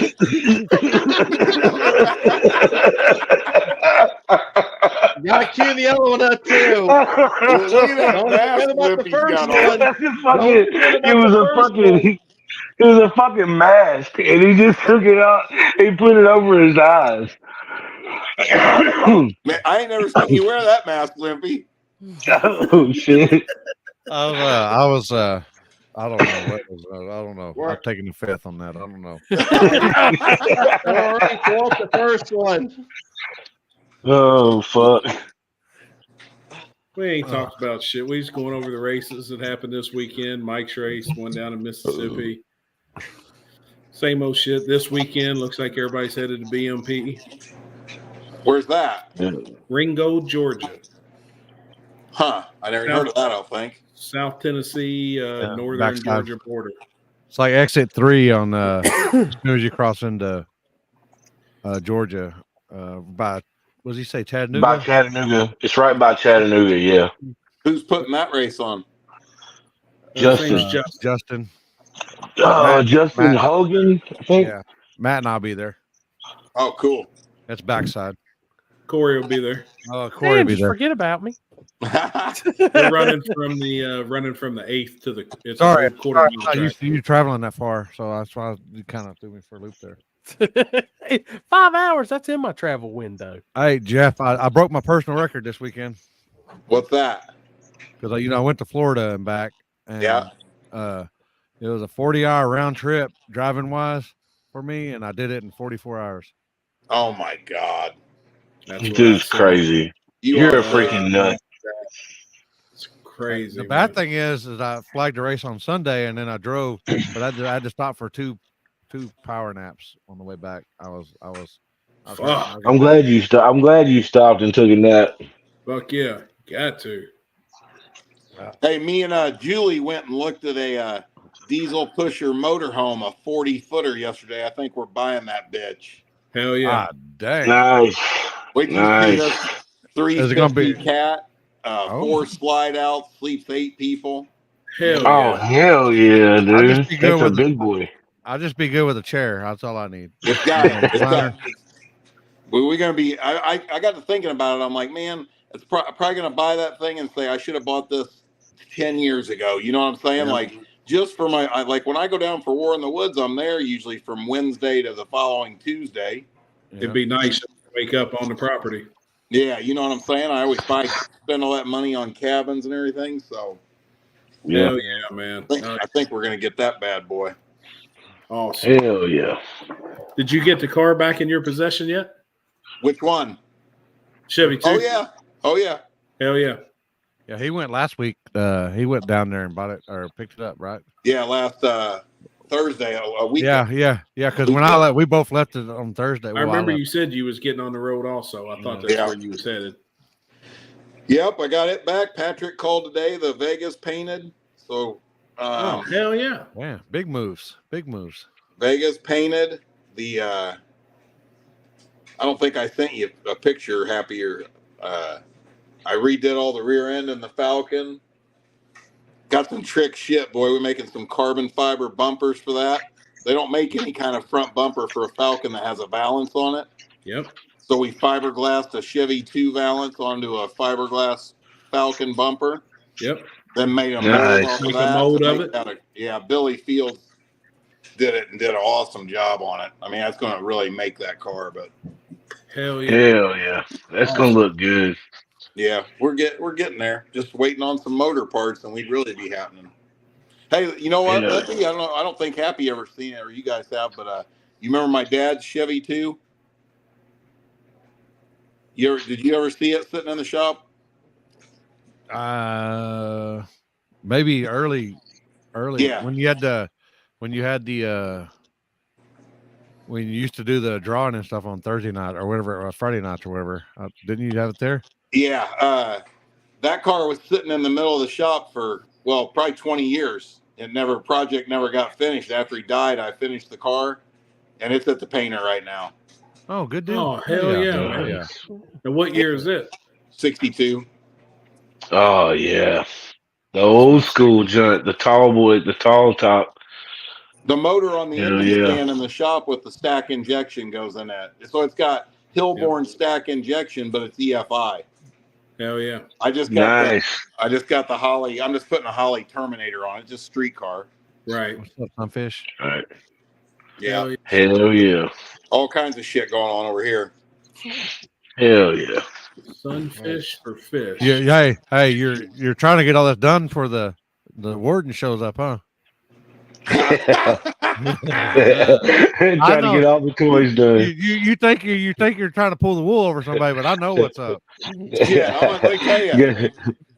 She don't say a word, and I don't say a word. She goes racing more than me. Yeah. That's good, man. Yeah. Well, congratulations, man. I'm happy for you. Oh, it's about time. She earned it 10 years. No shit. Oh yeah. Oh yeah. That's enough to know. That's enough to know that they won't kill you at least. Man, I've been with mine They might threaten to, but I've been with mine for almost 35 years, and I still don't know if I did the right thing, man. Hey, I'll be pushing. I get her a ring, right? and now she tells everybody that she tells everybody, she's like, that's what 10 years gets you. And they're like, oh, well, your 10-year anniversary ring? She goes, no, it's the first ring I ever got. Damn. Oh shit. Shit's funny. What the hell happened to Jeff? You get one of them needles again. Get one of them needles again. What is it? Yeah, I know. She might be asleep. Hopefully.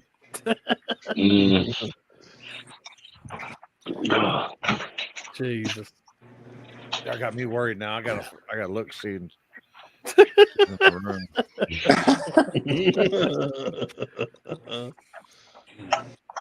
Oh man. But which one you gonna try and have out first? You gonna try and do the Vega? Yeah, the Vega will be first. And then We couldn't get Pistons anywhere. Luckily, Jason Smith at Outlaw Performance in Arizona. Yep. He had a hookup at Race Tech, and they're making me a set of Pistons in like 2 weeks. So, gotcha. That's really all. I just got to build headers and mount the fiberglass front end and put the motor together. Everything else is ready. Good deal, man. Oh yeah. Did y'all do any betting this weekend? A couple little ones, but we lost. We've been on a cold streak here lately. Ezra hit him on roulette though for like $5,000 the other day online. Damn, really? Did he get paid? Yeah. That fucker. Hey, he told me he was down $13,000, kept going, won it all back plus 5,000. Damn. Online roulette. Oh, I don't even need to find out about that. That's my game too. Fuck, man. A grand on black? No, he bets only numbers. He don't bet black or red. Plays quarters of the table. Like there's a bunch of different theories on roulette, but who else is a big roulette player is Jamie Deere. Is he really? Yeah. I play at 12s. He lives by the casino, don't he? Yeah, he just lives 10 minutes down the road. He goes to the casino a couple nights a week. I used to also. Yeah. Yeah, I play the outside 12s on roulette. So I got 24 out of 36 numbers. But I put up 2-to-1 money. It's the only game in a casino where you can have better odds than the casino has. Exactly. Yep. But you're putting up 2-to-1. Yep. I think we're out to make a casino trip this week, Cappy. I'm down. I'll show you how I play that game too. I've had some really good nights on it. I had a $21,000 hit one night playing that system. Damn. I know there's some nice casinos downtown. Yes, there is, and they're within walking distance. What'd you have at Vegas? What do you call that card that card that you have that you got front of line because you were a consultant? I was a diamond member. Yeah, I had a diamond membership. Yeah. Hey, what was the name of that place that we went and ate? The buffet shit? The Bacchanal. Bless you. What's it? Bacchanal? Bacchanal. Yeah. It is the place. Vegas #1 rated buffet. Man. And you only got what? You got like, was it 50 minutes or something? Yeah, you got an hour. You got an hour. You can only be there an hour. $100 a head. But it's probably one of the better buffets I've ever been to. You can only be in there for an hour, so it's only 1 hour. Yeah. We stayed a little extra. How do they police that? They time on when you pay on your receipt. It's the time you walk in. The time you sit down, I guess she stamps it or whatever, and then they don't really keep up with it drastically. I've never been kicked out, and we've been in there for a while. You've been here 4 hours. You go home. Yeah, I know. You don't eat too many lobsters, dog. Oh, dude, they got pissed off at me one night when we went over there across the river. They got a casino just as you go across the river here. And they got pissed off whenever we went to the buffet. I thought they was finna kick me out, dude. Did you eat everything? I was getting my fucking money's worth, bro. I had about 3 or 4 plates stacked up over there, and damn, He looked like waitress Waffle started House acting waitress. funny. He looked like Waffle House waitress walking up. Yeah. Yeah. John Monroe, Yeah. is that true? See, that's something I've never did. He said, add all the numbers up on a roulette table, and it comes up 666. Really? Oh, That's something party I've foul. never did. Wow, Corey, party fouling us. Do what? Party fouling over there. I can't help it, man. Shit. Dang, bro. I'm getting old. Is it time for you to go night night? It's hell getting old, man. Dude, I've been up for a while today. Me too. I'll tell you, when you know you're getting old is when you start drinking coffee in the evening time. Like I done drank a whole pot of fucking coffee these two guys down here. Easy. Jeff will take offense to that. Yeah. He can drink coffee any time of the day. Drink He coffee said he all the ain't time. old. Fuck yeah. I'm so hardcore. I drink coffee right before bed. Damn. Yeah. Happy did that. He would have brown sheets. Oh, he'd have some abstract art. God. Yeah. I had a fucking colonoscopy done today, so I had to drink all that shit yesterday. Oh my God. So all day yesterday, I had a fucking sprinkler. I mean, it was wide open. As soon as I'd hit the commode, it would splash up on my ass. It was so forceful. So today I go in and she goes, "Now we gotta fill you up with air. You know, that's the way the camera goes in your colon." She said, "So when you're in recovery, hun, don't be afraid. Just let the gas out." And I said, "Babe, I couldn't trust a fart for 24 hours the last day of my life. I'd shit all over the place, and I ain't trusting one today." And she said, "I'm telling you, just let it out." I be damned. As soon as I'm in recovery, I was like, I'm looking at Kenzie. My eyes were this big. I was like, babe. And she goes, "Just let it go." I hiked my leg and everything. And this motherfucker come ripping out of my ass. I stopped that nurse plumb in her tracks. She stopped and looked at me. I was like, "I feel better, babe." She goes, "Just let it out." Did you use your underwear as the coffee filter again? I made it every time. But when you did that, did you shit everywhere? No, luckily. I was so fucking nervous. God, I was but I had the whole back of my gown open just in case. It was gonna go against the wall. God. I wasn't gonna I farted like that when I got mine done, and my fucking dick, when I farted, my dick looked like the end of a balloon, Man, I'll tell you, hey, that Kenzie's a lucky girl, ain't she?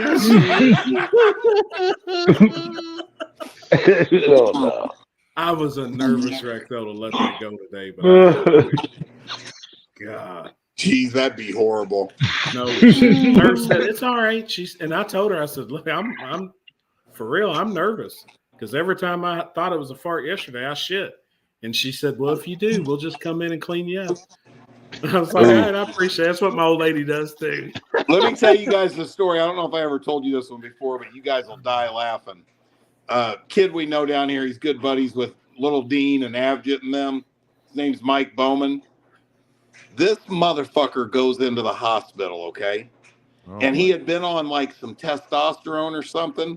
And they told that they when he walked in, he had this appointment, and the nurse at the desk hands him this cup, and he thought they wanted him to jerk off in this cup, right? I already knew where it was going. This motherfucker goes in the bathroom, jerks off in the cup, walks back out in the waiting room in front of a bunch of people, and sits this cup full of nut down on the thing, and the nurse goes, "What the fuck is that?"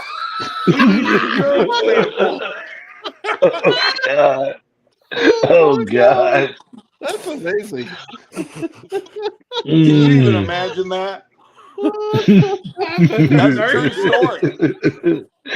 She knew what the fuck that was. I can only imagine that nurse. I guess there's a bunch of women in there and stuff looking at him. Like, can you even imagine? He killed Lampy. That dude's my hero right there. That dude's my hero.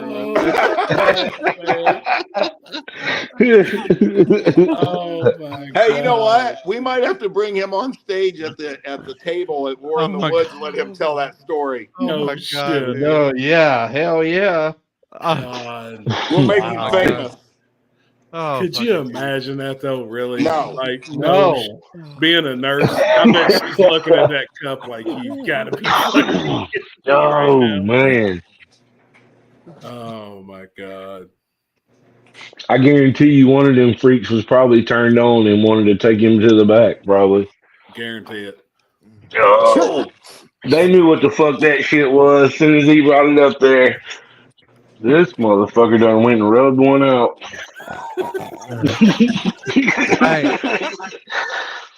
Hey Matt or Jeff, Yeah. have you ever farted so loud in the restroom that on the toilet that you could hear it outside in the restaurant? No. Oh my god, dude. No. No, I had I one haven't. today. No. No, I ain't never had one rip that hard. Well, I thought it was a fart, or I thought it was a turd because I was like, oh, you're hurting real bad. Yeah. And I sat down on the toilet, and it's gonna as soon as you got about this high, dude, it was like it was coming out, and it was like a vapor lock, like a trombone. It was like a vapor lock. After it was like, oh shit. Read that. I got people at work looking at me like I'm fucked up because I'm laughing, and no one is around me. No, shit, man. Sorry, bro. Guarantee it. Sorry, bro. Oh, and he's at the Jason Grimes, so he's local. He's at the distillery. He works at a distillery here local. Oh boy. He probably does have a bunch of people looking at him. Are they by Louisville? Not too far. Not too far. Oh, we got voted. I seen this the other day. We got voted as one of the most dangerous cities in the United States. I was like, that's something to be fucking proud of, motherfucker. I've seen that too. We're definitely. I think Memphis is number 3. Is it? Yeah. We're not the most, but we got. I mean, Louisville is nominated as one of the most dangerous cities in the United States right now. It's like for crime per capita, It's like what was it, Flint, or was it what's the other one? That's up there. there. Like shit on Chicago. Gary, number one's Baltimore. Number one's Baltimore. Number 2, Chicago, and I think number 3 is Memphis. Yeah. Oh. Did y'all get hit with any storms last night, Jeff? I seen it was coming through Indy. Now they said it was south of I-70, so. Oh, okay, good. Nothing good around deal. here. Yeah. Yep, he's a Jim Beam. Hell yeah. Not far. I know yesterday in That's Iowa. what I would drink when I was like young. It was like 75 degrees during the day, and it was like 23 degrees last night with 10 below wind chill. Like, isn't that unreal? Crazy. And they just said a couple days ago on the news here that it's the warmest winter ever recorded in history in Indy. Really? Yeah. Wow. Yeah. It was almost 80 here yesterday. Yesterday it was here. I think it was 91, 92 degrees here. Damn. Mm-hmm. And then this morning it was like 20 something. Dude, it's gonna be 70 degrees. And with the wind chill was supposed to, I think it was happy. down to like 8 or 9 with the wind chill. That's Yeah, a big. stupid. You go from 90s to fucking 9 degrees wind chill. That's crazy. Yeah. I don't know. It's stupid. That's fucking get you sick quicker than shit. That's kind of why I'm looking forward to BMP. It's going to be a damn heat wave compared to what's been up here. Really? Yeah. You said it's supposed to be nice in Detroit? 70 Sunday. Damn. What's it like Friday and Saturday? Memphis is the number 50s? one most dangerous city to live in. Is what Zayden said. Yeah. There might be some Mexico action this weekend that we might be going in to. Detroit. Well, post up about it on Facebook. Let everybody know. Yep. I know somebody keeps talking about this Tennessee street race, but nobody's coming off. I messaged while I was on here tonight. I bet and it is, Patrick. They didn't know nothing about it. Everybody's been messaging me. Did you get with what's his name if it's in Tennessee? I got with a chick that was a little sketchy. A little sketchy. I need to. It's you Justin know, Lee's been messaging, wanting to try and get in the street action if it is. I wonder if it's that one dude that was trying to do it last time that got put in jail after everybody's got their lock in. Ah, fuck. Yeah, I remember that shit. I hope not. I was in that group chat. Who I was remember that? when that shit went down. I can't even remember dude's name. Yeah. Texas. Still hot here in Florida, Olympi. Damn, Patrick, you still down there? Just on vacation? He's from New York. His boy's down there. His boy's down there, I think. Tornado went through Ohio, close to the old man garage yesterday. No shit. Damn. What happened? What? Said tornado went through Ohio, close to the old man garage yesterday. It seemed like there was storms everywhere. So I do gotta say, to add to the table at the War in the Woods, we are going to factor in a live version of Limpy Reacts also. Yeah, but you got to do whatever he's reacting to live. Also, it has to be live. Oh, so somebody's got to do something live. Be reacting. We can do a live reaction. Yeah. All right. I got we this. We can try to get volunteers from. We can get volunteers from the crowd. Got to this. Do something live. All right. For the first Limpy Reacts, I'll be on the mic. All right. I need somebody to go up to Jeff and ask him for $15.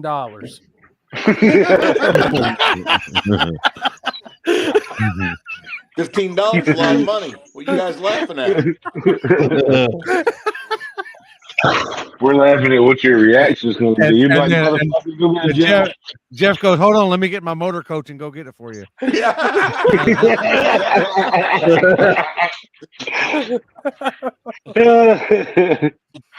How far away is that from you, or is it local? Yeah, local, right down the road, Whiteland, Indiana. Hey, did you ever get your you ever get your old fridge back? I got it. I'm glad you just said that. Well, next Monday I'm gonna get that. No, I did get my old fridge back, but it broke too. Again? Again? Dude, they just broke it. Did you tell that story? So, I've always had a fridge in the shop, right? So I don't even know when it was now. Probably a year and a half ago, maybe something like that. The fridge shit the bed, and it was all stickered up. I mean, yeah, I get thousands of decals. Anyway, so a buddy of mine owns a used appliance store down here. So I went in there and he had another fridge in there that I bought for a couple $100 or something. And they delivered it and took my old fridge, right? That thing didn't even last 6 months and it shit the bed. So I went back in the store and there was my old fridge, the stickered up one, back on the floor for sale where they had fixed it. So I bought it back again. I bought it back again, brought it in the shop, and it didn't even last 2 or 3 months, and it shit the bed. I'd cut the front of it off and glue it on a new fridge. I like plasma cutter and use the door or something. Yep, I love that type shit, man. In the shop, you see stuff like that that's all stickered up and been around for years. Yeah, I love that shit. Dude, new appliances are junk. You're better to have a refrigerator from 1960 than you are from 2024. Some of that stuff now, they make those refrigerators and shit where you can't even work on them. Like the back don't even come off. So when they quit working, you just throw them away. Yeah, they don't want you working on the shit. They want you to just buy a new one. Yep. I'm gonna knock on some wood, but I bought this washer and dryer about 6 years ago. And I've had to rebuild some shit on these motherfuckers, but just simple shit that I can fix, like the heating element in the dryer. I've had to replace it a couple times, but for the most part, they're Samsung brand, and man, they've been some good ones. I ain't had to worry about shit. I got this old fucking Whirlpool refrigerator, and it's been hanging on strong, but. Hell yeah. I had to get a new stove, and I went to the used appliance place like Jeff did. We got one down here, and I found a decent, it's a LG brand or fucking one of them brands. Anyways, all I had to do was change out the jets to propane from natural gas, and I paid $400 for it, and it's been good. So, hell yeah. Hopefully my stove still I works. sure as hell wasn't fixing to go spend $2,000 on a fucking brand new one. I was looking at new ovens and stoves, and I was like, "Get the fuck out of here!" It's Oh, yeah, I don't fucking think Jeff's seen this. $1,800 for What is it? shit. Limpador. My mask. My Limpador. Blimpador. Limpador. Fuck it. Are you wrestling now? On He's the role playing. Mexican Wrestling League? Well, He's me and LA, wrestling, we're bro. yeah. When we get done, we're role playing. I'm gonna hit her. I'm gonna jump on her from the top turnbuckle. Oh my god, dude. Hey, R.I.P. Marissa. Yeah, that's gonna be She'd over like, with. she's like, I didn't think King Kong Bunny wore a mask. It's gonna be R.I.P. Limpy. He ain't gonna be able to get up. So I'm gonna have the beard underneath. So I'm gonna like, I ain't. It's Hey. Andre the Giant coming at you. Jim Ross is gonna pop out of nowhere. That's a slobber knocker. Oh god. Oh yeah, it'd be hollering. Oh yeah. It's like the dude from Jim Ross and the King was the ones that made wrestling, bro. Like JR and the King, they were the best at it, man. The King over in the corner screaming, "Puppies, puppies!" yeah. She's got her puppies out. That's when wrestling was entertaining, bro. Like it was really entertaining then in the glory days. So Von Erich's. Oh, you going old? I want to watch the movie that they did, the Iron Claw. I'm wanting to watch that. What's it called? Iron Claw. It's the with the Von Erich's I've wrestling back watched. in the day. Fritz Von Erich. I watched all the Dark Sides of the Ring and all that stuff. That's a good show. What is it? Dark Side of the Ring. Comes Stone Cold's part, little Stone Cold challenge or Stone Cold something. The Skull I can't remember what podcast. Skull the challenge. Skull, Yeah, the Skull Ranch or some shit. Not the challenge, it's the podcast that he started doing, or kind of where he does the interviews with them. He's got some good stories from some of the veterans on there. What is it? Talk is Jericho is one of my favorite podcasts to listen to too. It's good. Hey, what's everybody watching on Netflix? Man, there ain't nothing great out there right now. Seinfeld. Somebody told me, what did they tell me in Florida that I need to watch? Something about, it was like they sell Coke. But I can't remember. Narcos. No, I can't remember. Somebody, Ryan told me I need to watch something on Netflix. I can't remember the name of it. If you like horror movies, watch Thanksgiving. I heard. Really? Yeah, it was pretty good. Yeah, I don't want. We've been waiting on the new Vikings season to come out. What is it? The new Vikings season is supposed to come out this year, this spring sometime. Is it on Netflix? Vikings Valhalla, yeah. It's on Netflix or Hulu. Is that the same? Is it the spinoff of Oh God! It's the spinoff from the original, the Vikings original.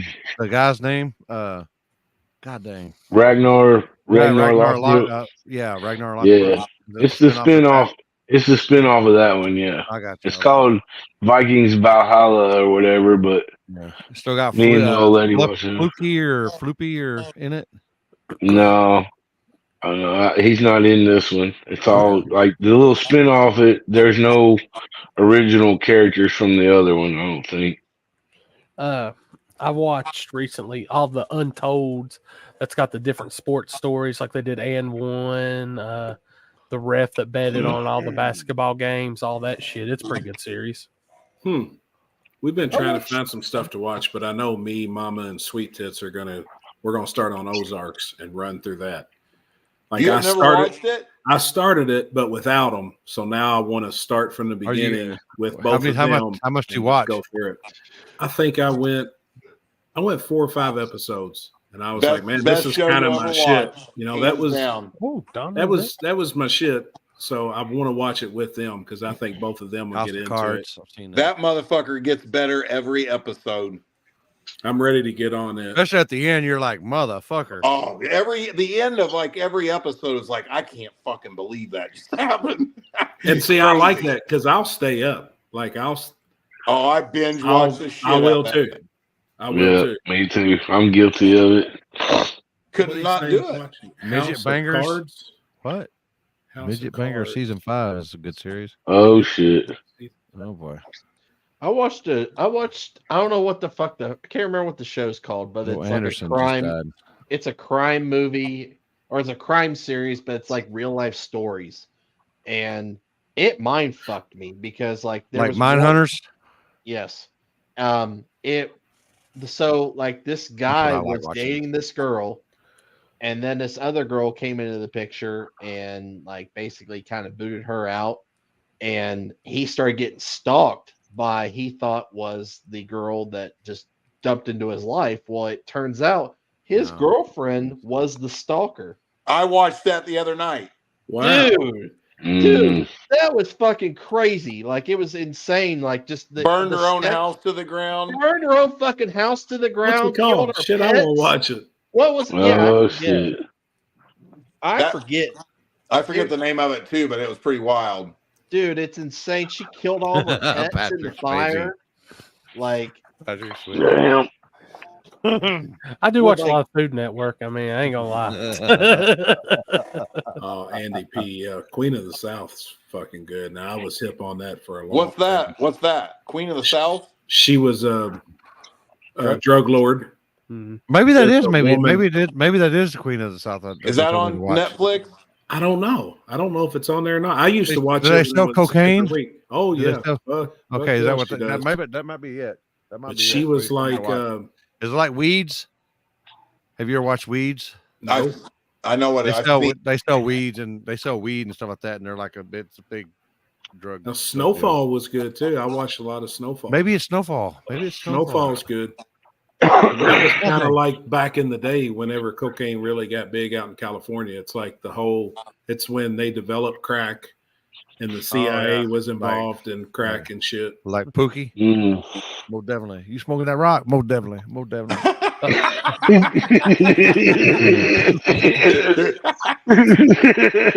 knows what I'm talking about. Oh, yeah.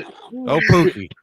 Did you ever watch the Netflix series Heist yet, Happy? That's got the Happy Gate deal with it. I need to write. See, y'all need to message me at shit in the group chat so we can watch it. Heist? Yeah. What's it about? It's got 6 episodes, but each story's 2 episodes. And like one is about the first story is about a couple that hijacked a Vegas money truck and ran off with the money. The second one I haven't watched, but the Pappygate one's the third series, the third part of the episode series. Are y'all like me? Do y'all like y'all? I don't like watching something and then I gotta wait until next fucking week. I gotta watch. I like watching all man. I know. I binge watch too. I was like, I gotta watch it every day till I finish it. I gotta just fucking get it in. Yeah, I just can't. Oh, is it? I think it might be. I don't know if it's Snowfall or what's the other one you said? Queen of the South. Queen of the South. Now she was like the El Chapo, but a woman. Oh yeah. I did add to watch. I haven't started on yet. It's on Netflix. It's called Warrior. It's from Max and Dean's watching that right now and said it's pretty good. Yeah, what's it called? Warrior. And it's on what? Netflix. It's on Netflix. All right. It's like back in the 1800s. Like Corey, check your messenger. Oh. Yeah, I've been wanting to try and find some shit to watch, but we got to knock out Ozarks. But I want them to watch it. Unless it's in my request. Is Sweet Tits hanging out with you guys? Oh yeah, she's living with us full time. The last I think 3 weeks she's been here full time. Yeah, she left today to get her nails done for a little bit while I was getting the camera up the old keister, and she's right back. Oh shit! Yeah, literally. Yeah, man, I'm telling you, I'm not like that about a lot of stuff. But honestly, Ozarks is the best movie, anything I've ever watched. Hell it's my favorite. Yep. I I was have to big check into that one Sons out. of Anarchy. Like I was huge on that show, and then I was huge on I mean, I Yellowstone. like Sons of Myers. Like Anarchy. I loved Yellowstone. Oh, I love They did Yellowstone my- too, but you know what? The last seasons of Yellowstone, that show kind of went downhill. It did. Yeah. It did. Well, they know it it's did the it's going. Well, I think what's his name isn't going to be on it no more, is he? No, he's done. Yeah, No. Kevin or not? Is it Kevin Costner? Yeah, Kevin Costner. He's Yeah. supposed to be doing him and what's his name had a falling out because that's going to ruin the show. I think. I agree. Yeah, they're supposed to do a spin-off with that 4-6s, a story about the 4-6s or something. I don't know. Is the 4-6s by you, Limpy? No, it's out west of me. It's pretty good. Probably it's Out a close good. to Lubbock. I heard it's I was about to say huge it's a ranch. 3 to 4 hours west of me. I want to go see that shit. Beaver buddies. They were gal pals, you know. Beaver. Is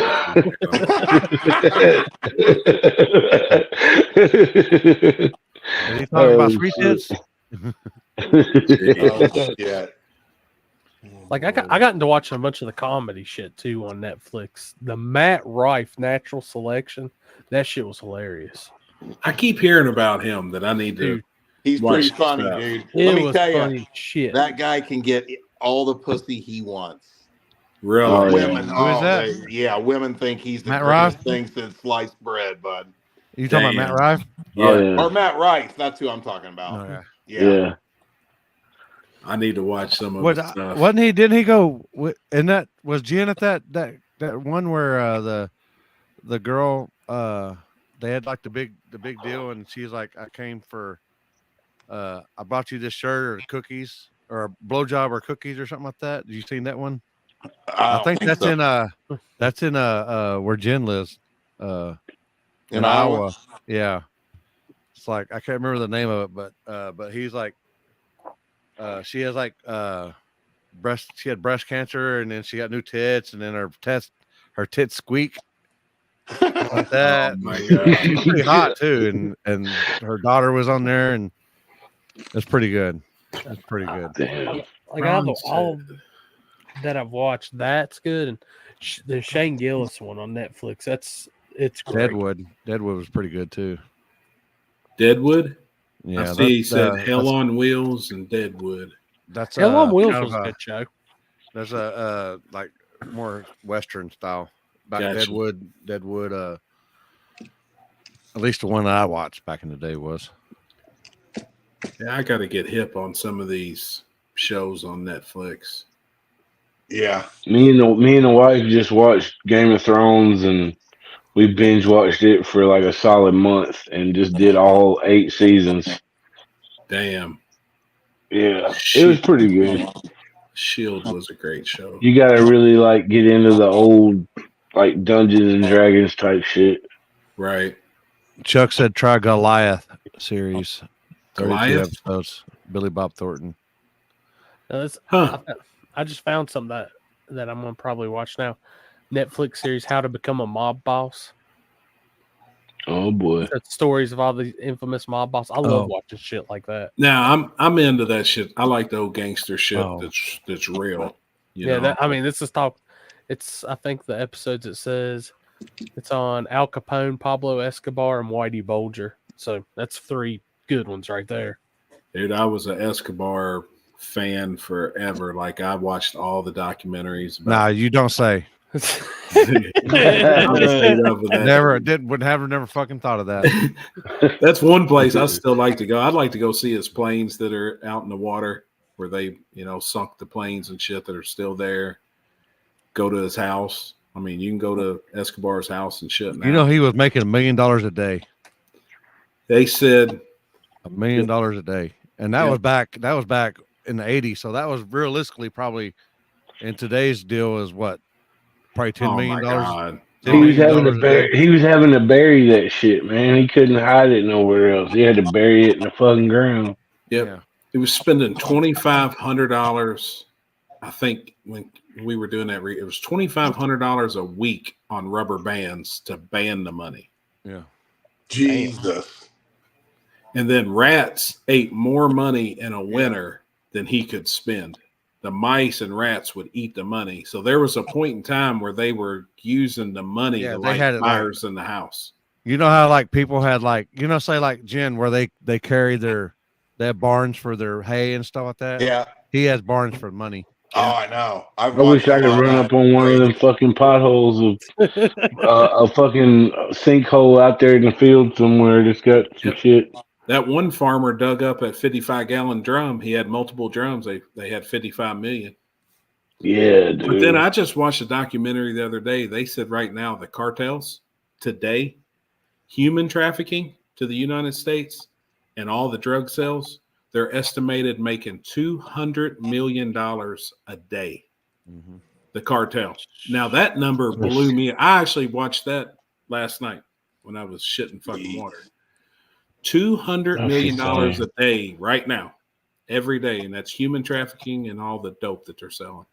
That's fucking crazy. That is unreal numbers, and it's all off Americans.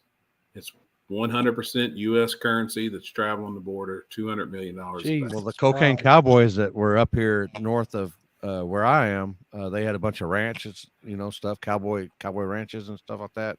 Yeah, and that was all there. That was just a big front. They were right. They were off of they were distributing for the cartel. for Escobar and stuff. I mean, that was back in the 80s and 90s and stuff like that. But yeah. The money he was making back then in the 80s and flying in all those shipments of dope, like that shit was unreal, man. You know, they was having to build special planes just to carry the extra weight. Like, you better believe that shit is still going on to this day. It's on a whole nother. It's probably on a whole nother level now. You know, where it's all organized, and there's probably people on both sides of the deal that are fucking been in this shit for 70 billion. 70 billion is what he would be worth. Jesus Christ. Unreal, man. I'm still looking into getting into trafficking. Oh my God, this fucking guy. Drugs. Oh my God. Anything like that, please. Now that's real. You know, Blow was real. That's Boston George. Yeah, that's George one of Jones. my favorite movies. Oh, he's a bad motherfucker, man. Blow's legit. And now that dude's out. Like, that is another dream of mine, is to actually go meet him before he dies. George Jones. And actually, you can meet him if you buy. They say he's not all the way there, though. He's not. I mean, after he spent that much time in the penitentiary, you know, he's not. But if you buy a T-shirt from him today, he's got his own merchandise. It comes and it's packaged up like a brick of dope. Your shirt will come and it's got paper and shit on it. How they wrap up a brick. I was like, man, that's pretty cool. Like, you know, it's just a good catchy thing, man. He's a badass dude. Yeah. And that one dude that was the king of Brooklyn up there.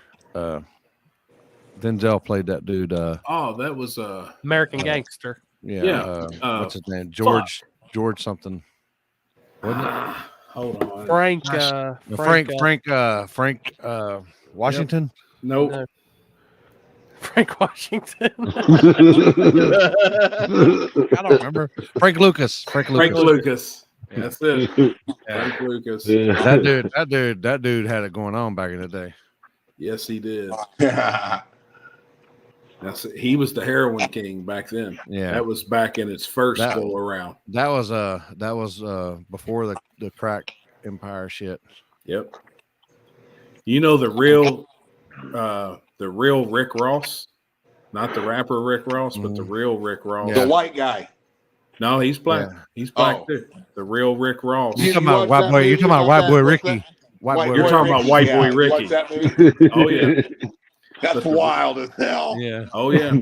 The real Rick Ross was one of the very first ones that had anything to do with crack, and he's come out and released documentaries where the CIA was involved with him to hold the minority population of California down. He was going to Miami and getting cocaine and going back to California, and then they were showing him how you could freebase it and make crack. but it was all from the government. The government done that to hold the minority population down out there. It's pretty wild shit, man. I get into all that shit. Yeah, snowstorm. I like that shit. Snowstorm. Well, fellas, I'm finna clock out. Later. I gotta get up 5 o'clock. 5 o'clock come early. Damn Did it, you man. did you take your gummy? Shot collar. No, man. No, I knew I was gonna be up for a little while tonight, so I didn't know if you took one like within like an hour or so. nah. If I'm gonna eat one, I'll usually eat it about 7 o'clock. That way, by this time, I'm in the bed. Like I'm ready. Ready to go night night. Yeah, I'll watch But it. I enjoyed it, fellas. I appreciate you bringing me on, Corey. No problem. And See you. it was See you fun, this man. weekend. Matt, I'll see you soon, Yep. homie. Nice talking to you, Okay, man. bro. All See right, you brother. Saturday. Yeah, man. Y'all take care, bro. See you, bud. See you, buddy. Oh yeah, this movie looks good. Which What is one? it? Shot collar. Yeah, it's good. Oh, I think I've seen that one. Which one is that? It's the guy. A California stockbroker is arrested and charged for a fatal DUI accident, and then he goes into prison and shit. Oh, is that what he wants to make? Comes back out because he's he ends up being like the head of a gang. Or He becomes involved with a Oh yeah. white I've seen that. Yeah. supremacist gang. Hell yeah, that'd be cool. I'm gonna look up the snowstorm. Yeah, that's what I'm looking at. Snowstorm. Netflix.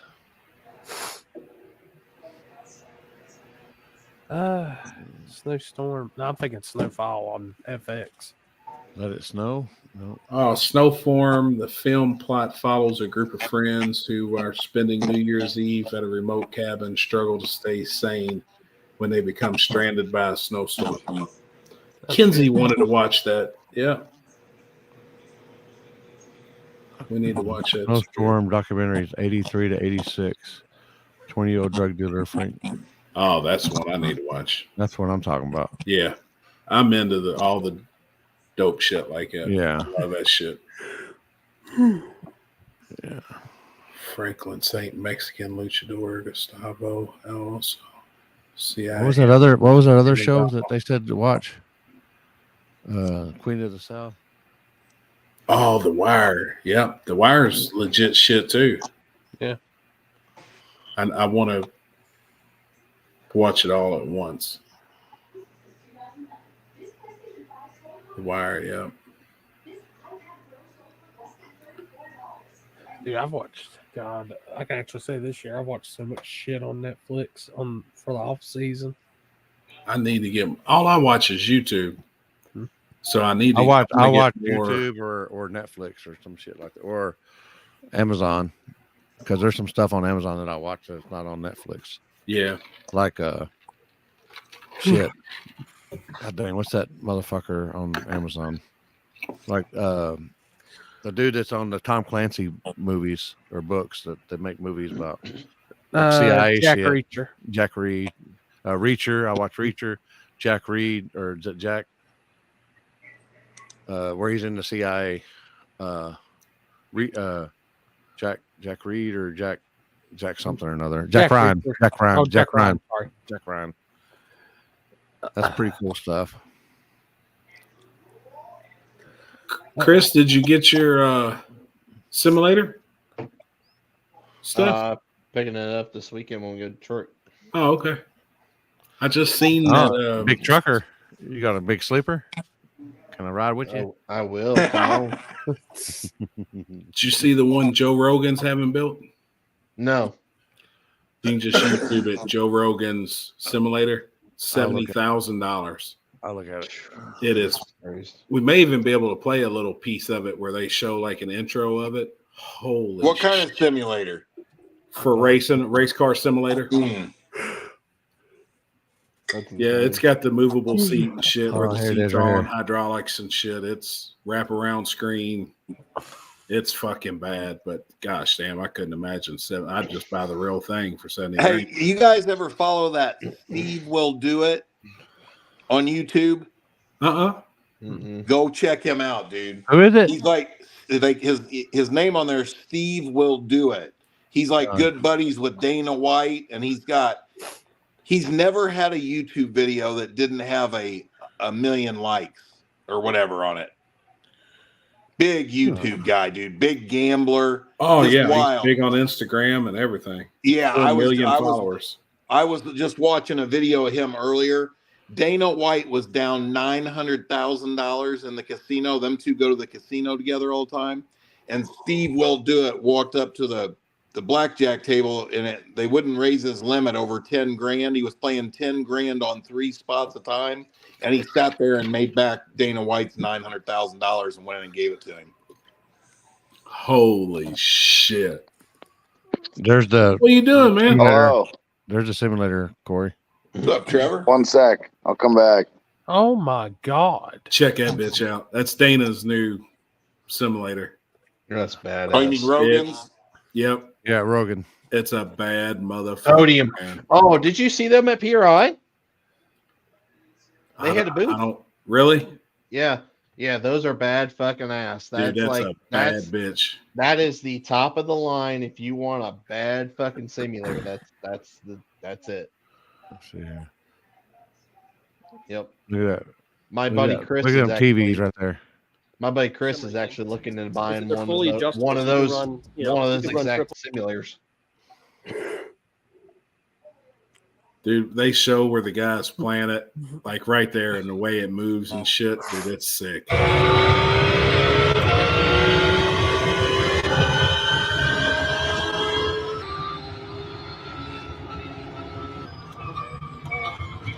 Jesus Christ. It's sick, man. Podium 1. Nope.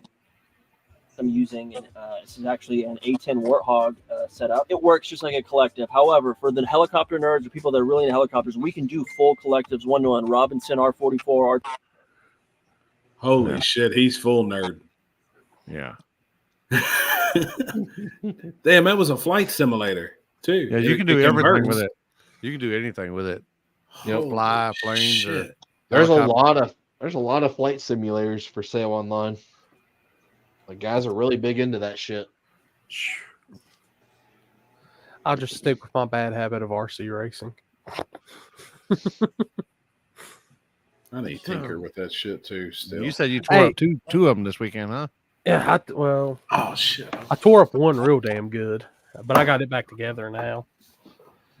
But I just ordered that ESC. I'm gonna move up to. I'm either gonna do Pro or Real Street now. Try to get into the little bit faster stuff. But I'll take it. First time bracket racing, runner up, and first time out in limited street for the year, and got runner up in it. So where'd fucking Trent go? So Trevor, excuse me. Trevor. He's having technical difficulties. What did I say Trent for? Oh, there's a Trent in the chat. Hey, I'll wait for him to get back. 50K. The Wire is a much watch for sure. Is that on Netflix? Let me see here. I don't know. The Wire. Try to figure out what Happy's doing. 2002. He's rolling across his floor.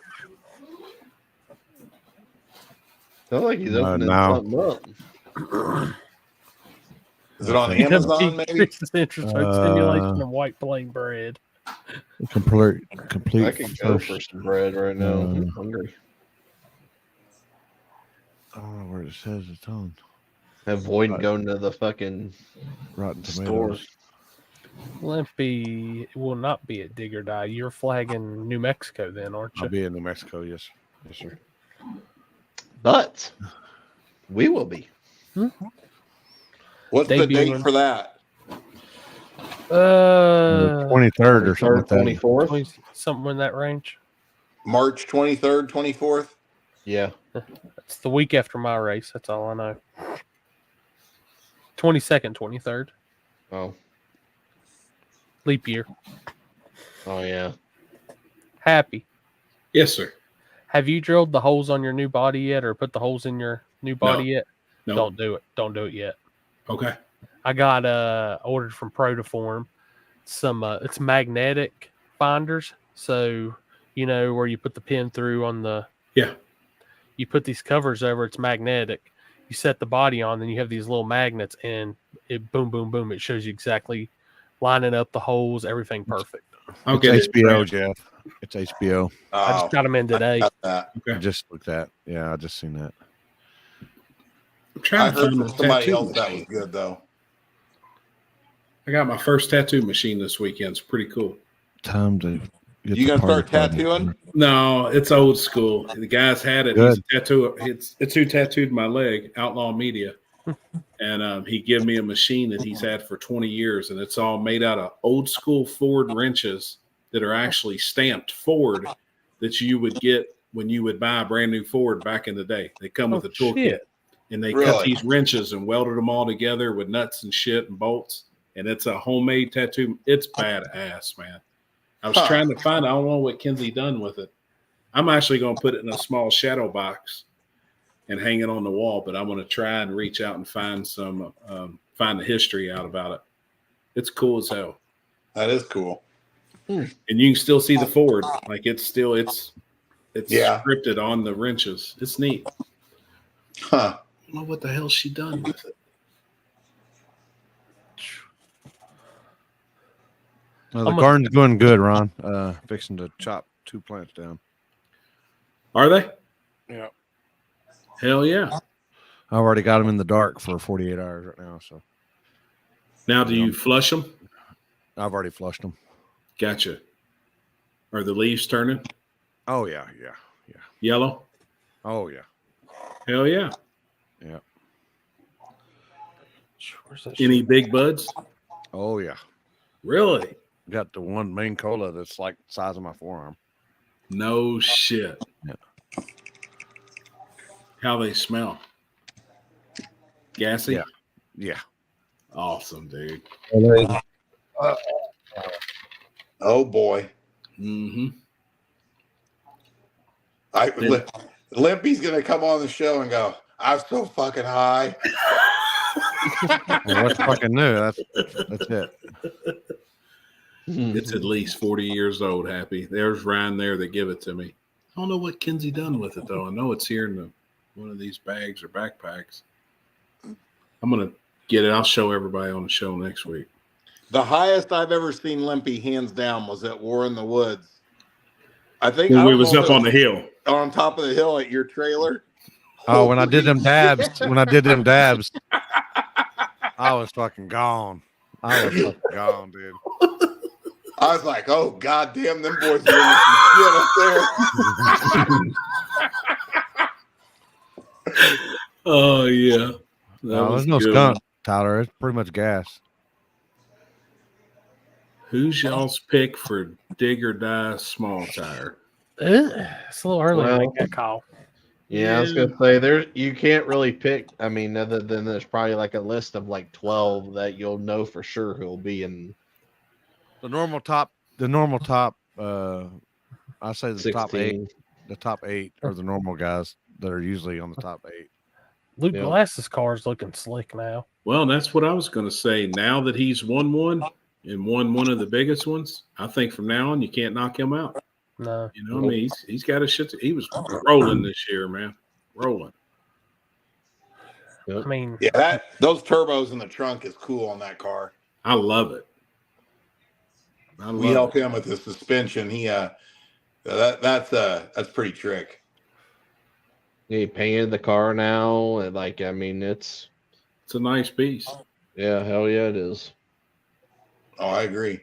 Roger Norris, that was down in the Final Four with that S10. That bitch was bad. You know, he was on here in the chat tonight. That's a badass truck. You can never count out Team Denver, obviously. No. You know, I mean, Pizza King, Allen. Yep, Allen was rolling. Seems like no matter what on a race like that, though, you're always going to go back and pick who did well on the last event.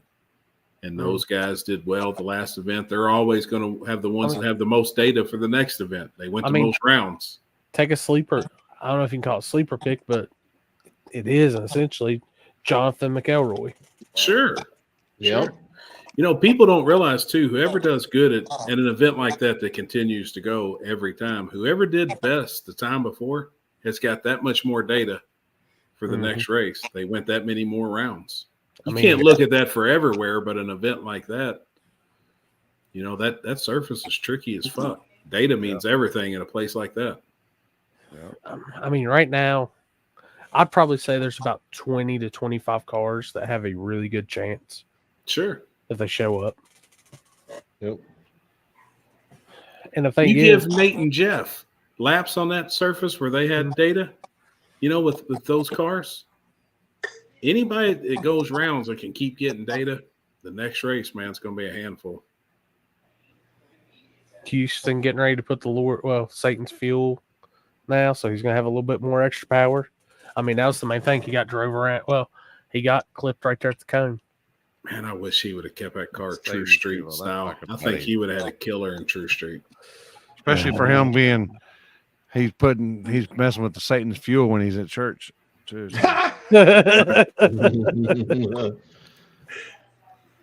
Dude, God. Yeah, I seen that, Justin. Luke Glass was looking to borrow a truck to get his car to BMP. Yep, I seen that. Yeah, looks like he's been itching. He's ready to go racing. Dude, after seeing those pictures, I think it's gonna be. I mean, I know it's sat through the mirror. I hope it's wheel stands and shit like that again. I love seeing that shit on the backside. I mean, it is, that place is good out of the hole, but up top it's a little tricky. It's kind of like Wagner was. Gotcha. You know, I think Ryan's got the Firebird lined out. Yeah, the passes he made the other day and posted looks pretty damn good. Hey Jeff, do you remember? Remember we were trying to do the run order at was it Wagner or what was it? Wagler, and what was your? It was big, small, something. Yeah, hard, big, hard. It was funny as fuck, man. I can't remember what it was. Oh, that shit was funny as fuck. Yeah, I do remember that. Big, hard, small, something. Big, small, hard, big. Big, hard stick. yeah, big, hard stick. Big, hard stick. God. Oh, yeah. Hey, the majority of the invites are out for Gangster's Paradise, and it is loaded, buddy. Yep. Oh, boy. Better than last year. I can't wait, man. Hell yeah. That one's going to be badass. Yep. I keep seeing people post them.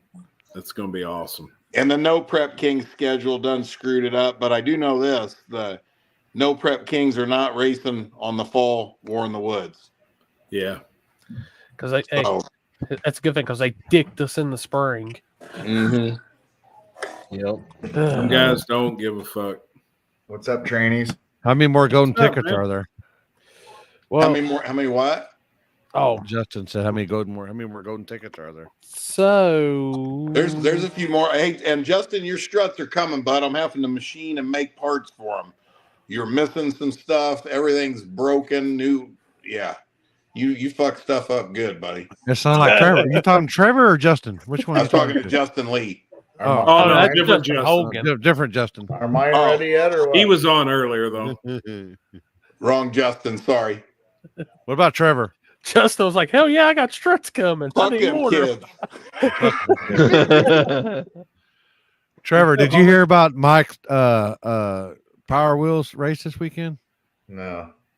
I didn't know that they had down there in Florida. They're fucking like little punks or whatever. We down here in Texas, we started our Power Wheels at the top of the stands, and they got to work their way down. Trevor go.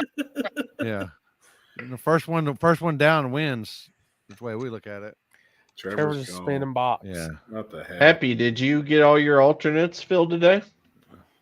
I think the last time she checked, we had 17 today. So I think that leaves us with what? 7 left. Seven left. more. So you're doing 24? 24 alternates. Yeah. I just kind of made an even number and just ran with it. I figured we'd lose 10, 20% anyways. for $100 lock-in. So I still want to be able to pull off the 128 cars. I will put it this way, just depending on how everything goes, there's a chance I might just go ahead and drop the full 64 either next week on the table or the week after. Yeah. So Jeff Tacos at Wagler, were they the same guys at Yeah. Yeah. Oh, yeah, so same guys at Warren Woods and stuff like that, right? Yeah. God dang, dude. Are Your you on internet Wi-Fi or ain't what? more for shit for this week so No, far. my fucking laptop died. I didn't get my charger out in time. No. I've been on the road all day. I literally just got home.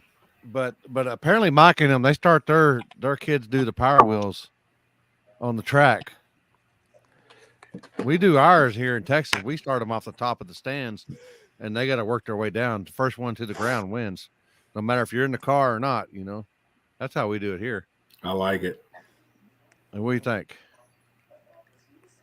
Said their mamas didn't raise no punks. Yeah. And we're gonna have before or after the rain's coming. I ain't no fucking bitch. That's right. Want to know something I just realized? But Jeff Thomas and Justin Trudeau share the same initials. Oh boy. You better watch your mouth, Trevor. But we're thinking about doing a for the Cash Days at the Hill. We're going to do a adult version, top of the hill, Power Wheels down the hill. I already told you I'm down. I want to do it. I think people got to sign a waiver first. And Yeah. I don't need no fucking Power Wheels, bro. I'm just gonna let that shit free flow. I think that's the way it should be. I think it should be like Power Wheels. How they do like rednecks just for roll paychecks down the hill. When they do rednecks for paychecks down here, they got to race down the hill, and yeah, same thing. And we'll throw some money on top. Yeah, for sure. At least $20. At least $20 free entry.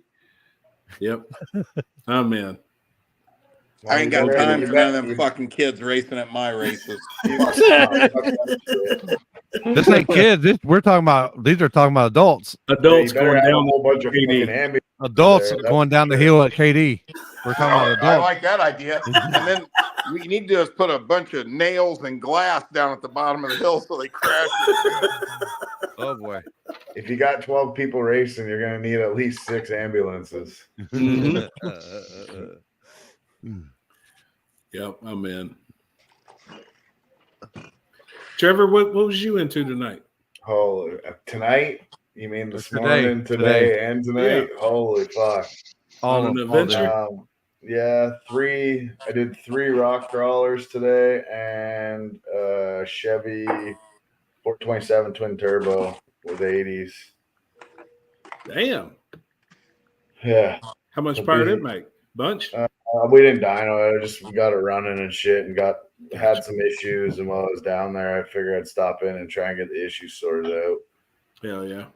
Ended up being a couple of crimped ends on the spark plug wires. Hey. Really? Yeah. Just not crimped enough. Damn. Yeah, them rock crawlers are huge, man. They're I could barely get in the fucking things. That one looked cool as shit, right? Yeah. Full tube deal. They're all the green one and the blue one is 6.2 LS, and then the red one was built 6 liter. They're badass, man. I don't even know what size tires they were. Probably fucking 40 something at least.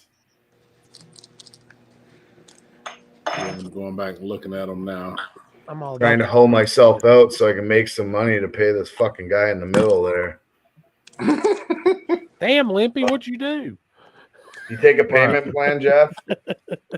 For you, of course I will, Trevor. Wow. You gotta ask him make sure it's American, not Canadian. Yeah, trying to build another damn car is fucking crazy. Don't bring me none of that Justin Trudeau money. It's I'll fucking pennies on the dollar. I'll bring you some Benjis, bud. That's what I'm talking about. And I'm gonna fucking buy you a steak. I like steak. It's a moose steak or a real steak? Real steak. Boy, me and Dean ate good the last couple days. Oh yeah, I buy that real expensive hamburger, I mean, the shit, I call it out of the window on the grill. We had that, jalapeno poppers, and we've been eating the shit out of corn on the cob. Man, it's good right now. Bro, we are totally doing. Have you seen the corn on the cob I shared before? Mm-mm. No? Oh, man, we're doing this shit, man. I'm telling you. You We're make going the into corn a on the food cob on the coma, grill? and I'm fucking down there. No, I like it better boiled. Boiled? Yeah. I mean, I'll eat it either way, but Yeah, I'll I just eat like it either boiled. way, too. Hey, I'm telling you, try it in the air fryer. I don't even have an air fryer. Really? Best thing ever, Jeff. Yeah. Corn on the cob in the Best air thing fryer? ever. Yes. I figured it'd make popcorn. You No. put everything. You put everything in there. No Dude, shit. It gets that good food, but it also has a little bit of a crunchiness to it. That Hey, you can make fucking nachos in there. You put a little bit of nacho, you put all your topping, more nacho topping, put it in the air fryer, and like fucking 5 minutes, it's all ready. Done. Yeah. Damn. Dude, the air fryer, like, God must have like assembled the first air fryer. We need to use ours more. Damn, Corey's on this religion kick today. I mean, he's talking about God this and Satan's fuel. He's seen the Methanol Lord. is Satan's fuel. That's the only person that could have came up with something that bad. I don't care how much horsepower it makes. If like so who created M5? Oh, that's That's what I'm. That's the Satan's fuel. That's a fucking demon. Dude, I remember back in what I think it was Street 275. Like we were given weight breaks if you were still on gas and you weren't on methanol. Yeah. Yeah. Oh, did you see? If we're gonna keep on the religious kick, Steve Jackson, he's back on the Lord's tire this weekend. Seen Hoosier Slick. Hey, you want to talk about something funny? Can Donald Long swallow that guy's dick and balls any farther? That's all. I've never seen anything more offensive in my life, dude. I mean, That's unbelievable. Crazy. It is crazy. That guy's such a fag. It's unreal. Oh boy. Oh god. I think we just got kicked off YouTube. Who cares? You guys missed it when I called you all trainees when I first come on. I mean, does anybody disagree with me about Donald Long? Well, that's all he's got to ride on right now because there's only literally 8 true Radio versus the World cards out right now. Yeah, did you see his post today? If you plan on coming running RVW anytime this year, please send me a picture of your car so I can help promote the car. There's nobody doing that right now. I mean, watch how many pro mods will be in Florida this weekend. Every single RVW event now, he's going to pay $50,100. Yep. And I'm like, God almighty, dude, why are you pissing your money away when Pro 275 is literally 5/100 slower? He said he was doing that too, just to piss on No Prep Kings since they pay $40,000. I seen that where he said that. He's an idiot, man. Seriously. I mean, he dresses like a clown. He acts like a clown, and he's clearly gay. Oh, boy. Them fuckers had a Cheeto eating contest this weekend. I know, I saw that. I'll give them props. I heard it was the biggest crowd they've ever had there. Really? That's what he claims. He claims it's the biggest crowd they've ever had at Lights Out. Now, I liked what was the post I seen. How the hell's the Cheeto eating contest paying $3,000 and 2 of the car classes are barely at $5,000? I know, man. They had a $3,000 cornhole tournament too. That one night. I loved it. Well, hell, I bet they do like cornholing. Yeah. I agree. I'd have fucking went in there and tossed some fucking bags. Who's the guy holding up the shake and bake sign? That was Lyle Barnett. Yeah. Lyle's in his pro mod at his pro mod ride. Tidwell's pro mod, I believe is who it is. He's driving for this year. I bet that should be packed this weekend. I would feel like with cars. Oh yeah, I think it's gonna be their crowd's gonna be as big for World Series Pro Mod like it was for that Skag race. Yeah, I agree. They said that shit was sold out those 2 days. Jeff comments are his favorite part of the show. Who? Ryan. Hey, I'm not hating on the radio racing neither. I'm hating on Donald Long in particular. Right. You know, them cars are flying, and it's phenomenal. I mean, I don't even know how many years ago it was I went and raced there. Probably 6 or 7 years ago, you know. And I mean, I think you could make the field in X275 with like a high 490 or a 5.0.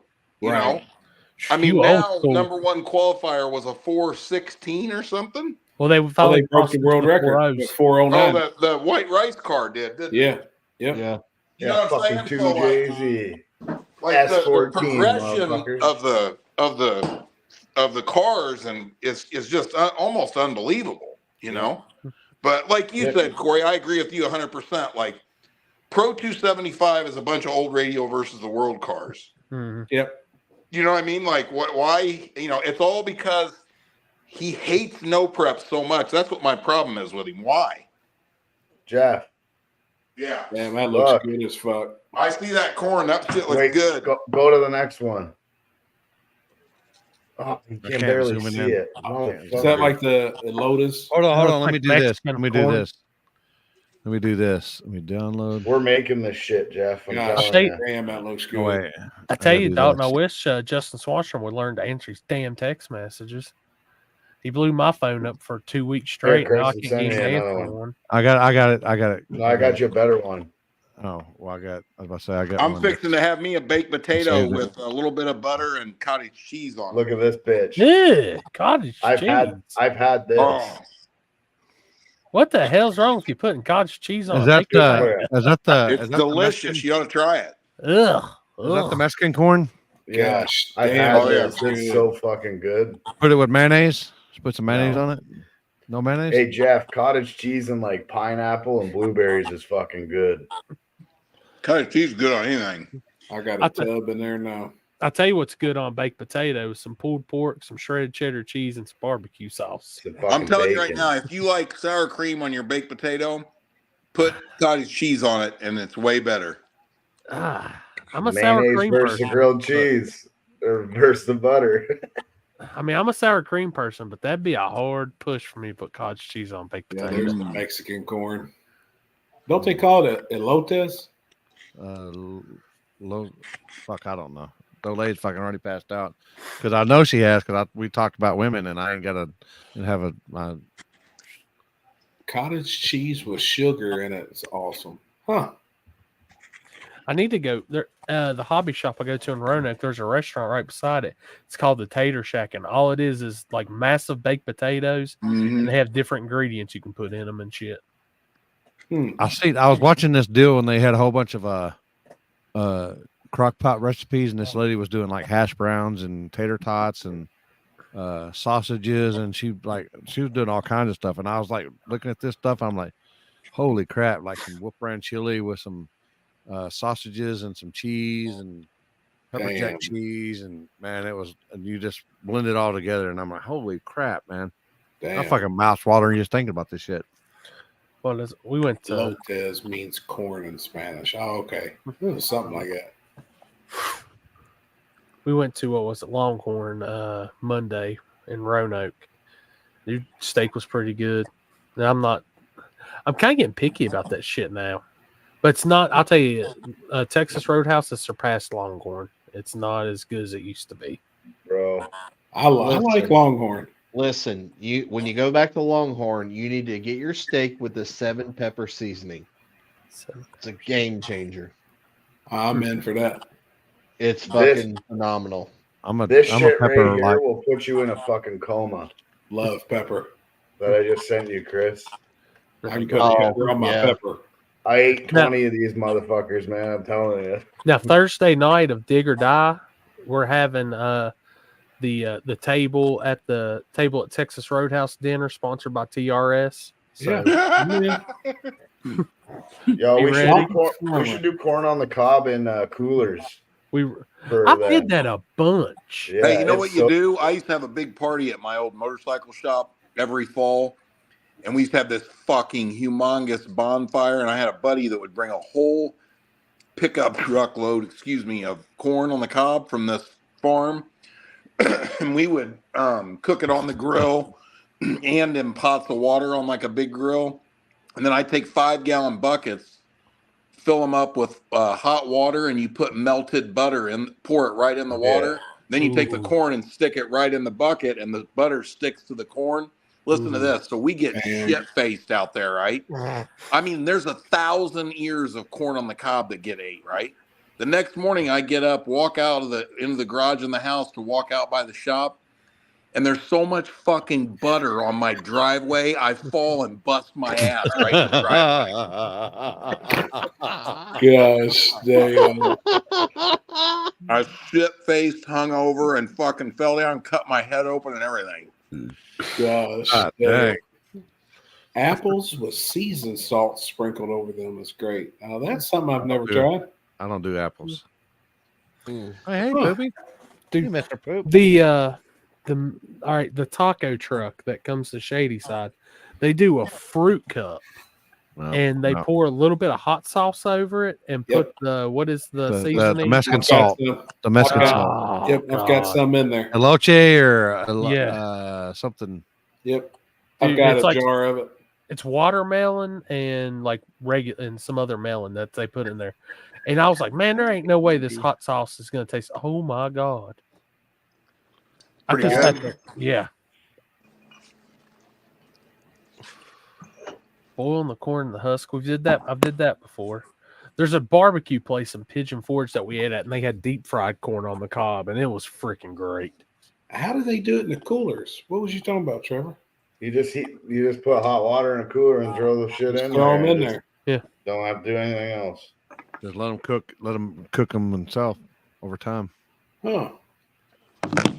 I've seen the where they when they do the crawfish bowls, they do the crawfish, the salt water, and they put the corn and the potatoes in there. Potatoes and sausage. Yeah, I love that shit. There's our recipe, Jeff. This with steak. We're gonna live like fucking kings. I always tell Dean that. I go, we ain't rich, but we eat like we're rich. You've never had corn on the cob?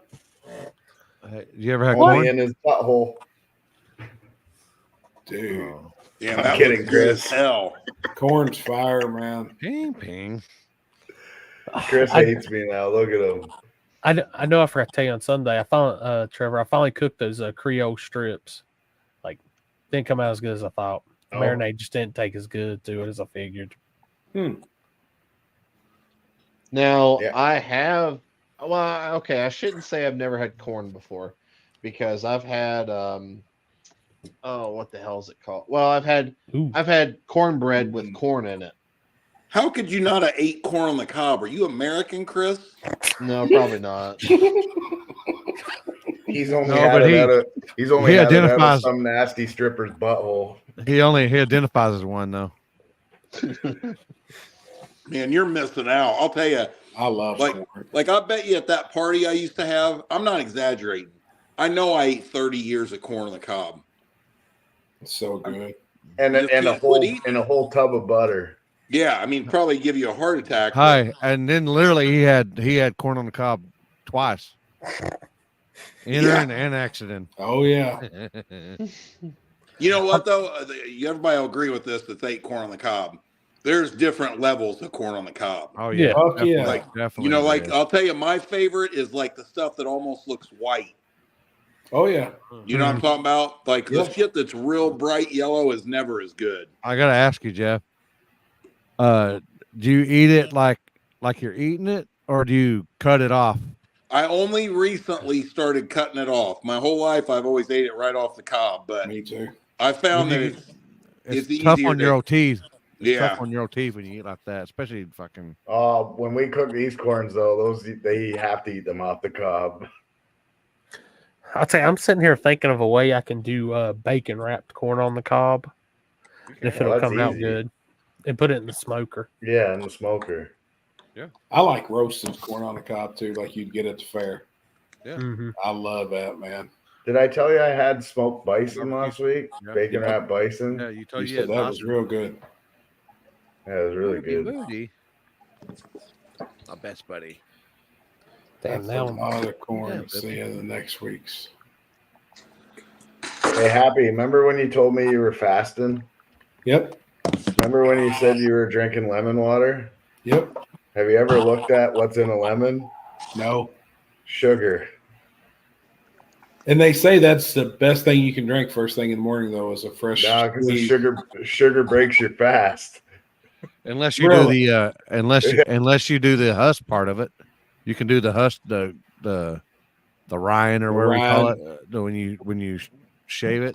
Yeah, rind. Oh yeah. Everything I've been searching, they say the best thing to drink first thing in the morning is room temperature, freshly squeezed. Oh, for sure, drink that. But I mean, like when you're doing a fast, the sugar breaks it because you can't have any sugar. I did one yesterday. This is a game changer right here. Here you go, boys. It's on I think now. this is a game changer right here. There it is. Bacon wrap. Bacon wrap, corn on the cob. God So have you guys ever had put a little bit of sweet barbecue rub on that bacon? Ooh. Sweet Baby Ray's? The Sasquatch. Fuck. It's Chris is on a different planet. Jerky? No, it's a spice. It's a rub. I use it on fucking everything. I'm just having a brain fart. It's called Spiceology. Is it hot or is it mild? No, it's sweet. It's sweet with a little tiny bit of spice, like not much at all. Let me see if I can find it. Dry rub or I done got it pulled up. Right here. It's dry rub, but man, I even put it in my fucking craft dinner. It's so damn good. See, that still blows my mind. Y'all call macaroni and cheese craft dinner. Well, I never heard that either. It's craft dinner. It says it right on it, doesn't it? Macaroni and cheese. No, it's craft dinner. Macaroni and cheese to me is the shit you put in the oven. I would not consider macaroni and cheese any kind of dinner. Or crap. Talking about what happens when you item. put wieners in it? Wieners? It's a dinner. You got your protein and your cheese. Chris, can you answer that for us, Chris? What if it's a real dinner? No, if it had a wiener in it. Hey Jeff, I wouldn't know anything about that. Huh? You got Amazon there? Can you order this spice to your place? Yeah. And I'll send you the money. I just sent it to you. All right. Wait, no, Corey. Damn, I just made an Amazon order too. What did the dad buffalo say to the son? Sasquatch barbecue stinger. Yeah, oh yeah. It's good, huh? It's so fucking good. I'll get me a thing of it too then. I'm about to look at that. I'm saying you the one I've been using. That's a good one. I got this at Lowe's out of all places. You see the price for me? It's like $50 and it's probably like $18 for you Honey to buy. hog barbecue? Yeah. Huh. Oh, I got a jar of that right now. Yeah, that shit's good too. What's that? Is that hot? No. If you put ground beef in your fucking KD, it's basically hamburger helper. In your KD, what's that? Craft dinner. Craft dinner. Oh, I do all kinds of. I do all kinds of. Craft dinner is my dinner. When I do mine, I'll do some chicken in there or some all different kinds of spices and stuff. I'll throw all kinds of shit in there. Barbecue. I've even done Italian dressing before. Put tuna, macaroni and cheese. Tuna. Oh, tuna's disgusting in fucking mac and cheese. Oh, that's so gross. Tuna is so gross. You're not even allowed to open a thing of tuna up in my house. Yeah, you're fired, Limpy. Do you like? tuna. Hey, do you like you want to sardines? hear a funny one? I don't eat boogers. I've never had them. I like them in mustard sauce. They gotta be in mustard sauce, and just I ain't chopping the heads off. Right. Hey, me and Dean was sitting on the couch eating dinner Saturday night, just sitting there eating, watching the news. And I looked over at him and I go, "Where's Jen gonna sit when she gets here to eat dinner?" Oh shit. SOL. What y'all been working on in the shop? Me? Too much. Yep. Your stuff. Did you ever get that S10 done? I know you was working on one. The Oh one yeah, was that's been extended. going a long time ago. That's already got a billet Duramax. Robert, who? Robert Longs? No, Wagler's son. Wagler's. Yeah, they done come and got that, and they've already got the new billet Duramax block in it. Hell yeah. one of them. Where was he at last year before last? I guess where we were out in the showroom where they had that truck out there with a turbo on it that's like the size of the front end of the truck. It was at PRI last year. Oh, was Wagler probably have that? I don't know if it was Wagler, but I don't know where it was, but it was in the aisles. Yeah, like and when you're walking around, the turbo on it, some bitch was like this big. Yeah. So dude, he was telling me. So those diesel, like the diesel drag guys, what are they running them Hartz turbos? Yeah. Dude, some of them turbos are $12,000, $13,000, $14,000 a piece. Yeah. Just raking that money in. It's insane, man. Fucking 175% fucking profit. Mm-hmm. It's crazy. Yeah, some of that stuff is crazy expensive. I'll tell you, his shop down there is phenomenal, and he just keeps buying equipment. I mean, they are like everything they do is bill it, right? They build everything themselves. They're getting into robots, so that the robots load the machines and they run 24 hours a day. And I mean, it's pretty impressive, really. Wow. Fuck, I'm a nobody. I hear about shit like that, I'm just like, man, I am nowhere. They just got rid of their 30 valve machines, and now they bought all new and stuff, which is single point cuts your valve seats. So it profiles it like you were cutting on a lathe, right? You don't have an insert that has 5 angles on it to cut the valve seat. Right. So the tool comes down in there and, like that. Yeah, they got a lot of neat shit down there. Did y'all see this? IDS's new setup. Yeah. Going compound. Damn. Damn, is that Mike's new ride? I see the camo wrap there. No, camo wrap was there long before Mike had it. Dude, that's true. That's John Rogers' car. That's gonna be something pretty neat, and I think that might help them get a leg up on that stick game, just because that car's already fast. Yeah, I've seen a lot of people try that. I mean, they're stick shift life. A lot of compound turbo deals don't work, it seems like. Yeah, I've seen people struggle with them as well. Some's had some luck and some struggled. What's the setup on that white race car? 2J. Single turbo 2J. Gosh damn, it's bad. Fucking S14, bud. I wonder what he can weigh, though, being a 6-cylinder. I wonder if that's an X275. I got you. Give me a second. Man, that bitch to go 409 that's a bad motherfucker. It's a bad motherfucker, trust me. That's a bad motherfucker, man. Gosh damn. Motherfucker before it did that. Now, did he lose the tire or brake or something? Is that why he didn't go? Broke. Oh, okay. And it looked like when he had to race Ron Rhodes, I seen that. I think Ron Rhodes' motor was hurt. You see it smoking on the right side? Yeah. So, V6 import with an 88 millimeter turbo is $2,875. That's still fucking heavy. That's a V6 though. They have a different rule for an inline. Straight that's inline 6. I'm sorry. Oh, inline. Okay. That was my fault. And that's still fairly heavy. And that's before weight deduction. So that's real heavy. What's big block Chevy nitrous combo? What'd Ron Rhodes have to weigh? What heads? What heads is he running and cubic inch? I would say John's expanded a lot more out in this stuff. I'm sure they're claiming it as a conventional head, but I'm sure it's something crazy. Conventional heads up to conventional billet head 600, up to 631 is 2,700.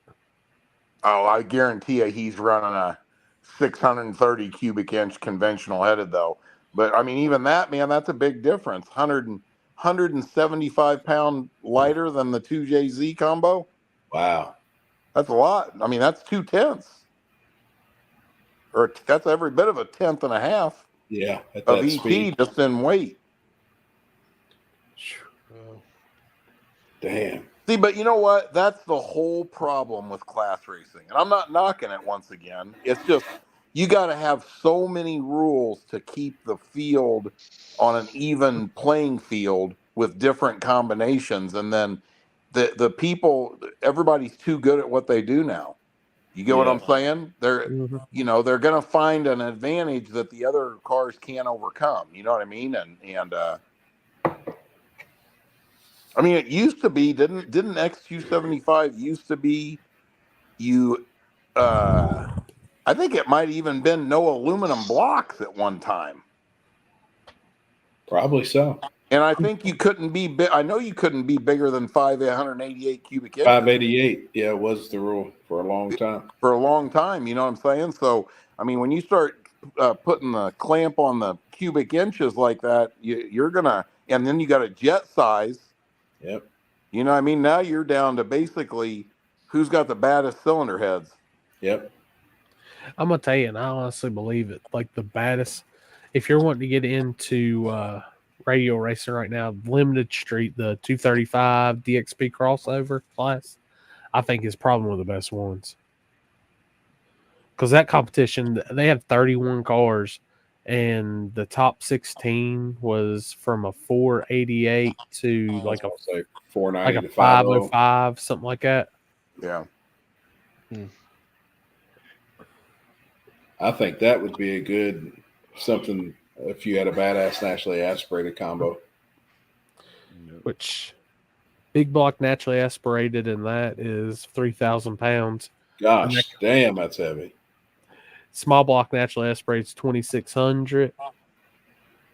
It still blows my mind. Like the biggest blower you can run in that class is a P1X or a D1SC. Wow. And they're going 480s with it. That's a street blower as it gets, like as small as you can have. I bet they're spinning them motherfuckers 100,000 RPMs. More than that, probably. Yeah. And so we've got them next weekend at Shadyside. So I'll be down there.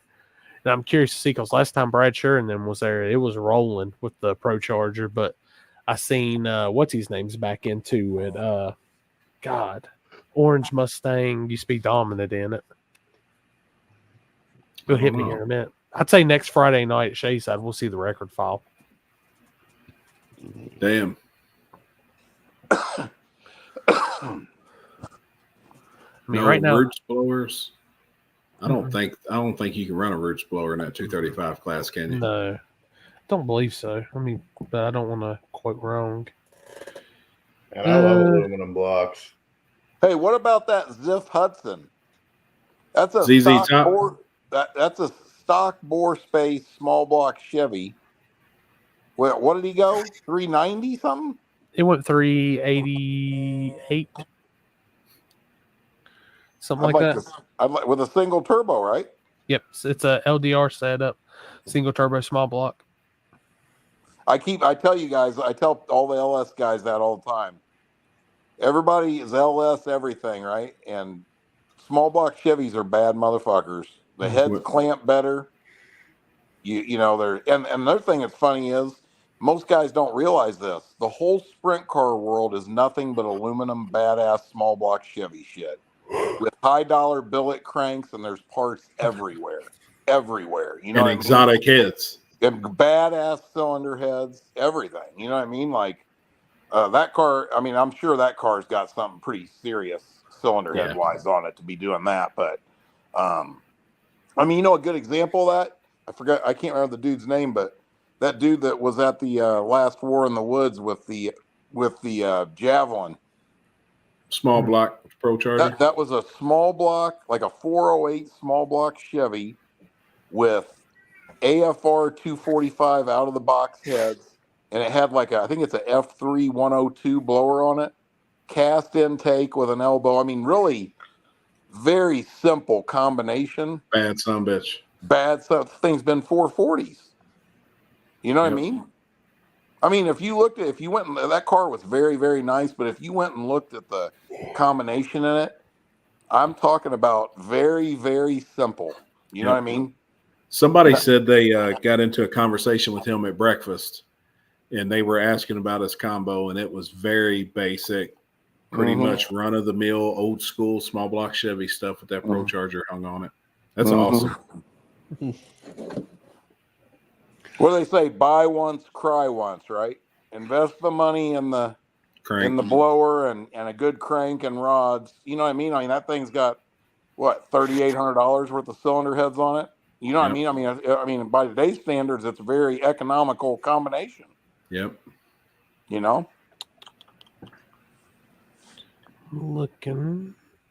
I'll tell you, them radial cars are fucking flying, though. It's just, it's it crazy. makes you think. If we were talking about this at Old Man's Lunch the other day, Limpy, is 5 years ago, every one of us would have bet they would never be going 355, and you would never say they could ever go that fast. So that brings you to the point of, what do you years from now? Yep. I mean, interesting to see. After the first one and the fastest RVW car went 440s, I always thought nobody'd go faster than that. Yeah. I didn't. I was like, this is fucking nuts. Now they go almost a second faster than that. It's ridiculous. Yeah, it's crazy. It won't be long. Somebody will dip in the 40s. But there's got to be a limit here pretty soon. I think they're getting I think there. it's got to get to the point where the mile they're so fast that, I don't know if you saw this, but I think Preston's had the highest mile per hour of the whole event. They did. You know what I mean? There was no RVW car that outrun them in Pro 275. Mile an hour wise. Not mile. No, I think Stevie Fast went like 212. Yep. They went 215, but I would think that the next oncoming problem would be, that mile per hour, or even just trying to put that power in, and keep it in the car on the ground is the problem. Yep. You know what I mean? At what point? When it gets to a certain point that every round there's a car taking flight, that's when something's got to happen, right? Yep. You can't be crashing $3-4 $500,000 race cars every time you take them to the track. This shit's wild. The only thing I'll say though is they didn't start running the good numbers until sun was down, dark, late evening. Air was good. Air's good. Oh, I got a customer just dropped a car off over here, Doug Patterson. They were down there watching, and he said it was awesome. He goes, but God, man, I'd never been so sick of watching a tractor. They run 7 or 8 pairs and then spray and drag the track, and he's like, they drug it 10 times every time they did it. You know what I mean? And it's. I guess spectators must get used to that, but that's just such the opposite of what we do. You know what I mean? Shit, I can't take when I went down there as a spectator, just sitting there waiting. Hell, you fall asleep in the stands, and then finally hear a motor fire up. Like, all right, back to. Yeah. There was a lot of downtime this weekend. Yeah. But what's crazy is you'll see that, and I guarantee the top 16, if not the whole 32 car field for World Series of Pro Mod this weekend, same style of car, same everything. I bet it'll be less. It'll be a 10 for less that separates number 1 from number 32. Yeah, for sure. And they're going to race those at noon with the sun out and just let it rip. Yep. I think it's like, as a promoter, that's been my biggest thing is like, as much as I love radio racing, I love putting them on, it's too much. We got to start looking back more at the fan and the value of the show for them. That's what I always say. That's why I'm not anti like True Street or things for kids. I'm not like that heartless of a person, but fuck them kids. But as a promoter, if that's your business, like if that's what I was doing for a living, then the what the fans want is what you got to supply. Yeah. Yeah. You need to get that shit out of your head. It's bad business, period. Jet Black, it's not even about going and finding alternate entertainment. It's just that's radio racing and shit in a nutshell. I just meant it like our no prep races, I can tell you for sure nobody wants to watch big tire cars go down, so you might as well have True Street. Well, now I disagree with that. I think if you had a good 16 car field of big tire cars, they love it. The problem is, I agree though. I don't think anybody wants to watch it when it's 5 cars. It's kind of lame as hell then. But And the thing is, the writing's on the wall, really. I mean, I don't think you can even get 16 cars. You still don't have 16 cars locked in, do you? Happy? Nope, nothing big tire. Yeah, isn't that 10 last time I looked. You know, I was bummed out. You know who switched their big tire car over? You know, Carrie, the Black Widow. Yep. It's on small tires now. Yep. I mean, that's cool as hell. Pictures of it. Yeah. Yeah, he's been telling us he's going to do that for a minute, and he me did. And Matt, we're like, yeah. And then Matt goes, "No, he's really doing it." I was like, "Oh shit!" All right. Oh yeah, he did it. Well, I mean, I told Kerry, I talked to him. He's a good dude. I'm like, man, you'll have so much more fun racing. I mean, why you want to load up and haul to a race and there's 4 cars there? Yep. I mean, that's just not racing to me. Yep. You know. I mean, hey, Chris, you guys have big tire like at Magnolia, and you actually get more cars, I think. Yeah. Yeah, we do. That's the only race that we do, actually. Yeah, how many cars do you guys get in big tire when I was over there last time? I mean, I think there were 16 cars. Yeah. I think 16. It's consistent.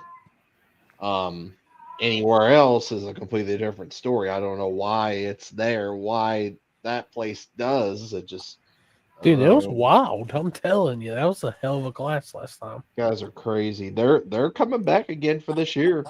All those guys. Hell yeah. They're a whole big group. I mean, they're all. If you have the race, you mean? No. This is at Mag. Oh, I thought that was the place you were talking about earlier. No, Coonley. That's at Coonley. All 10-second big tire cars.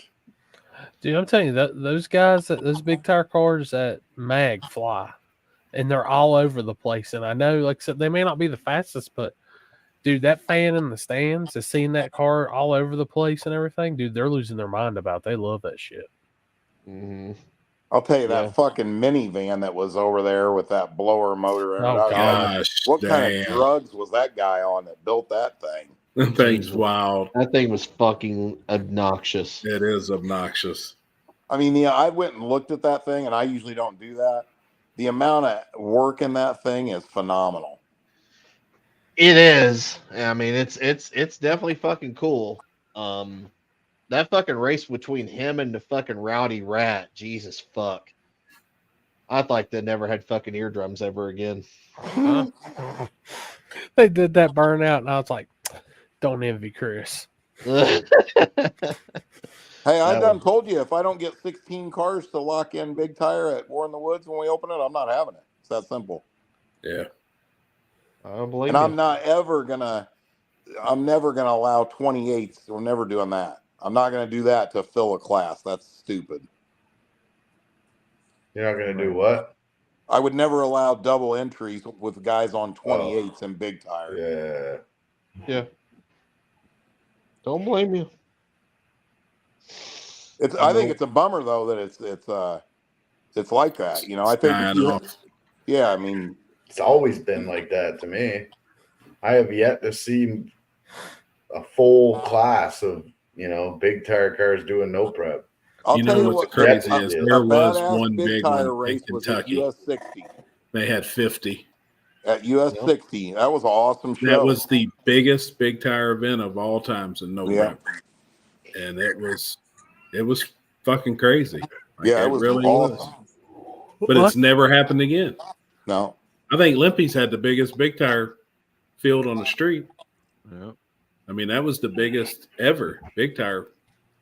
How many cars was that, Limpy? 32. That's pretty cool too, yeah. Well, hell, that was fucking 8 years ago or something like that. Like in its prime. Yeah. Now it's just shit's dead. Back before movie stars took over. Yeah. Yeah. Or people wanting to be movie stars went that route. Dude, you know what? Let me ask you something.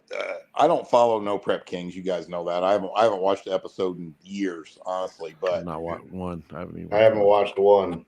Yeah, I don't know how are they going to keep enough cars doing that when there's is there 20 some races now? I mean, the amount of money you're talking about is just insane. You know what I mean? And I know some of them guys, and they're not getting huge sponsorship. No, I mean you have to be an Are there more now, independent or is it more races now, or is it less? more. Oh, more. Seth literally asked me, said, "Dude, how in the hell are they going to race every weekend in May?" Is it like the same 15 cars too? Or? No, they got a bunch. Yeah, they I got just a don't bunch. know There's a how the bunch fuck they there's can new afford ones. it. I really don't, because their contracts through the show is not that much money. No, everybody's contracts from 12,000 to 20,000, depending on what your name is. And then you got what, maybe 5 or 6 guys that are killing it on the merch. The rest of them are, I mean, for lack of a better term, nobodies. Yeah. In the public view, you know what I'm saying? Like they're not doing $100,000 in merch sales in an event like Kai Kelly is at every event. You know what I mean? Like that's how guys like him are funding it. Yep. You know, I don't know. I just don't know how they Man, do it. that shit is not appealing to me whatsoever. Even if I had the money. Nah. I really feel like that's going to die off this year. I think this year could probably be about the last year. But then I feel like those guys are going to be looking for places to race. Oh, let me tell you, they want to be at Gangster's Paradise, but their little TV show supersedes it. Yeah. I don't know where you're talking about. I learned that also this week. Yeah. Well, I had a talk with one of them this week, for you. We discussed it. That's what I tell you, Scott Taylor is an awesome dude, man. Yeah. Like he was a really nice dude. And when I stopped him, I said, "Hey, I know you have an invite. Me and Corey work pretty tight together." And I asked him then, I said, "Have you seen the full schedule?" And he said, "No." He said, "I've been begging them to give me the schedule so we can make flight arrangements." He flies different people to different events. He said, "So I've been begging them, just give me the first half." And I said, "Well, rumor has it that one of the No Prep King dates is going to fall on King of the South." And he's like, "Man, I just won't be able to make it." He's like, "I know it was non-refundable lock-in deal, but I just won't be able to make it." And I was like, "Dude, that sucks." Was real looking forward to seeing you on a slick, that event. And this shit sucks. Yeah. How the hell did Richard Rollins get paid $50K an episode? That fucking show is brutal. He's such a doorknob. But you got to think they're paying way more. They're paying way more than that in No Prep Kings, because they've got each one of them guys anywhere from 12 to 20 grand. Each one of them get paid every episode. I just don't get it. How do we fucking pay all these? Like, there's so many shows out there that are fucking brutal, and people are making good money. Look at but let me tell you something. Wait, listen to this. Let me give you a couple ideas here, okay? 12 to 20 grand is jack shit for money to operate one of those cars. That's nothing. I'm talking Richard Rollins. The guy's a doorknob. Have you ever watched the show? Yeah, I know, but we're talking about. I mean, if let's say every one of them's getting 20 grand, like those center sections in them cars go 15 to 20 passes. The rear gears, that's all they last. And it's not just a regular old 9-inch or 9. No, it's 11-inch gear. It's an 11-inch gear and the guy that builds the best ones in the world is right here in Indy, right? And like Kai Kelly was telling me that he finally went to him and he's getting double the amount of passes out of a center section put together by him as opposed to any of the other places, right? And but that's just one example, right? So between travel and paying people that come and help you and you know what I mean, and fuel and the amount of fucking parts. I mean, what are they going through? I mean, look at them. The pistons and rods don't even go 20 passes. You know what I'm saying? No. And on those Hemis, they're burying them every 5 licks. Yeah. What is appealing about that? Every 5 licks. I mean, honestly, you have got to have fuck you money. You got to be like that John Odom guy. You got to fly in on a helicopter.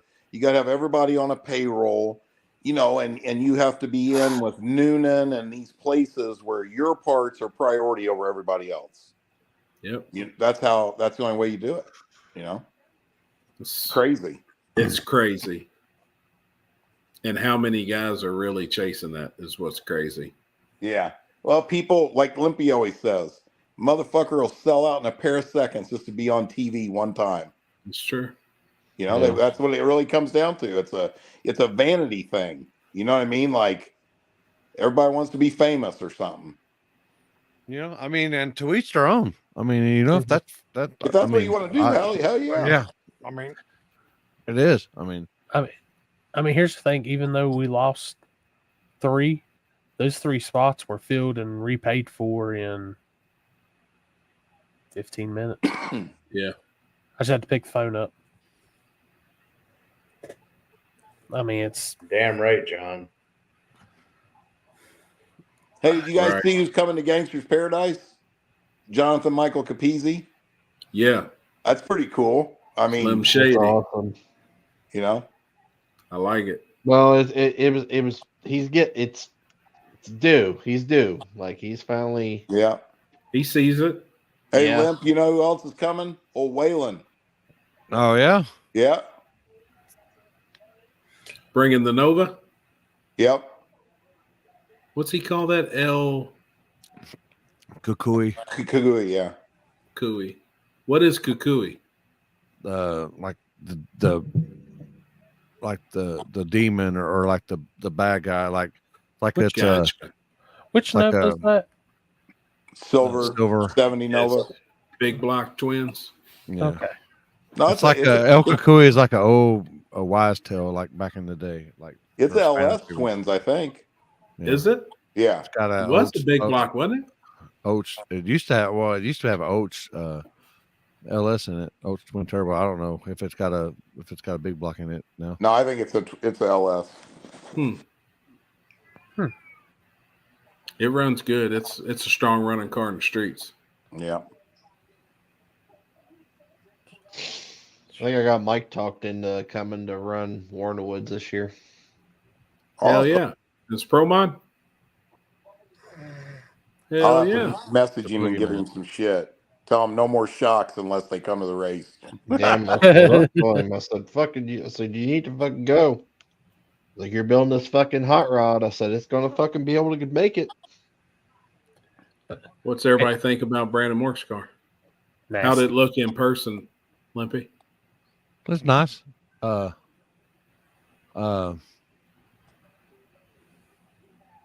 mean, he just needs some seat time in it. I mean, he went to Orlando after he got a bunch. Charles and Randy got a whole bunch of stuff squared away on it, and he went to Orlando and then it got rained out. So then that was the very first pass, I guess. Yeah. After the he's had 2 or 3 passes in it, but that was after they changed a whole bunch of stuff up. It looks like killer. I mean, it's definitely a killer fucking setup now. I watched the video and looked at all the chassis and shit on it, and chassis looked really nice. Mm-hmm. Yeah. Well, they put some work into that one. That one's gonna. I didn't realize it was all brand new. You know, it was a complete chassis, tube chassis front to back. I thought they just back halved it and front half the chassis, but then I realized it was all brand damn new. Yeah, a lot of work in a short amount of time there. Yeah, ton. 80 something days, I think they said. Yeah. That's a lot. Yeah. Hey, And then that's a good example though of a serious racer. You know what I'm saying? And I ain't stroking old 5,000. Yeah, but you know, like the writing's on the wall. You can't roll in there with a 3,400 pound car. No. Yeah. I mean, you know, that's just all there is to it. I mean, not that you can't go be competitive somewhere, but it's hard to win races against the caliber of cars that are out there if you're not at the right power level with the right chassis and the right weight, you know? Yeah. Don't roll in there with a 1,600 horsepower car that weighs 3,200 pounds. Trevor. Right. You know, I mean, at some of them races, you just ain't going to have enough to be competitive. Right. What's 500 pounds amongst friends here? That's all right. The new car will be like 2,600 race weight. That's what it takes. Mm-hmm. Yep. I know a guy. I'm not gonna say no names because it's not my place to. But there's a little S10 truck being built that's a LS twin turbo setup, and with basically the whole truck together, it was 1,400 pounds with no driver. I love it. You know what I mean? And I thought my Vega was light. My Vega with me in it with a big block is going to be about 2,150, right? But I mean, geez, man, you start getting cars that are, at 2,000 pounds or less, 1,500 horsepower will run four O's probably. Mm.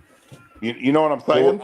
The way I look at it with what I'm doing is, yeah, my car's not as consistent as it should be, but I have been to some races that surprised the shit out of me, and I'm 3,700 pounds. So if I take a car that's purposely built to do what we're doing and 1,000 pounds lighter plus with 200 or 300 horsepower more than I'm making now, I should technically be able to make that motherfucker faster, way faster than what I'm 100%. doing.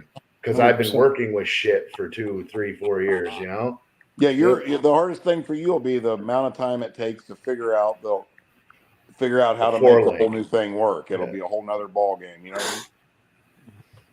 I think the only thing that might help me a little bit is I work with so many people that do the 4-link shit. I kind of have an idea of what's going on. So that honestly, that's pretty easy to do. I mean, that's what that's not really that hard. The problem that most guys have with that is two things. One is they go down there and change bar angles and have no idea what they changed. They don't plot anything out. They don't know what anti-squat they got. They have no idea how long their instant center length is. And they think they're doing something, right? They're just guessing. They're just randomly guessing at shit, right? And then the other one is a guy who never touches it and has no idea where it's at and continuously goes out and the car is inconsistent and never works pass after pass because it was never right. You know what I mean? Like once you get it set where it's is good, then it's not. I mean, some guys will change their 4-link setup from front side to back side stuff, for example. But for the most part, you get it if you get it in the right place, and that's not really a problem. You know what I mean? Right. More Jason, just a little bit hooked up with like the billet adapters and shit to go long bar, short bar. So Yep. But good thing I got this guy JT. Yeah. You'll get those guys that you're talking about bar angles and changes and stuff that then make bar angle changes and then they change something else on top of it. So you don't know which one either hurt you or benefited you at the end of the day. There's lots of little things that the majority of the guys out there racing don't do that they need to be doing. And it's not because they're idiots, because they don't know any better. You know what I'm saying? Like one is recording everything. Well, a big one is this. People are constantly putting weight and ballast in the back of cars and taking it out, right? You can't go throw 200 pounds in the trunk and squat the back of the car 1 3/4 inches and not reset the ride height. You just changed all the bar angles. Every time you let go of the button, the ride height should be exactly the same. The whole squat's different. Yeah, whether it's got no ballast in it or it's got 1,000 pounds in it. You know what I mean? Like you want to, like a bracket racer, you want to try to keep all the chassis stuff consistent. Button, But like you just said, if you're sometimes I think those heavier cars are an advantage on the backside stuff. I think mine could be if I actually had better rear suspension. Like I'm literally still stock 240 suspension. Yeah. Like that shit's not supposed to do what it's doing. I think I got it ironed out enough, but it's not enough. Yeah. But the biggest thing that everybody is behind the 8 ball about, like myself, everybody pretty much, except for a handful of guys, is it's just very hard to beat certain people that have thousands of passes on the same combination on every surface. When you line up with Ryan Mitchell or Beater Bomb or I don't even know who else out there is just insanely fast. I mean, it's that. I mean, they have got so much knowledge, such an advantage over you. You know what I mean? Like I always tell customers, any dumbass can go make 2,000 horsepower. That's so fucking easy to do now. It's just ridiculous. It's just some money. That's it. There's a million tuners out there that can put a good tune in your car where it runs correctly. I mean, those things are are easy to do, but setting the car up, making the chassis and suspension work, and having that data that them guys have on that same, track, is, like, look at Ryan Mitchell at War in the Woods. He's got probably more passes than anybody, right? Yeah, because he's went further in more events. He's won it 3 times. He probably has the most passes, which means one of the most dangerous guys in the country has the most data on that track that pays the biggest payout. You know what I mean? That's a hard guy to beat. Yep. 100%. That's what I was mentioning earlier. Like when you go so many rounds at one event and then that event comes back up, that's a big tool. Yep. Huge tool. I think that's why it's very important to record your data properly as well. Yep. Right. And understand it. He's probably got fucking a bigger 15 thing books. that a lot of people don't ever think of is this. Here's an even bigger thing. If you can keep the same combination in your car, so if you've got a combo that makes enough power and the weight of the car and the power that it makes is enough to run the numbers it takes to win these events, do not go changing your shit every year. You know what I'm saying? When like Ryan ran the big block twin turbo setup for years and years, you know what I mean? And was not drastically changing stuff. Like when you drastically change stuff, you're setting yourself back some, Mm-hmm. If people would refine the combo they have and make it work as good as it can work, pass after pass after pass, they get harder and harder to beat every time. I agree. 100%. That's the bad thing is you always have to weigh out. Like, do I need to constantly make a step up or not? I don't know. I kind of find myself doing that stupid shit even with the RC stuff. Like, I got it working good. All right, let me change something up and see. And it always bites me in the ass. So, yeah, I think a lot of guys do that. Myself too. But if you keep the same thing and just learn your combo, you're gonna get faster. You're doing it the right way. Period. Last year was the first year I kept the same combo.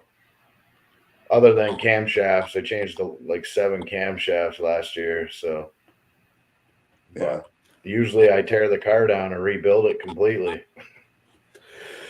Trevor, there's a guy local to me working on some stuff it's a SC300 Lexus. I think the rear suspension's almost identical to your car.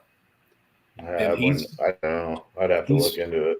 I'm pretty sure they are, because he was talking about 240 stuff and interchanging different things, but he's designing some parts that he can change angles and make the car squat. I already have that.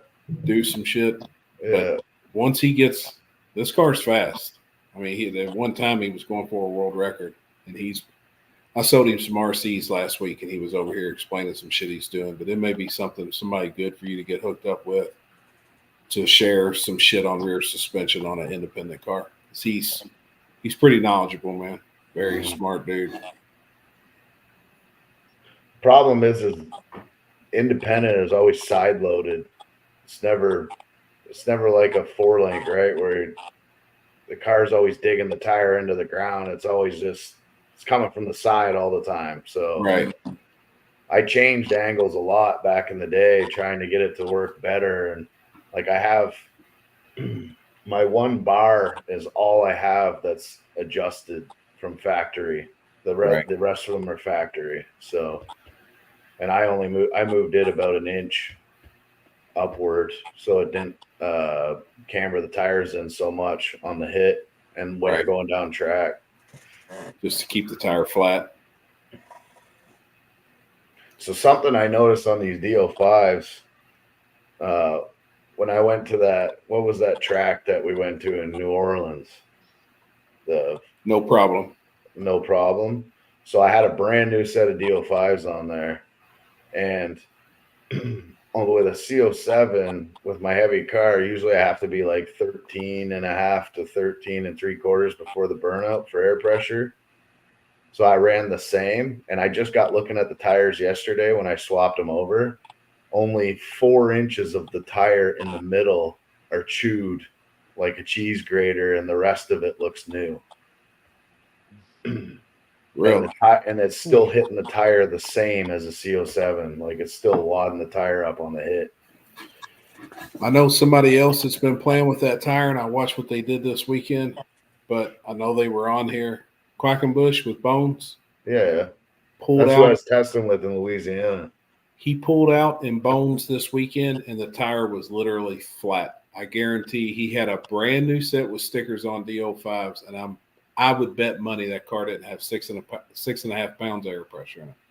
I'm gonna say, just looking at the tire now, it looks like I need to run like 5 pounds less air pressure, and I usually do. But people are like, "Fuck, your rim hit the ground. Your rim hit the ground." I'm like, if that's what it needs, that's what it needs. Well, you know what? But you know the thing that happens when you do that is this: you're gonna get you run that thing down at 6-7 pounds like you do a big slick, and that tire on putting any power to it, that tire will be junk in 5 passes. It'll rip the sidewall right They're out. already junk in 5 passes. Is DO5. Yeah, they said they're so soft. Yeah, they're so soft. They just you get any wheel speed at all, and it just cheese grades it right off.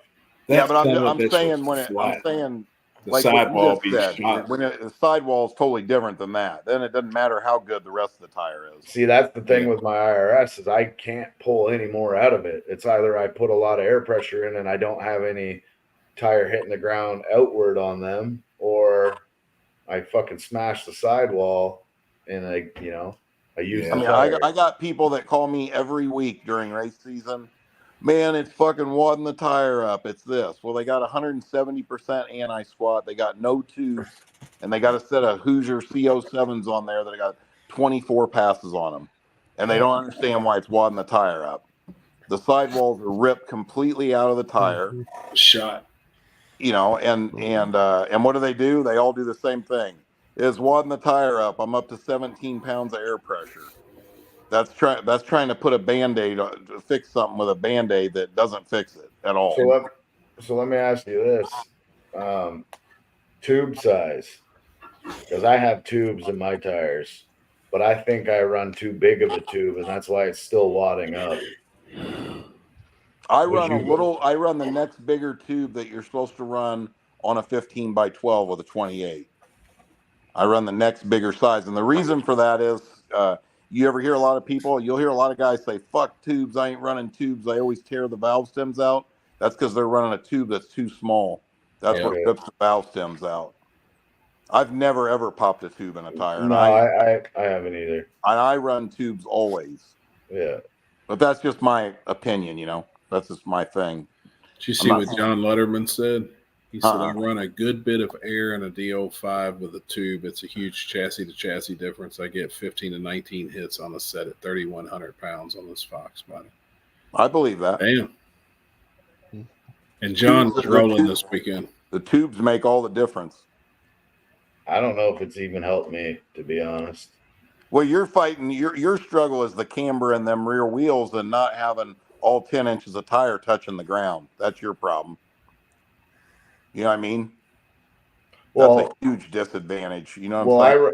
I run a degree of positive in the back, so when it squats, it's flat. But I just noticed these tires, like from a CO7, I usually have the whole tire touching, but for some reason, these DO5s at the same air pressure were just chewing like 4 inches in the middle and wasn't touching the outsides. Yeah. So I was wondering if they had too much air. Sounds like it. Yeah, it sounds well, like that's what I would think, right? It has too much air because it's not using the whole tire. And I had a good bit of wheel speed up top. I can't believe how flat Bones tires were. I thought he cut one. I thought it was accidental. And I'd be damned. When I looked over at the other tire, I was like, holy fucking shit. Like, I mean, they were flat. They couldn't have had 6 or 7 pounds. There's no way. Was the whole ass end bouncing too? Oh, yeah. Yeah. Blew me. I was like, and I'd be damned. That son of a bitch went down through there. I mean, it did. It's like, wow. Just trying something different. Everybody's trying something. I'll tell you, if that Mickey I had on at the pad had the same rubber, if it kept the Mickey structure and had the same rubber as the DO5, I think that would be a bad fucking tire. Right. See, For when they me. make those tires, what I think happened with the DO5, that's why what Luderman just said is a fact. You know what I mean? The whole tire is a softer compound, including the sidewall. You get what I'm No, saying? the sidewall is supposed to be the same as the CO7. Oh, really? Well, even on that though, I'd like to have a Mickey Thompson 3055 with a DO5 on the surface. That's what I was just saying. Yeah. That's what I got is those 3055s. And the more power you're trying to put to it in the 60 foot when you let go of the button, the bigger the problem that is. Yep. When the sidewall can't take it, it's gonna run over the tire. Every time. Yep. Chris, you falling asleep? Yeah, I'm actually going to get off here because I'm fucking exhausted. Let's do it. I'm there with you. Yeah, I've had ass surgery today and everything. Jet black. I've actually had GoPros You on my can't car. have you can't rake the willing, man. I mean,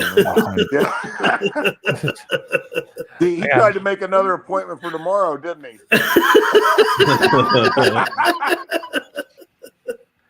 He's wanting some of that Astroglide I have. Shit, man. Oh boy. You can take my orthopedic doctor appointment tomorrow if you want, Happy, but you got to take the leg pain with you. Oh, no, I'm good, man. I'm glad I didn't feel nothing. When they put me out today, man, I don't remember shit. I was out. I asked You him didn't wake up and your mouth was sore, was it? I did have a fucking sore throat, but Kenzie's like, no, they had a tube down your. Yeah. I'm like, I didn't realize they had a tube down my fucking throat. How big was that tube? I don't know. What color was it? What Right. color was it? Wow. Fuck. She said, no, you had a tube down your throat. Fuck. You made a new best medium, friend does today, that come you in didn't even white? know Small, medium, and does that come in white? Yeah. Shit. I think we're gonna call it on that one, but like I said, gotta actually back into race season finally. Yeah. Going, I'll pull it back up, like I said. You want to catch us this weekend? But me, Happy, Matt will be at Backside Asphalt Brawl. Limpy. Oh yeah, Limpy. You are tired, motherfucker. I'm tired. I was like, wait, what? Sorry. Matt will be there too. Matt will be there. Matt, me, and Limpy. We'll go with that. That's as good as I can get it right now. I was thinking about what I was going to say afterwards. And I was saying Chris will be at Autorama. Yep. Happy. Is that where you're headed to? Yep. Trevor will still be in Canada. Yeah, I ain't got my passport back yet. And damn. What's Autorama? Up in Detroit, the car show, the yeah, Riddler car show. Then Chris said there may be some Mexico action up there, possibly. Yeah. Jeff, what you got going on? I'm heading to Iowa tomorrow to get the old lady and the horses. Y'all coming back tomorrow or weekend? Saturday morning. I'm going to leave at like 6 in the morning. That way we can get back here and get the horses all put together. Good deal, man.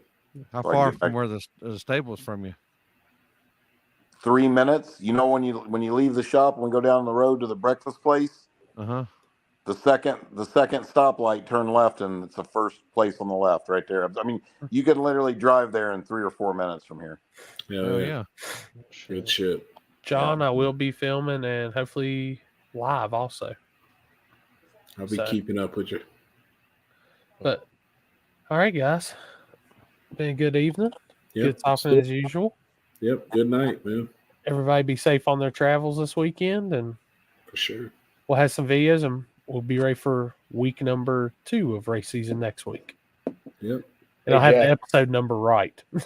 You got time next week to do a podcast? Who, me? Yeah. You're the only one on this table that hasn't done one. Yeah, I can. Just let me know what I day. did a podcast with you, but I interviewed you. Yeah. All right. I'm supposed to go down. I got to call Jason. I'm supposed to go down to 10 Soldiers one day and do it. So he wanted to do a podcast too. So we can do it late at night too, because I know you want to do shit like this at 11 o'clock. But no, it don't matter. Whenever. I mean, whatever. I'll be on your schedule. It's all good. I told I'm ready to stay. I'm ready to stay at the shop for 2 or 3 weeks, man. I've been all over the place. You know what I mean? Hell yeah. And plus, just getting your health back too. So. Oh yeah, finally, man. It's been brutal for 2 weeks. Yeah, you're looking You're looking pretty thin. I lost 17 pounds. Well, I'll help you gain that back when I come down. Back Get to the you, Iron one of them- Paradise. We eating everything. Yeah. Let me one of them big go to Jason. steak and big. Just when you're done tomahawks. dinner, it's like, here comes the fucking Klondike bar. Yeah. All right, guys. Well, like I said, Nice thanks seeing again, you, everybody. fellas. Later, Y'all take homie. it easy. We'll holler at See ya. everybody later. See you guys. Later, Yeah, man. buddy. Later, everybody. Yeah. Later.